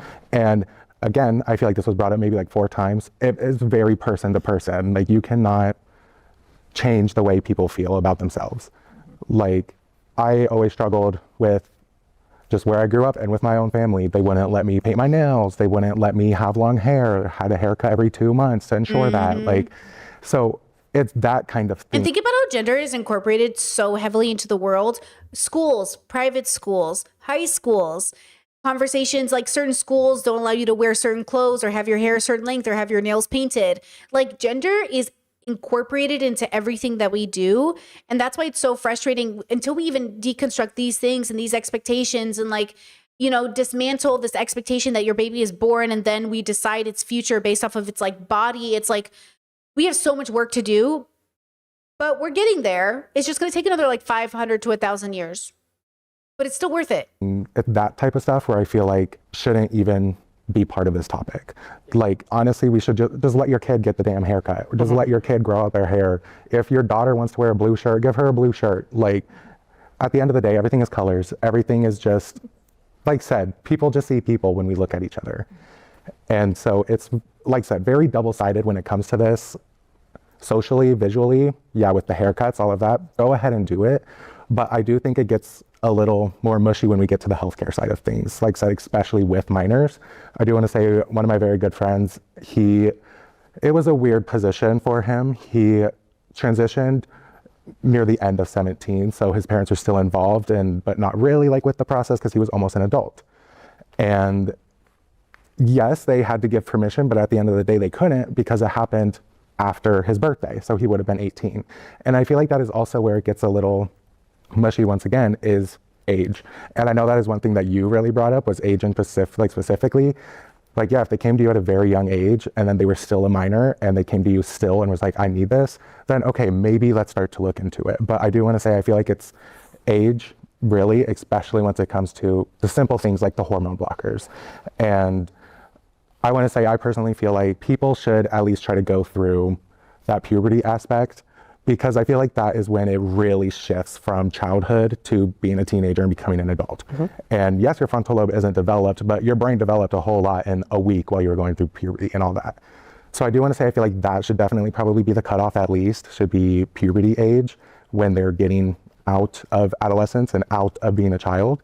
But yeah, like I said, it's a really messy subject, so I feel like there's not one right answer. So well, it's just tough because like puberty varies. So like some girls started their period at 10 years old, some other people started at 15 years old, you know, like some started at 8. Yeah, like literally. And so it's tough when I understand what you're saying, and I somewhat agree. Like I do agree with the permanency of things. I feel like it should be taken very seriously and everything should be looked at before that decision is made.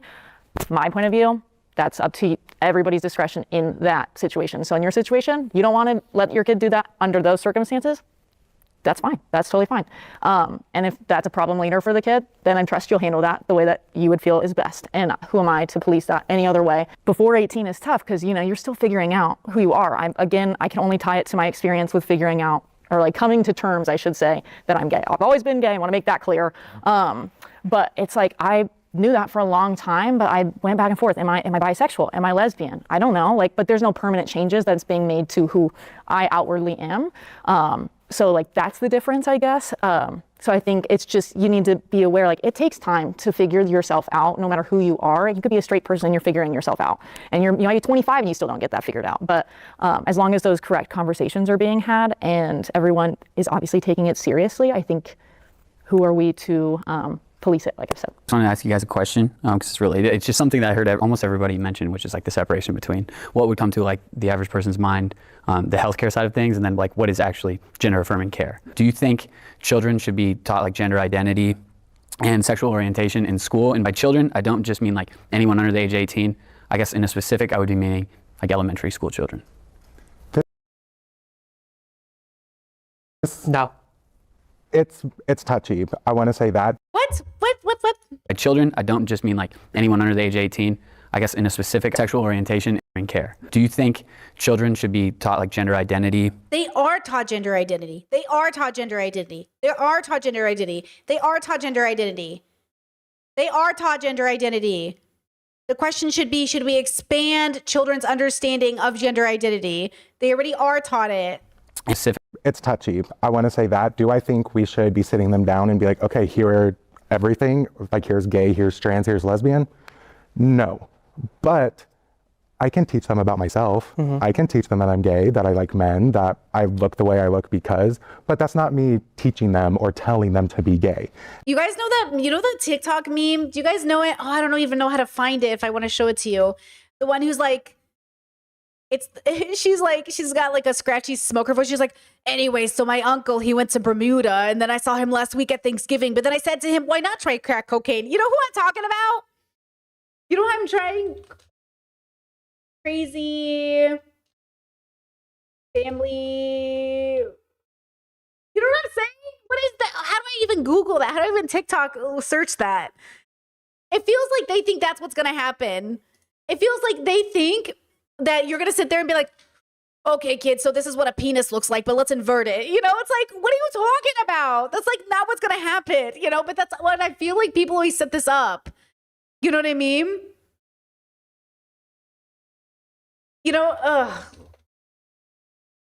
hold on. My Discord and I are trying to we're trying to work on putting together a language thread so we can talk about language stuff. Language and language learning. Love that. Love it, chat. Love it. Love it, Discord. Good job. Love it, Discord. Look at us all hanging out in the Discord. Guys, 18 plus for the Discord. You can come support the content. We have a bunch of threads. We just started a new one. Language and language learning. Love that for us. Look at us educating ourselves, okay? Yes, didn't they turn into Jehovah's Witness? Yeah, my grandma, they were Jehovah's Witness. Yes, yes, yes. You know what I'm talking about. And I want to say that is definitely, there's a very fine line, I feel like, between, mainly for conservatives, that is teaching and telling. They think just because we're teaching them something means we're telling them something and telling them to do something. And so, yeah, again, do I feel like we should be like straight up and just be, okay, here's a gay person, here's what. If you guys want to access the Discord, you don't have to. I already see some of you are members already, but it's through the Patreon. I'll link the Patreon in the comment section. If you guys want, we're also deconstructing Avatar: The Last Airbender right now. We're going episode by episode and deconstructing it through a philosophical lens and learning about it and having stories about it, especially right now with the way the world is. It's kind of very appropriate. So if you guys want to come join us, we get together every Saturday. They are, what they do, how they function, here's this, here's a trans person. No, but if it comes to myself, I will teach them about myself. I will tell them that I do like men. I will tell them that I'm gay and what that means. Hold on. Nobody sign up for the Patreon. Hold on. Let me see if I can do something. Hold on. Everybody wait.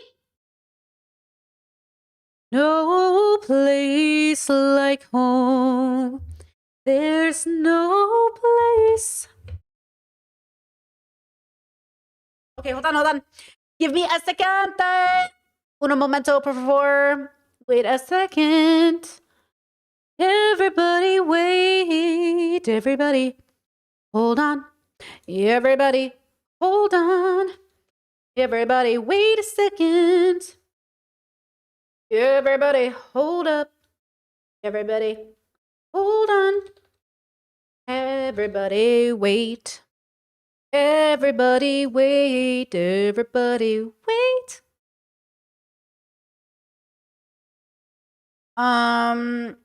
What's today? Everybody, wait. Everybody, hold on.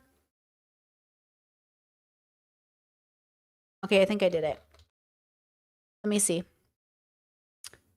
Okay, now if you click the link, Cognito, let me check it. If I click the link incognito, it will say 18 plus, pay attention, but it will also say a discount option at the top. It should say it at the top. I don't see it here. Somebody test it out. You don't have to do it, but it should, I should have just given you a code for a discount. Okay, I think this is the code. I put it in chat. Discount amount, 50% off for the next 10 days. Okay, you guys can come and check it out and see if you like it. And if you don't like it, that's okay. But if it's your first time especially, come check it out, see if you like it. If it's not your first time, come check it out anyways. Okay? There, 50% off, boom. Come check it out, see if you like it. Okay, I think I did it. Okay, 50% off, have fun. Let me see, chat says, is this the meme? Oh my God, yes. You're so quick with it. You're so quick with it. My father gets a job at the Palm Restaurant. My Uncle Junior works there, who is a Jehovah's Witness, believe it or not. He went from Catholic to Jehovah. So basically, my grandmother wanted us all to switch from Catholic to Jehovah. You know, meanwhile, we're from Harlem. My father's doing coke. You know, my mother thinks she's Aunt Margaret. She's teasing the hair with a bottle of vodka. You know, so dysfunctional, cross-addicted family, still cooking pasta on Sundays. And the meatballs, they wind up being burnt. Like, you know, it just got so dysfunctional. It got pretty bad. So this is me talking to my Uber driver at 4 a.m. while blackout drunk. Anyways, yes. That's what I think conservatives, I swear conservatives think like that's what's going to be like with kindergartners. Like we're just going to show up with kindergartners and just be like, let me tell you about the time I got herpes. Let me tell you about the time I took coke. Let me tell you about the time, you know what I mean? It's like, everybody relax, okay? I will tell them just about myself, and that is still teaching them about it. So again, it's a very fine line situation. This, I feel like, definitely goes up to the educator and depending on who you're talking about and where you are in the world, honestly. But straight people don't have that, and I don't think that it needs to happen with like the LGBTQ plus. Straight people do have that. Straight people do have that. Straight people do have that. You have it when the kids ask you, why aren't you married? They have it when they have pictures on their desk of their loved ones. Straight people do have that. They have it everywhere. It's everywhere in culture. Straight people are constantly reinforced through ads, Disney stories, cartoons. Straight culture is constantly reinforced. Gender norms are constantly reinforced. Community. When if gay people ever got to be like straight people, you would call it shoving it down your throats. When gay people try to show up even a 1% of what straight people get, you guys call it literally like propaganda. I think you can talk about the queer community and be like, hey, this is the queer community. And like give them an open space. Like if you have questions. Like that's what's disappointing about like non-binary or trans people or anybody coming out and saying like straight people don't have that. Straight people absolutely have that. Or if you want to talk about it, come up to me the same way they do like when you have health class. The United States government literally just declared 2 genders. Okay, what is that? Like the United States government literally has a first lady, right? A first man. They have gender roles. They have names for what are you talking about? They're like, if you have more questions, but you don't want to talk about it in front of the entire class, come up to me privately. And I think those are conversations that you can have, both as a parent, you can have conversations like that. And I think educators, they don't need to be. Yeah, Chad, don't piss me off. Exactly, Chad, don't piss me off. Obviously, like explaining what the definition, but if a kid has a question, I don't think that it's fair to them to be like, well, we're not allowed to, we don't talk about that. Because it's like the same with like, religion is taught, everybody knows most religions, right? I mean, it depends on what school you go into, but you kind of get like I feel like there should be I don't know if it is like that now, but you get like a brief, this is what Christianity is, this is what certain religions do. And you kind of learn about their culture. And I think learning about LGBTQ culture is important because it's part of history. Wait, so are they saying they should be? Did I misunderstand? And so we can educate them about that, but we don't need to be educating them like, oh, this is what it feels like to like a boy, and this is what it feels like to identify as a lesbian. That is not what teaching about what queer culture is and like what it means to be queer. What it means to be queer is teaching about the history, about how like people have overcome things. I think that is the thing that needs to be taught about. We're not like the orientations, the identities. I think if you're interested and your interest is piqued by that, do your own research. 100%. That is how people find, the majors that they decide to go into. Because a topic was brought up, like for me, sociology, it's my major. Somebody talked about it. My teacher was talking about it. I was like, that's really interesting. I'm going to do further research on it. And then I fell in love with it. And I was like, this is what I want to do. I mean, I guess, I don't know. Like, I don't know why people think like, we already know it's not helping our kids to not teach them about sex and stuff. Like, I saw this TikTok by a woman who said, yes, my 12-year-old is pregnant. Don't worry. She's been with her boyfriend for 2 years. And I'm like,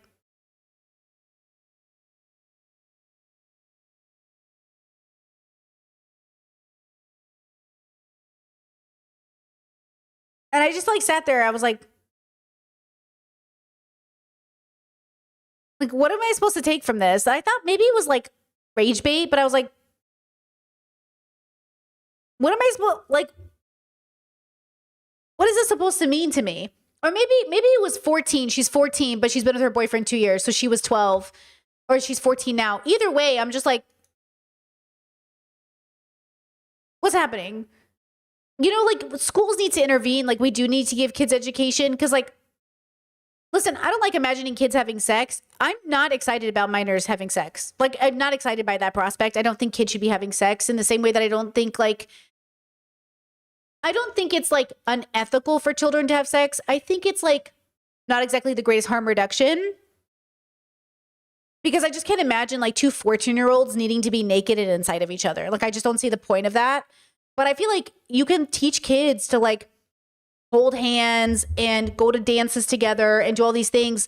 But like, if they're going to have sex, also I want to like give them the tools, you know what I'm saying? Like, I don't want to encourage my kids to have sex, but I also want to give them the tools in case they make that decision because kids are fucking out here doing stuff. So it's the same thing with kids, like taking pictures of themselves and sending it. Like, I love you so much. If I had a teenager, I'd be like, I love you so much. Please do not take a picture of your teenage dick and send it to people. Don't do that. Okay, don't do it when you're an adult either, but especially when you're a kid. Can you please not fucking do this? Because whether or not you feel like a man right now, you're still a boy, okay? It's like, I don't know how to tell kids. Like, I feel like you'd have to talk to them, you know what I mean? Like, with peace and love, stop taking a picture of your body, okay? But not because you're a bad person, but because, bro, trust me, when you're 24, you're going to feel really weird about your kid genitals being on the internet. Like, it's going to be really fucking weird. And like, that's all you say. Be like, you have kid genitals right now. You have child genitals and you're putting it on the internet. Absolutely not. Okay? Like, you almost, you know what I'm saying? Like, but parents are so embarrassed. They don't even want to have those conversations with their kids. They're like, my kids wouldn't do that. Girl, my kids aren't having those. It's like, it doesn't matter. The point is like, they're in their brains and they're not thinking about it. Okay, trust me, as a girly who was on the internet sexting adults when she was a kid, absolutely inappropriate on the adults' end. I was just discovering myself. They were inappropriate. You think your kids aren't doing it. Your kids are doing a lot. Okay? Your kids are doing a lot. Okay? Because they're trying to discover themselves. They're trying to figure out who they are in the universe. Okay? All those people should have been arrested. All those people who were talking to me should have been fucking arrested. Okay? With my career. Do you think that it should be in the curriculum at any point during your schooling, from when you start school to when you graduate high school? I think an easy place to put it in the curriculum is right when you teach about sex ed. That was the part of the question. I think when you but if parents are allowed to get their kids out of sex ed class, then what's the point? Sex ed, I think we need to be more expansive about sex ed in the first place anyway. It is so, I came from a conservative small school. What I remember right is abstinence was what was taught. And in biology at least, and like how like periods work and stuff. But No. Chad says that's wild. Your parents weren't checking up on you at the computer. Then again, my strict parents missed a lot too. the computer was in the family room where everyone could see me. Girl, I do not know why we underestimate children. You think I can't hide it? Girl, I used to webcam with people while people were all around me in my living room.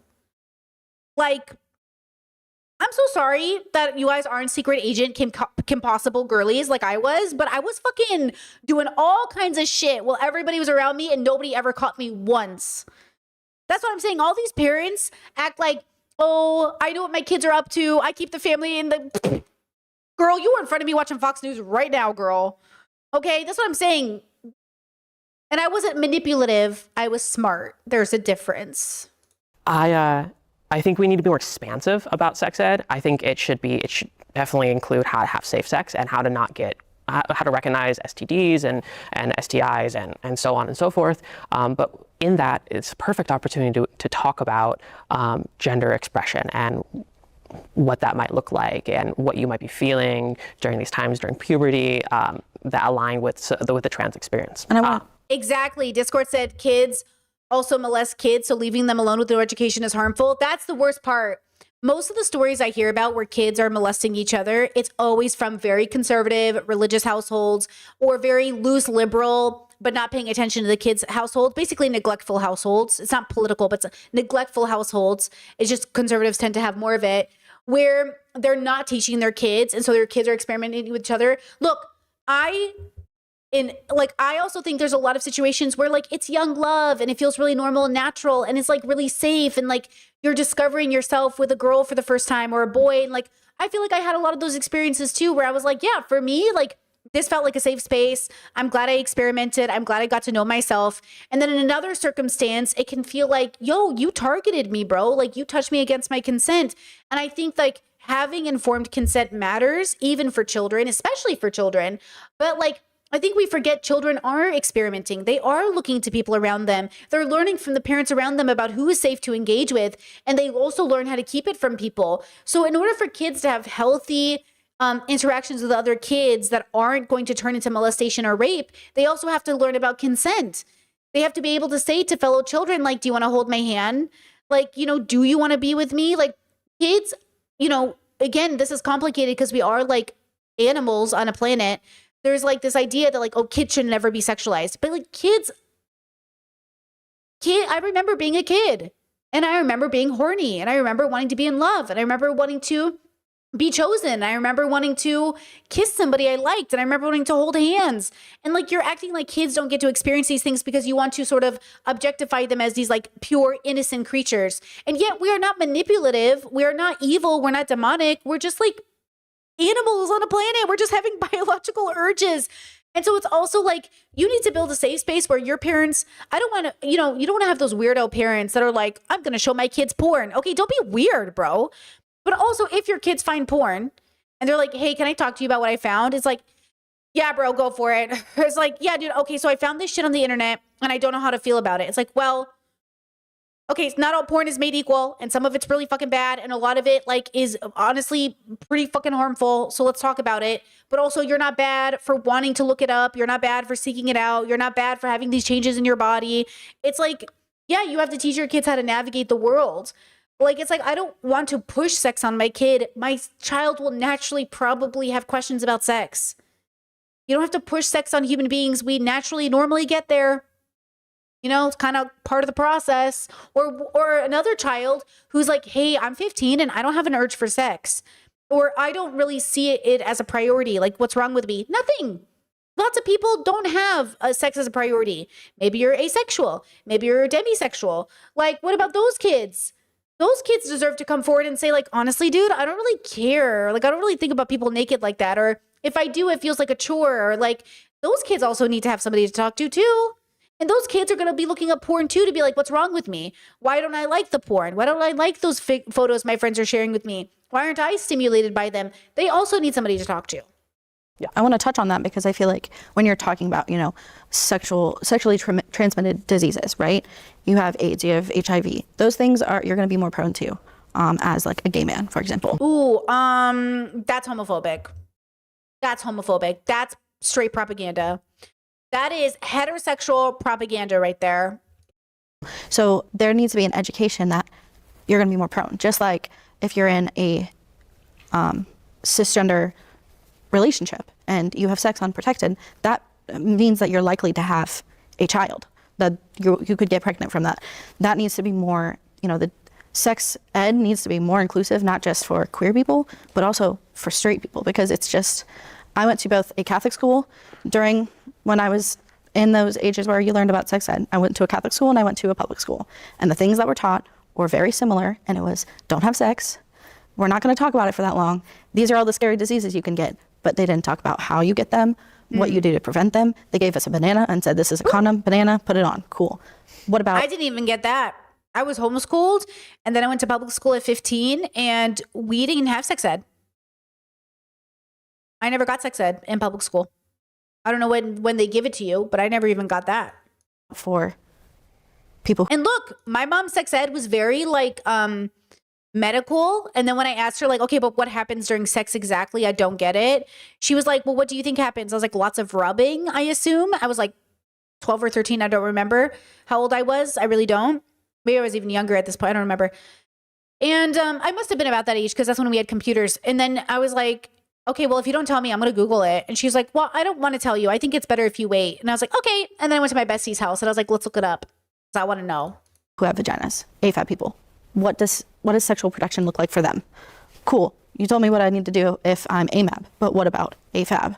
I had no idea. I luckily was very privileged that my mom is sex positive and she talked about it, and we have a jar of condoms, dental dams, lube on my dining room table. That was an open discussion since I was young, not obviously a child, but since I was of age, around like, I want to say like... just a reference that the person talking right now is they, them.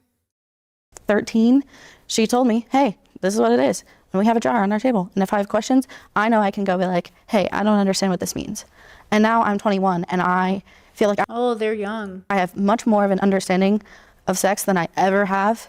And every other 21-year-old I've met, that I've met personally, has no understanding of what it means to have safe sex as a queer person or even as a straight person.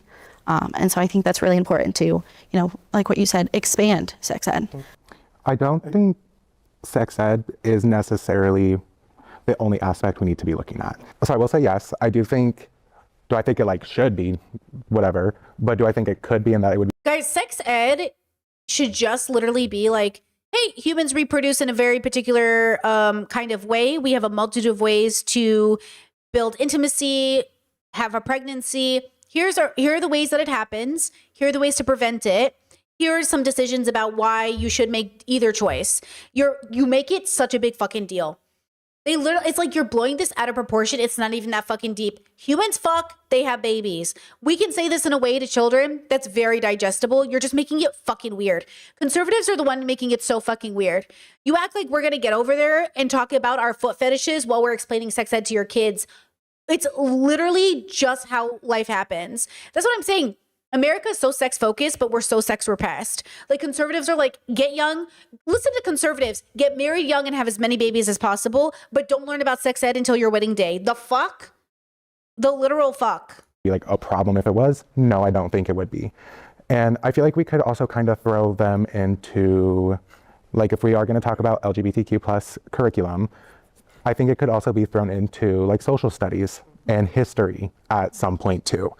When it comes to social studies, obviously we're talking about people, civilizations, the way just life has been. Like social studies goes in part with history. You can literally just be like, okay, look at these two people, which one's gay? I can't tell you how many Christian women, and this is why I say to you, and I'm not victim blaming you, but you are responsible for your orgasm.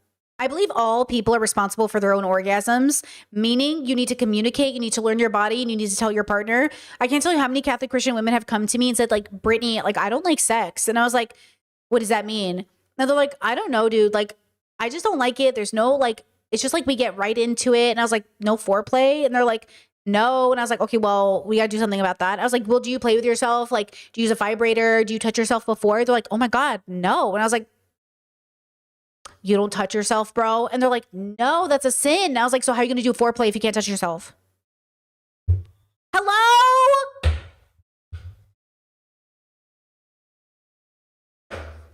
You never mutually masturbate next to each other? Hello? all the things you are missing out in your sex life, bro.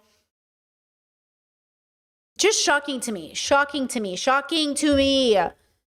Guys, like, come on.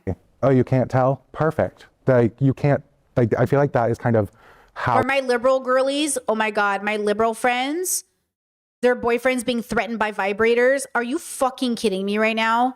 Great first date question. What do you think about sex toys? And what do you think about the fact that I have a vibrator? Oh, I don't know, bro. Vibrators are kind of threatening. It feels like you can replace me. No second date. We would need to teach them is that we're all just people. And I know we have all been saying this the whole time, but it is literally as simple as that. Yes, chat.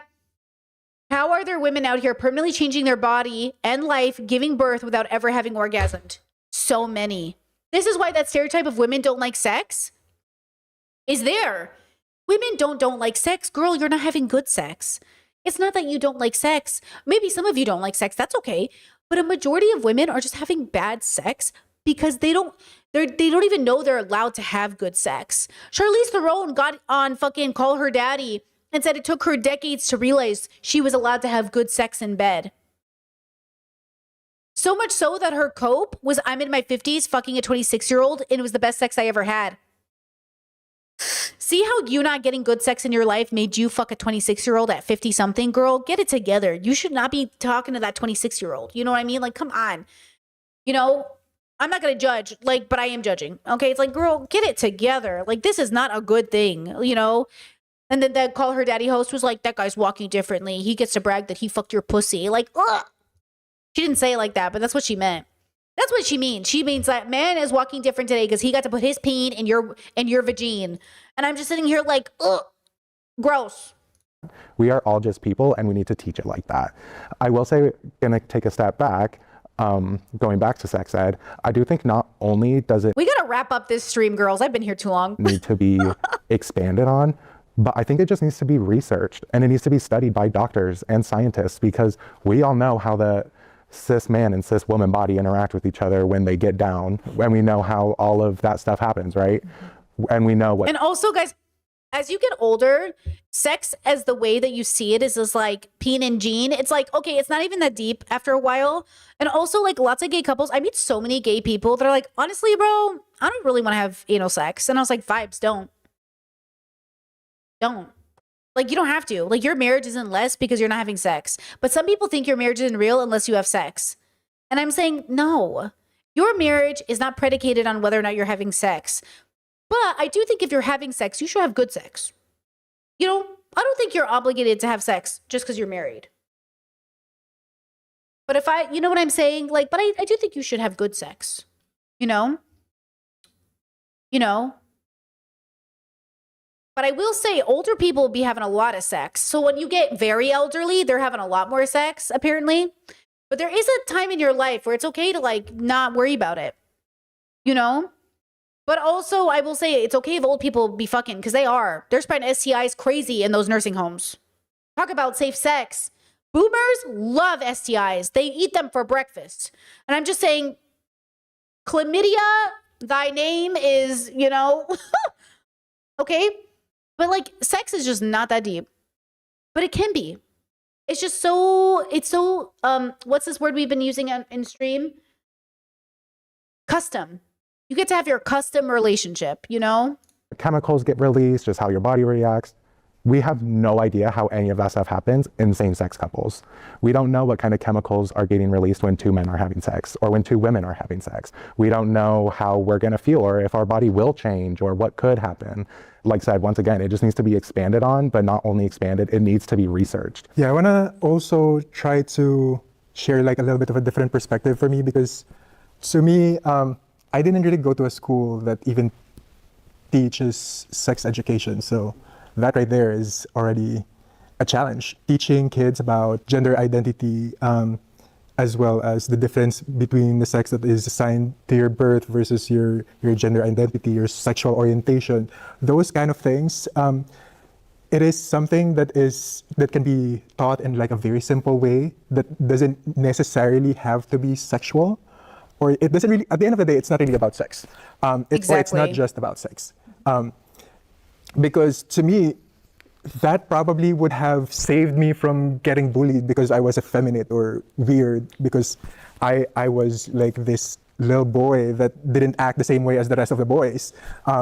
And this little boy who was attracted to other boys. So, but couldn't figure it out myself, and no one was telling me what it meant. So I ended up hiding in the closet, pretending that I'm someone that's not for such a long time. And that is a painful experience. Because straight people act like their kids aren't told from a very young age, you're going to get married one day. We have a family. Oh, he's such a lady killer. Like, oh, the Princess and the Frog. Like, we're watching stories. Kids are watching stories from a young age and knowing that, oh, we're supposed to do something. Something is supposed to happen. Like, I'm obviously supposed to be with somebody, or, you know, and then you're a gay kid and you're like, what do I do here? Like, what's happening? That's what I'm saying. Kids are having like thoughts. Like, kids have thoughts where they're like, uh-oh, and they're problem solving and they're weighing all these really big decisions by themselves. You know, like we're laying a lot, like we're putting a lot of pressure on people, you know? Chad says, ew, I hate the lady killer baby shit, pedo shit. Well, you know what it is too? It's not even just pedo shit. It's legacy shit. It's, oh, my child is more important because my child is attractive to get mates. It's both. It can be all in both. It's the idea that like, oh, you're going to be a valuable person in the family because you're going to get wed and hopefully to another valuable person. And so it's like assigning a thing to your child that's like, maybe that child doesn't even want to go in that direction. Like maybe that kid doesn't want to get married, or maybe that kid doesn't want to have to like marry a pretty girl to prove that the family is good. Or it's like this legacy shit, my kid needs to be the prettiest, or, you know, all of that shit needs to be fucking, you know what I mean? Just, it's so unnecessary. It's just so silly, you know?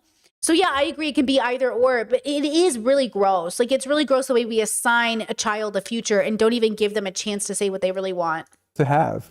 And nowadays it is more terrifying and challenging that so many kids still experience that to this day, because a lot of kids don't understand that some kids are just different. Like we don't just like wake up and chose to be gay or chose to be trans or chose to be lesbian. At the end of the day, as crazy as it sounds, and as much as we try to explain this to a lot of people, it's just us. And to me, teaching that at an early age teaches these kids respect, teaches these kids empathy, teaches these kids a better understanding of each of our differences. That way we have a safer space for us to explore our journey as we grow up, as we go through our puberty. Agree. As we figure out who we are and what we want and who we want. I mean, nowadays there's a lot of people that are more expressive at a younger age. This is a very creative age, and also internet is so accessible even to kids. We've called a lot of kids iPad kids because they're just so used to using their iPads every day, and they're very smart kids. So if we don't teach it, or if we don't have our educators teach it themselves, they're just gonna find it somewhere else. Exactly. And what if they find the wrong information? And that's what typically happens. Well, the conservatives think the wrong information is coming from the schools. That's the problem.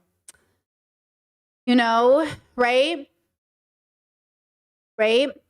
Chad said, I'm guilty of that. I was interested in knowing my son's gender. I don't know why, honestly. I was just curious, wanted to know. It didn't change anything. I think that's normal. I think my parents made the decision not to know the child's gender until the day. That was just something they chose to do. But they still believe in gender. Even if I think it's interesting to know. I think it's more like, I don't think it's bad to want to know what your kid is going to be assigned because of the way we work in the system. I also think it's okay, you know, like to know like what your child, like, yeah, sex would be, and go from there, but also be open to it not being exactly what you think. I think it's how you handle it. Like a gender reveal parties, chat's talking about that.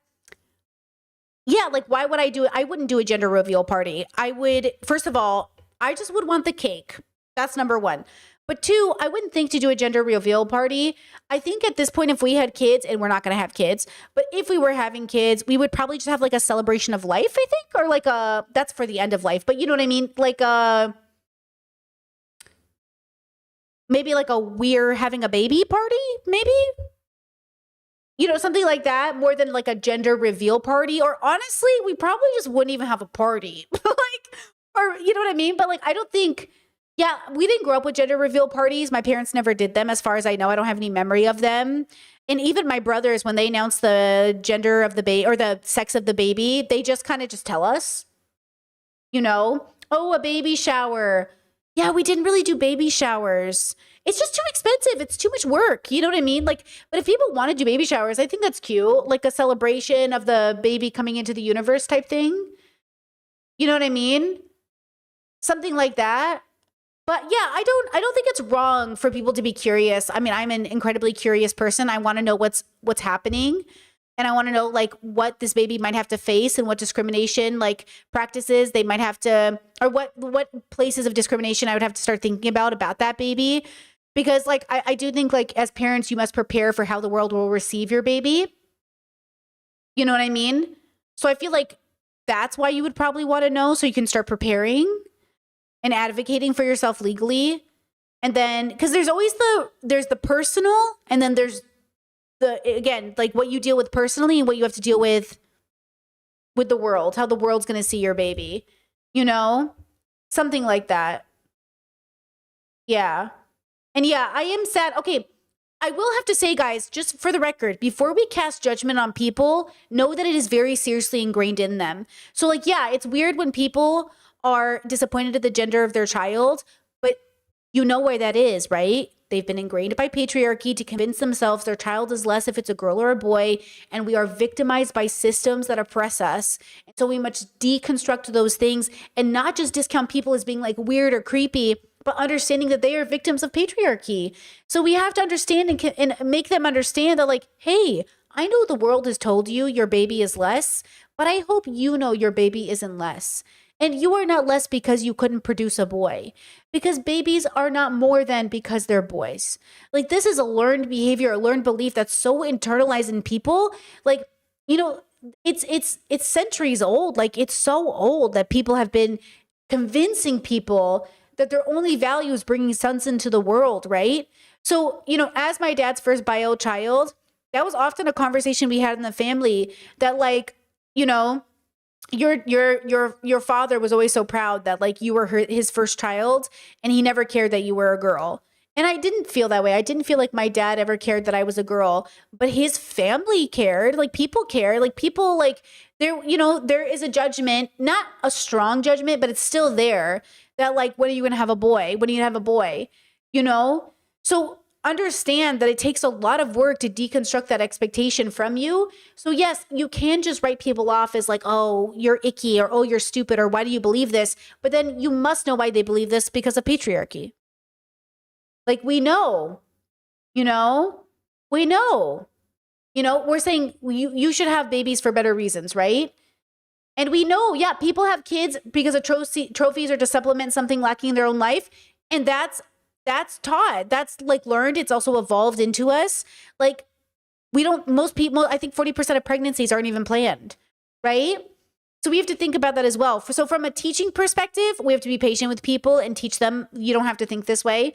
From a human perspective, sure, you can be like, oh my God, I'm judging you. But I never judge these people to condemn them. Know that. No, I am never judging you to condemn you. Like, I'm never thinking like, oh my God, you're the shittiest person who's ever existed. I can't believe you're having a gender reveal party. I'm just like, hey, bro, just so you know, that's like learned behavior. You don't have to do that. It also isn't healthy for anybody in the long run. But I feel you. Maybe we should have it a different way, you know? Or like, hey, your baby isn't just an extension of your legacy. Can we like deconstruct why you think this is true? And do you see your baby as an individual person separate from you? Like, this is all stuff we have to break that generational curse by really doing it. But you know why people do it, right? It's the same way colorism plays a role in our families. How many people are literally saying, oh, you should pick a lighter skinned partner so your baby comes out lighter skinned? I've heard those conversations growing up in Assyrian culture. I've heard it in Assyrian bubbles. People compliment how white I am. And I'm like, or like, oh, your hair is different. Like the dark skinned girls, they're more hairy than you. And I'm like, what are we doing here? What is this conversation? But I also know that this conversation comes from a bigger problem. It is a bigger problem, you know? So It's weird, huh? Because like personally, you're like, what the fuck, you racist fuck? But then another part of it, you're like, oh shit, this is bad. This is bad because it's not just like one family member. It's like a whole structure. It's a whole system. So yeah, just to be a little compassionate as well during this conversation of like, people are suffering. They're thinking they're less than because they're darker, or less than because they're girls, or less than because they're, you know. My first experience finding or knowing about trans people was online, and it was sexualized, which is horrible, but it's what's pushed because it's funny enough, it's what's popular among straight people. But your turn. I was going to say, like sexualization of trans people through porn. to go back to the original question you asked about if it should be taught in school. Like, to me personally, when I think of my kids, I'd rather be the one teaching them that. We have amazing teachers. Like, if my kid asks you questions, like, sure, like, answer her questions. But when it comes to reproductive health and stuff like that, I want to be the first one to tell my kids and bring them into that. And I know, like, there are some parents who aren't like that. But in an ideal world, it would be from the parents that are teaching that. Because, you have the people that learned that stuff from their parents. If they're comfortable talking about that stuff with their parents, they're less likely to get STDs. They're more knowledgeable about consent. Like, and that comes from the parents. And I can control what my kid is learning about. Yeah, but see, this is the individual versus the collective as well. As a collective, it would be great if the teachers and people around us all agree that children deserve informed consent. And that way other kids would tell other kids, hey, you deserve informed consent. And then other kids could protect other kids by saying like, hey, he shouldn't be talking to you like that. Or, hey, he shouldn't be touching you like that. Or like, hey, like, that's not appropriate. The issue is when you make it an individual family matter, you're making the village less safe for everybody. Because you're saying there isn't a standard for the village to reach. The standards for the village should be informed consent, children are educated, and we know a predator when we see one. And if she goes to school and learns it from a teacher, I don't know what's being taught. I do just want to make note on this because I haven't touched on it. I do think it should be taught to an extent. I do agree with what you're saying. I think majority of it should probably be on the parents or the family. But I will say, my first experience ever hearing about a gay person was just that my aunt was gay. I didn't know any different, but they were like, yep, that's a lesbian. I was like, cool, sweet. Thought nothing of it. But me being a little secret lesbian, I was like, there's people like me. Mm-hmm. And then going through school, I'm still kind of having those confusing thoughts, but I'm putting on that front, hiding in the closet like you were saying. As far as like everything goes, media, education, diversity and representation matters. So I don't think we need a deep dive on it. And I think you made a really good point that it's not just sexual. It's literally. I also think sex ed completely plays into hygiene. I feel like those things have a total overlap. They're not the same, but there's definitely overlap. Because if you're so sex repressed and afraid of your own genitals, you might be too afraid to clean them. That's how I feel like grown-ups end up getting to the age where they don't clean their ass because you think it's gay to clean your asshole. Like, I think it's connected. I do. I meet too many repressed men in my life where I'm like, yo, it's not gay to clean your own balls, loser.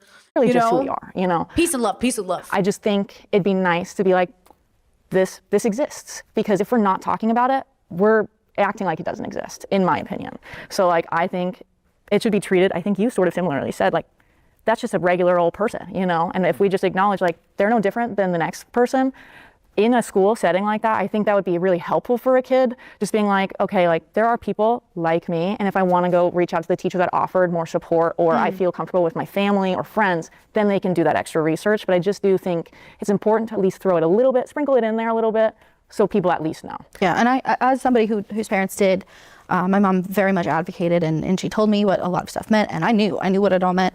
I still didn't come out. But we never stopped learning either. That's the problem. Sex education for minors is just like the beginning. As an adult today, I'm still learning every day. We upgrade. We get new information about STI testing, about panel workups, about pap smears. Like, for me, this is all sex education. It's health education. We shouldn't call it sex education. Just call it health education. And teach the whole gambit. And we should imagine a world where we lived, where we just saw human beings for like the animal species that they were and just learned about the reproductive. My brother said, because my brothers and I got different sex ed, my brothers were like, Dad just showed us videos of Animal Planet and animals like doing it. And he's like, yeah, that's how people do it. I'm like, that's not sex education. And I told my dad, I was like, that's not sex education. He's like, but it's educational and it's sex. I was like, but that's not sex education. That was congratulations. That's not sex education. Animal Planet Okay, documentaries is not, that's not sex education. We need to teach human sexual, like reproductive or health as education, as like matter of fact. This is just facts. Okay? So we got different sex ed. My mom taught me, my dad taught them, and both were bad. Both were not good. Okay? But hey, 10 kids and no teen pregnancy, so something went right. I don't know how. I do not to this day know how. 10 kids and no teen pregnancy. How did this happen? I don't know. I really don't know. Maybe they scared us. Maybe we were just like, I'm not fucking with that. You know what I mean? Right? What do you mean by sex? And what do you mean by health? What do you mean by education? What do you even mean by fingering? Are we talking about docking or fingering? Because it's all different. Jordan Peterson coming in. Anyways, you know, yeah, we need a lot of help. Okay, we all need a lot of fucking help. Discord said, oh my gosh, yes, I hear personal care workers talk about some of the men they have to care for aren't circumcised and don't always wash properly. As a mom that didn't do it to my kid, we taught proper penis care. He's told to wash himself every day. He's 6. Exactly. Same. Like, and again, I know parents take this shortcut of like, oh, I'll just circumcise my kid and they'll be clean. Okay, that's not the only part they need to clean. And also, like, they need help. That is because parents are icked out. Everybody's icked out over bodies. Everyone sexualizes everything. That parents feel uncomfortable with their own naked children. Why are you all being so fucking weird? It's America.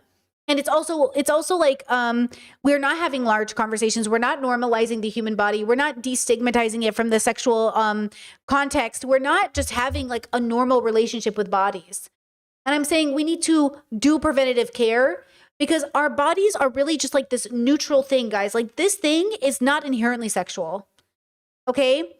It's not. And until we can really, and listen, I say this to people all the time that go, dude, it's literally inherently sexual.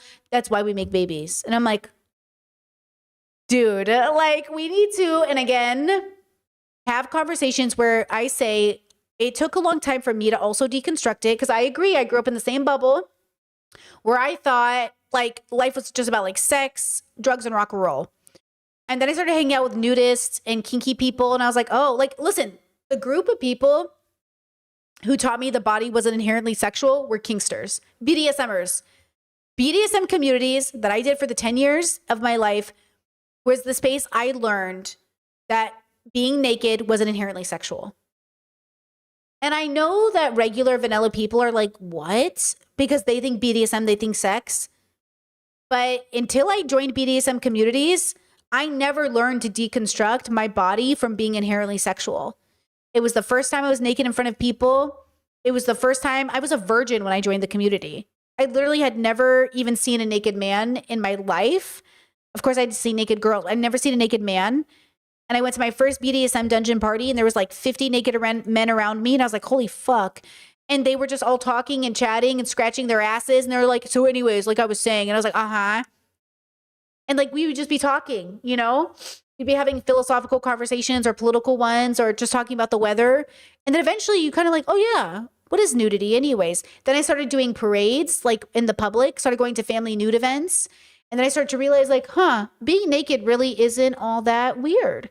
It's only weird because of the context, but also it's not inherently sexual. There's nothing really sexual until you switch modes. Even when, if you've ever been in a long-term relationship and you've been with somebody in the house, you've been naked around them a lot. You kind of know the difference between when you're feeling like horny sexual and when you're just like, oh, hey, bro, what's up? You know how many times I'm just like naked in the house? Like I'm just drinking coffee. My partner's like, oh, what's up? And I was like, what's up? It's not like my partner sees me and is like, oh, you know, it's not like that happens. Okay, I don't see my partner naked and I'm just like, you know, I'm just like, oh, hey, what's up? You know, sometimes we'll do the eyebrows like, sometimes we'll be like, but we're not literally, you know what I mean? I just think that's what people are going through. And I get it. Listen, never in my life was I the horniest. Listen, you know, the horniest time in my life truly was when I lived with my conservative family, my brother.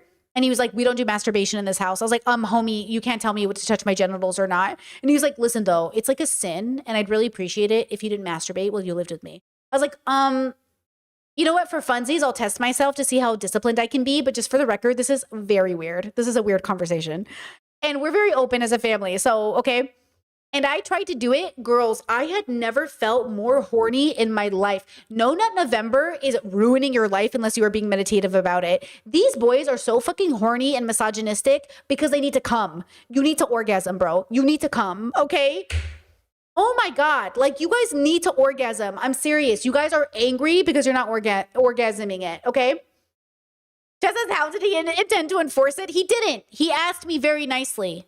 Okay, he was very nice. I was like, listen, okay, and I get it. I get it. Religious people are crazy, but also, you guys are crazy because you're not masturbating. Okay, you all need to do it. Listen, I love a discipline. I love a test. Go a month without masturbation just to see what happens. But let me tell you, it's called edging in BDSM. You're just edging yourself. You're literally edging. You're basically, that's what you're doing. It's like, edging is when you masturbate to the point of coming and then you stop. Okay, but that's what they're doing in this way. Okay? I'm telling you. You need to masturbate. Even asexual people masturbate. I masturbate sometimes just like to check it off my list. I'm like, oh, I'm stressed. I'm going to go masturbate. Again, you guys need to chill. You need to chill with your like anti-masturbation thing. Okay? It's driving you crazy. Okay?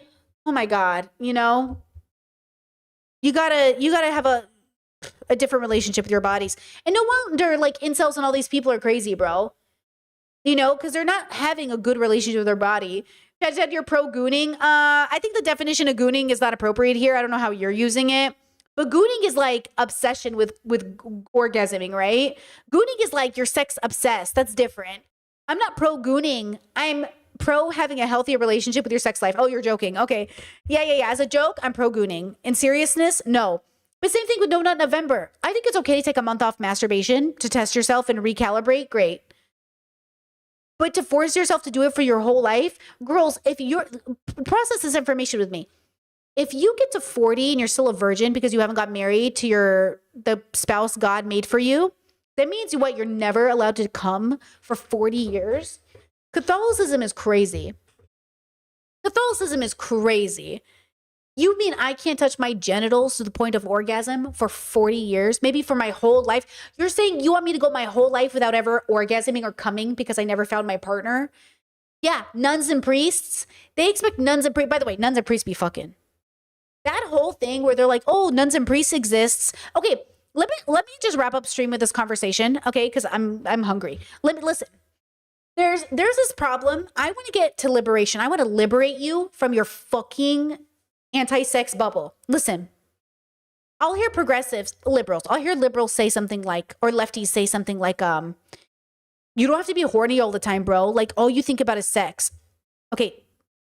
And then I'll hear people say, life's not just all about sex, Brittany. Like, you don't have to be horny all the time. Okay. Every individual person is having their own relationship with their biological experience, their sex drive, their horniness levels, their interest in sex. You don't need to make it black and white. You don't need to say, oh, nobody should be this horny. Nobody should need sex this much. And you shouldn't have to say, oh my God, like I need sex all the time. It's like, just everybody pause, okay? You get to decide a custom life for your relationship with your body and your consensual partners. So, when people say like, married long-term partnerships aren't entitled to sex. Yeah, no one's entitled to anything. But also it would be kind of strange for us to be married and for you to not understand that like sex might be a part of this marriage. You have to talk about it, right? Like you're not entitled to sex, but also it'd be weird if my partner didn't want to have sex with me for the next 50 years and we didn't talk about it. So let's talk about it. Do you want to still stay married to me even though we're not having sex? Thank you for asking my consent. I would love to have informed consent in being in this marriage. Let me think about it. Like everybody wants informed consent until you realize that also means every detail of your marriage. Hey, I, in the future, would like to buy this crazy thing that costs $10,000. Do I have your informed consent to do it? Versus, oh yeah, I don't tell my partner. I just do things. You have to have informed consent. Like you can have blanket consent that says, I give my partner blanket consent to buy whatever they want as long as it's below this threshold. They don't have to ask me every time. Okay, blanket consent. Cool. Or I give my partner permission to wake me up in the middle of the night when I'm sleeping. That's someone's consent, right? Okay, now my partner and I, as an example, have given each other blanket consent for this. Neither of us have ever done it. Fun fact, I asked my partner one time, I was like, why have we never woken each other up to have sex middle of the night? And we both agreed it would be ridiculous at this age to wake us up in the middle of sleep when we know it is precious and nobody has enough time for sleep at this age. You cannot be waking me up in the middle of the night for sex. I am tired, okay? But it's a nice fantasy. It's a nice, like, cute, like, oh my God, how, like, yes. But, like, at this age, girl, I swear to God, if you fuck with my sleep. But also, you know, it's still on the table. But also, make good choices, you know? It's like, you know, but I remember in my 20s never sleeping. I do. I remember in my 20s never sleeping and being woken up to have sex and thinking it was so hot and then going to work with 4 hours of sleep. I don't think I could do it now, girls. And that's the point. The point is you got to be with somebody you trust enough to even give consent to, but for them to have the fucking discernment about when to engage with it, you know? But also, I'm not going to be mad about it, you know? But it is kind of funny. So all of this to say, like, you know, liberate yourself from thinking sex is evil. Liberate yourself from thinking being horny is bad. Liberate yourself from thinking porn is evil. Liberate yourself from all of these things so you can actually have a custom relationship that makes sense. And that includes a singular one you're having with yourself. Because I do meet a lot of people that are like, men are never going to, things I'm not falling for. Choice feminism and men convincing me porn is ever good. What do you mean by porn? What do you mean by porn? Do you mean the thoughts in my head where I imagine you holding me down and spanking me with a spatula? What do you mean by porn, really? Is it the thoughts in my mind or the books I read at night or the you know, Pornhub browser on my internet? What does it mean? What does it really mean? I don't know. What does porn even mean? You know, when you grow up Catholic, they say even your thoughts are sins. They say even your thoughts are sins. You know, there are relationships in which people are so fucking weird about their partners finding other people attractive. They don't even like them even like commenting on pretty people. That's crazy to me. That's crazy to me that you don't even sit there with your partner. Like, I'm not saying that they're saying, "Ooh, I'm horny for that person," but I'm saying like you never get to say like, "Oh my God, that person's so handsome." You never get to say that? That's crazy. Or people who are like, oh, I don't even want you crushing. It's like, yeah, I get a real crush, but like, again, you do you. You know, you do you. But I think like, I want you to have a custom relationship with these things, you know? Custom. Somebody actually asked me to talk about this. Wait, let me see if I can remember. I had mentioned yesterday on stream that I stopped watching real people have sex because I was worried about consent. And they said, I've been doing that too. Do you think it's wrong or impossible? I don't remember the word they used. Do you think it's wrong or impossible to ask a partner to do this or unrealistic? Nothing is unrealistic in a custom relationship. Everything is possible within reason. I don't really believe in unrealistic. I mean, I believe things can be unrealistic, but that means but you have to talk about it. So like telling your partner, so here's my answer to you. Depends on how people consume porn. Most of the time back in the day when I would consume people porn, I would literally just go to whatever porn website I had available and click in whatever power fantasy I was interested in at the time, like whatever my brain was like, I'm into right now. Or maybe not even power fantasy, just maybe fantasy. And then I would find videos that match that energy. And then that was it. And then I would click off the website and I'd be like, okay, I did my duty, right? I don't expect people to research everybody in the porn video to make sure where the studio came from, to make sure where it's being consumed, to make sure. But if you hear news that, oh, so-and-so is actually a rapist and they're still making porn, don't watch their videos. That's how I would think about it. It's like no ethical consumption under capitalism, but also like just make sure you're able to consume. And if you learn something, maybe it's like if my partner had, let's say they had a mixtape and it happened to have some R. Kelly and Chris Brown in it, I wouldn't necessarily think that's a red flag because like some bangers were made. But if they were like a huge fan of Chris Brown and R. Kelly and were like, I'm going to their concerts, I'd be like, the fuck? No, like that, we're not getting married. You know what I mean? But like if they had it in the rotation, or like, I'm not going to lie that sometimes I'm watching a TikTok and Chris Brown music comes up and I'm like, you know what I mean? And then I'm like, okay. You know what I mean? Okay, him and Jordan Sparks. Was that her name? Jordan Sparks? Okay. Listen. Listen. I was a kid when Chris Brown was famous. I also have kid memories, okay? Of singing his heart out, his little 15-year-old heart out, like he really knew what love was, okay? So, okay, I'm not gonna like exactly freak out if it's in the mix, but, you know, but then maybe I would on purpose not put them in the mix for that reason.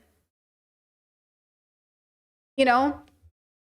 So again, it's like one of those things where you have to pick and choose, but also make sure it just aligns with your values. That's it.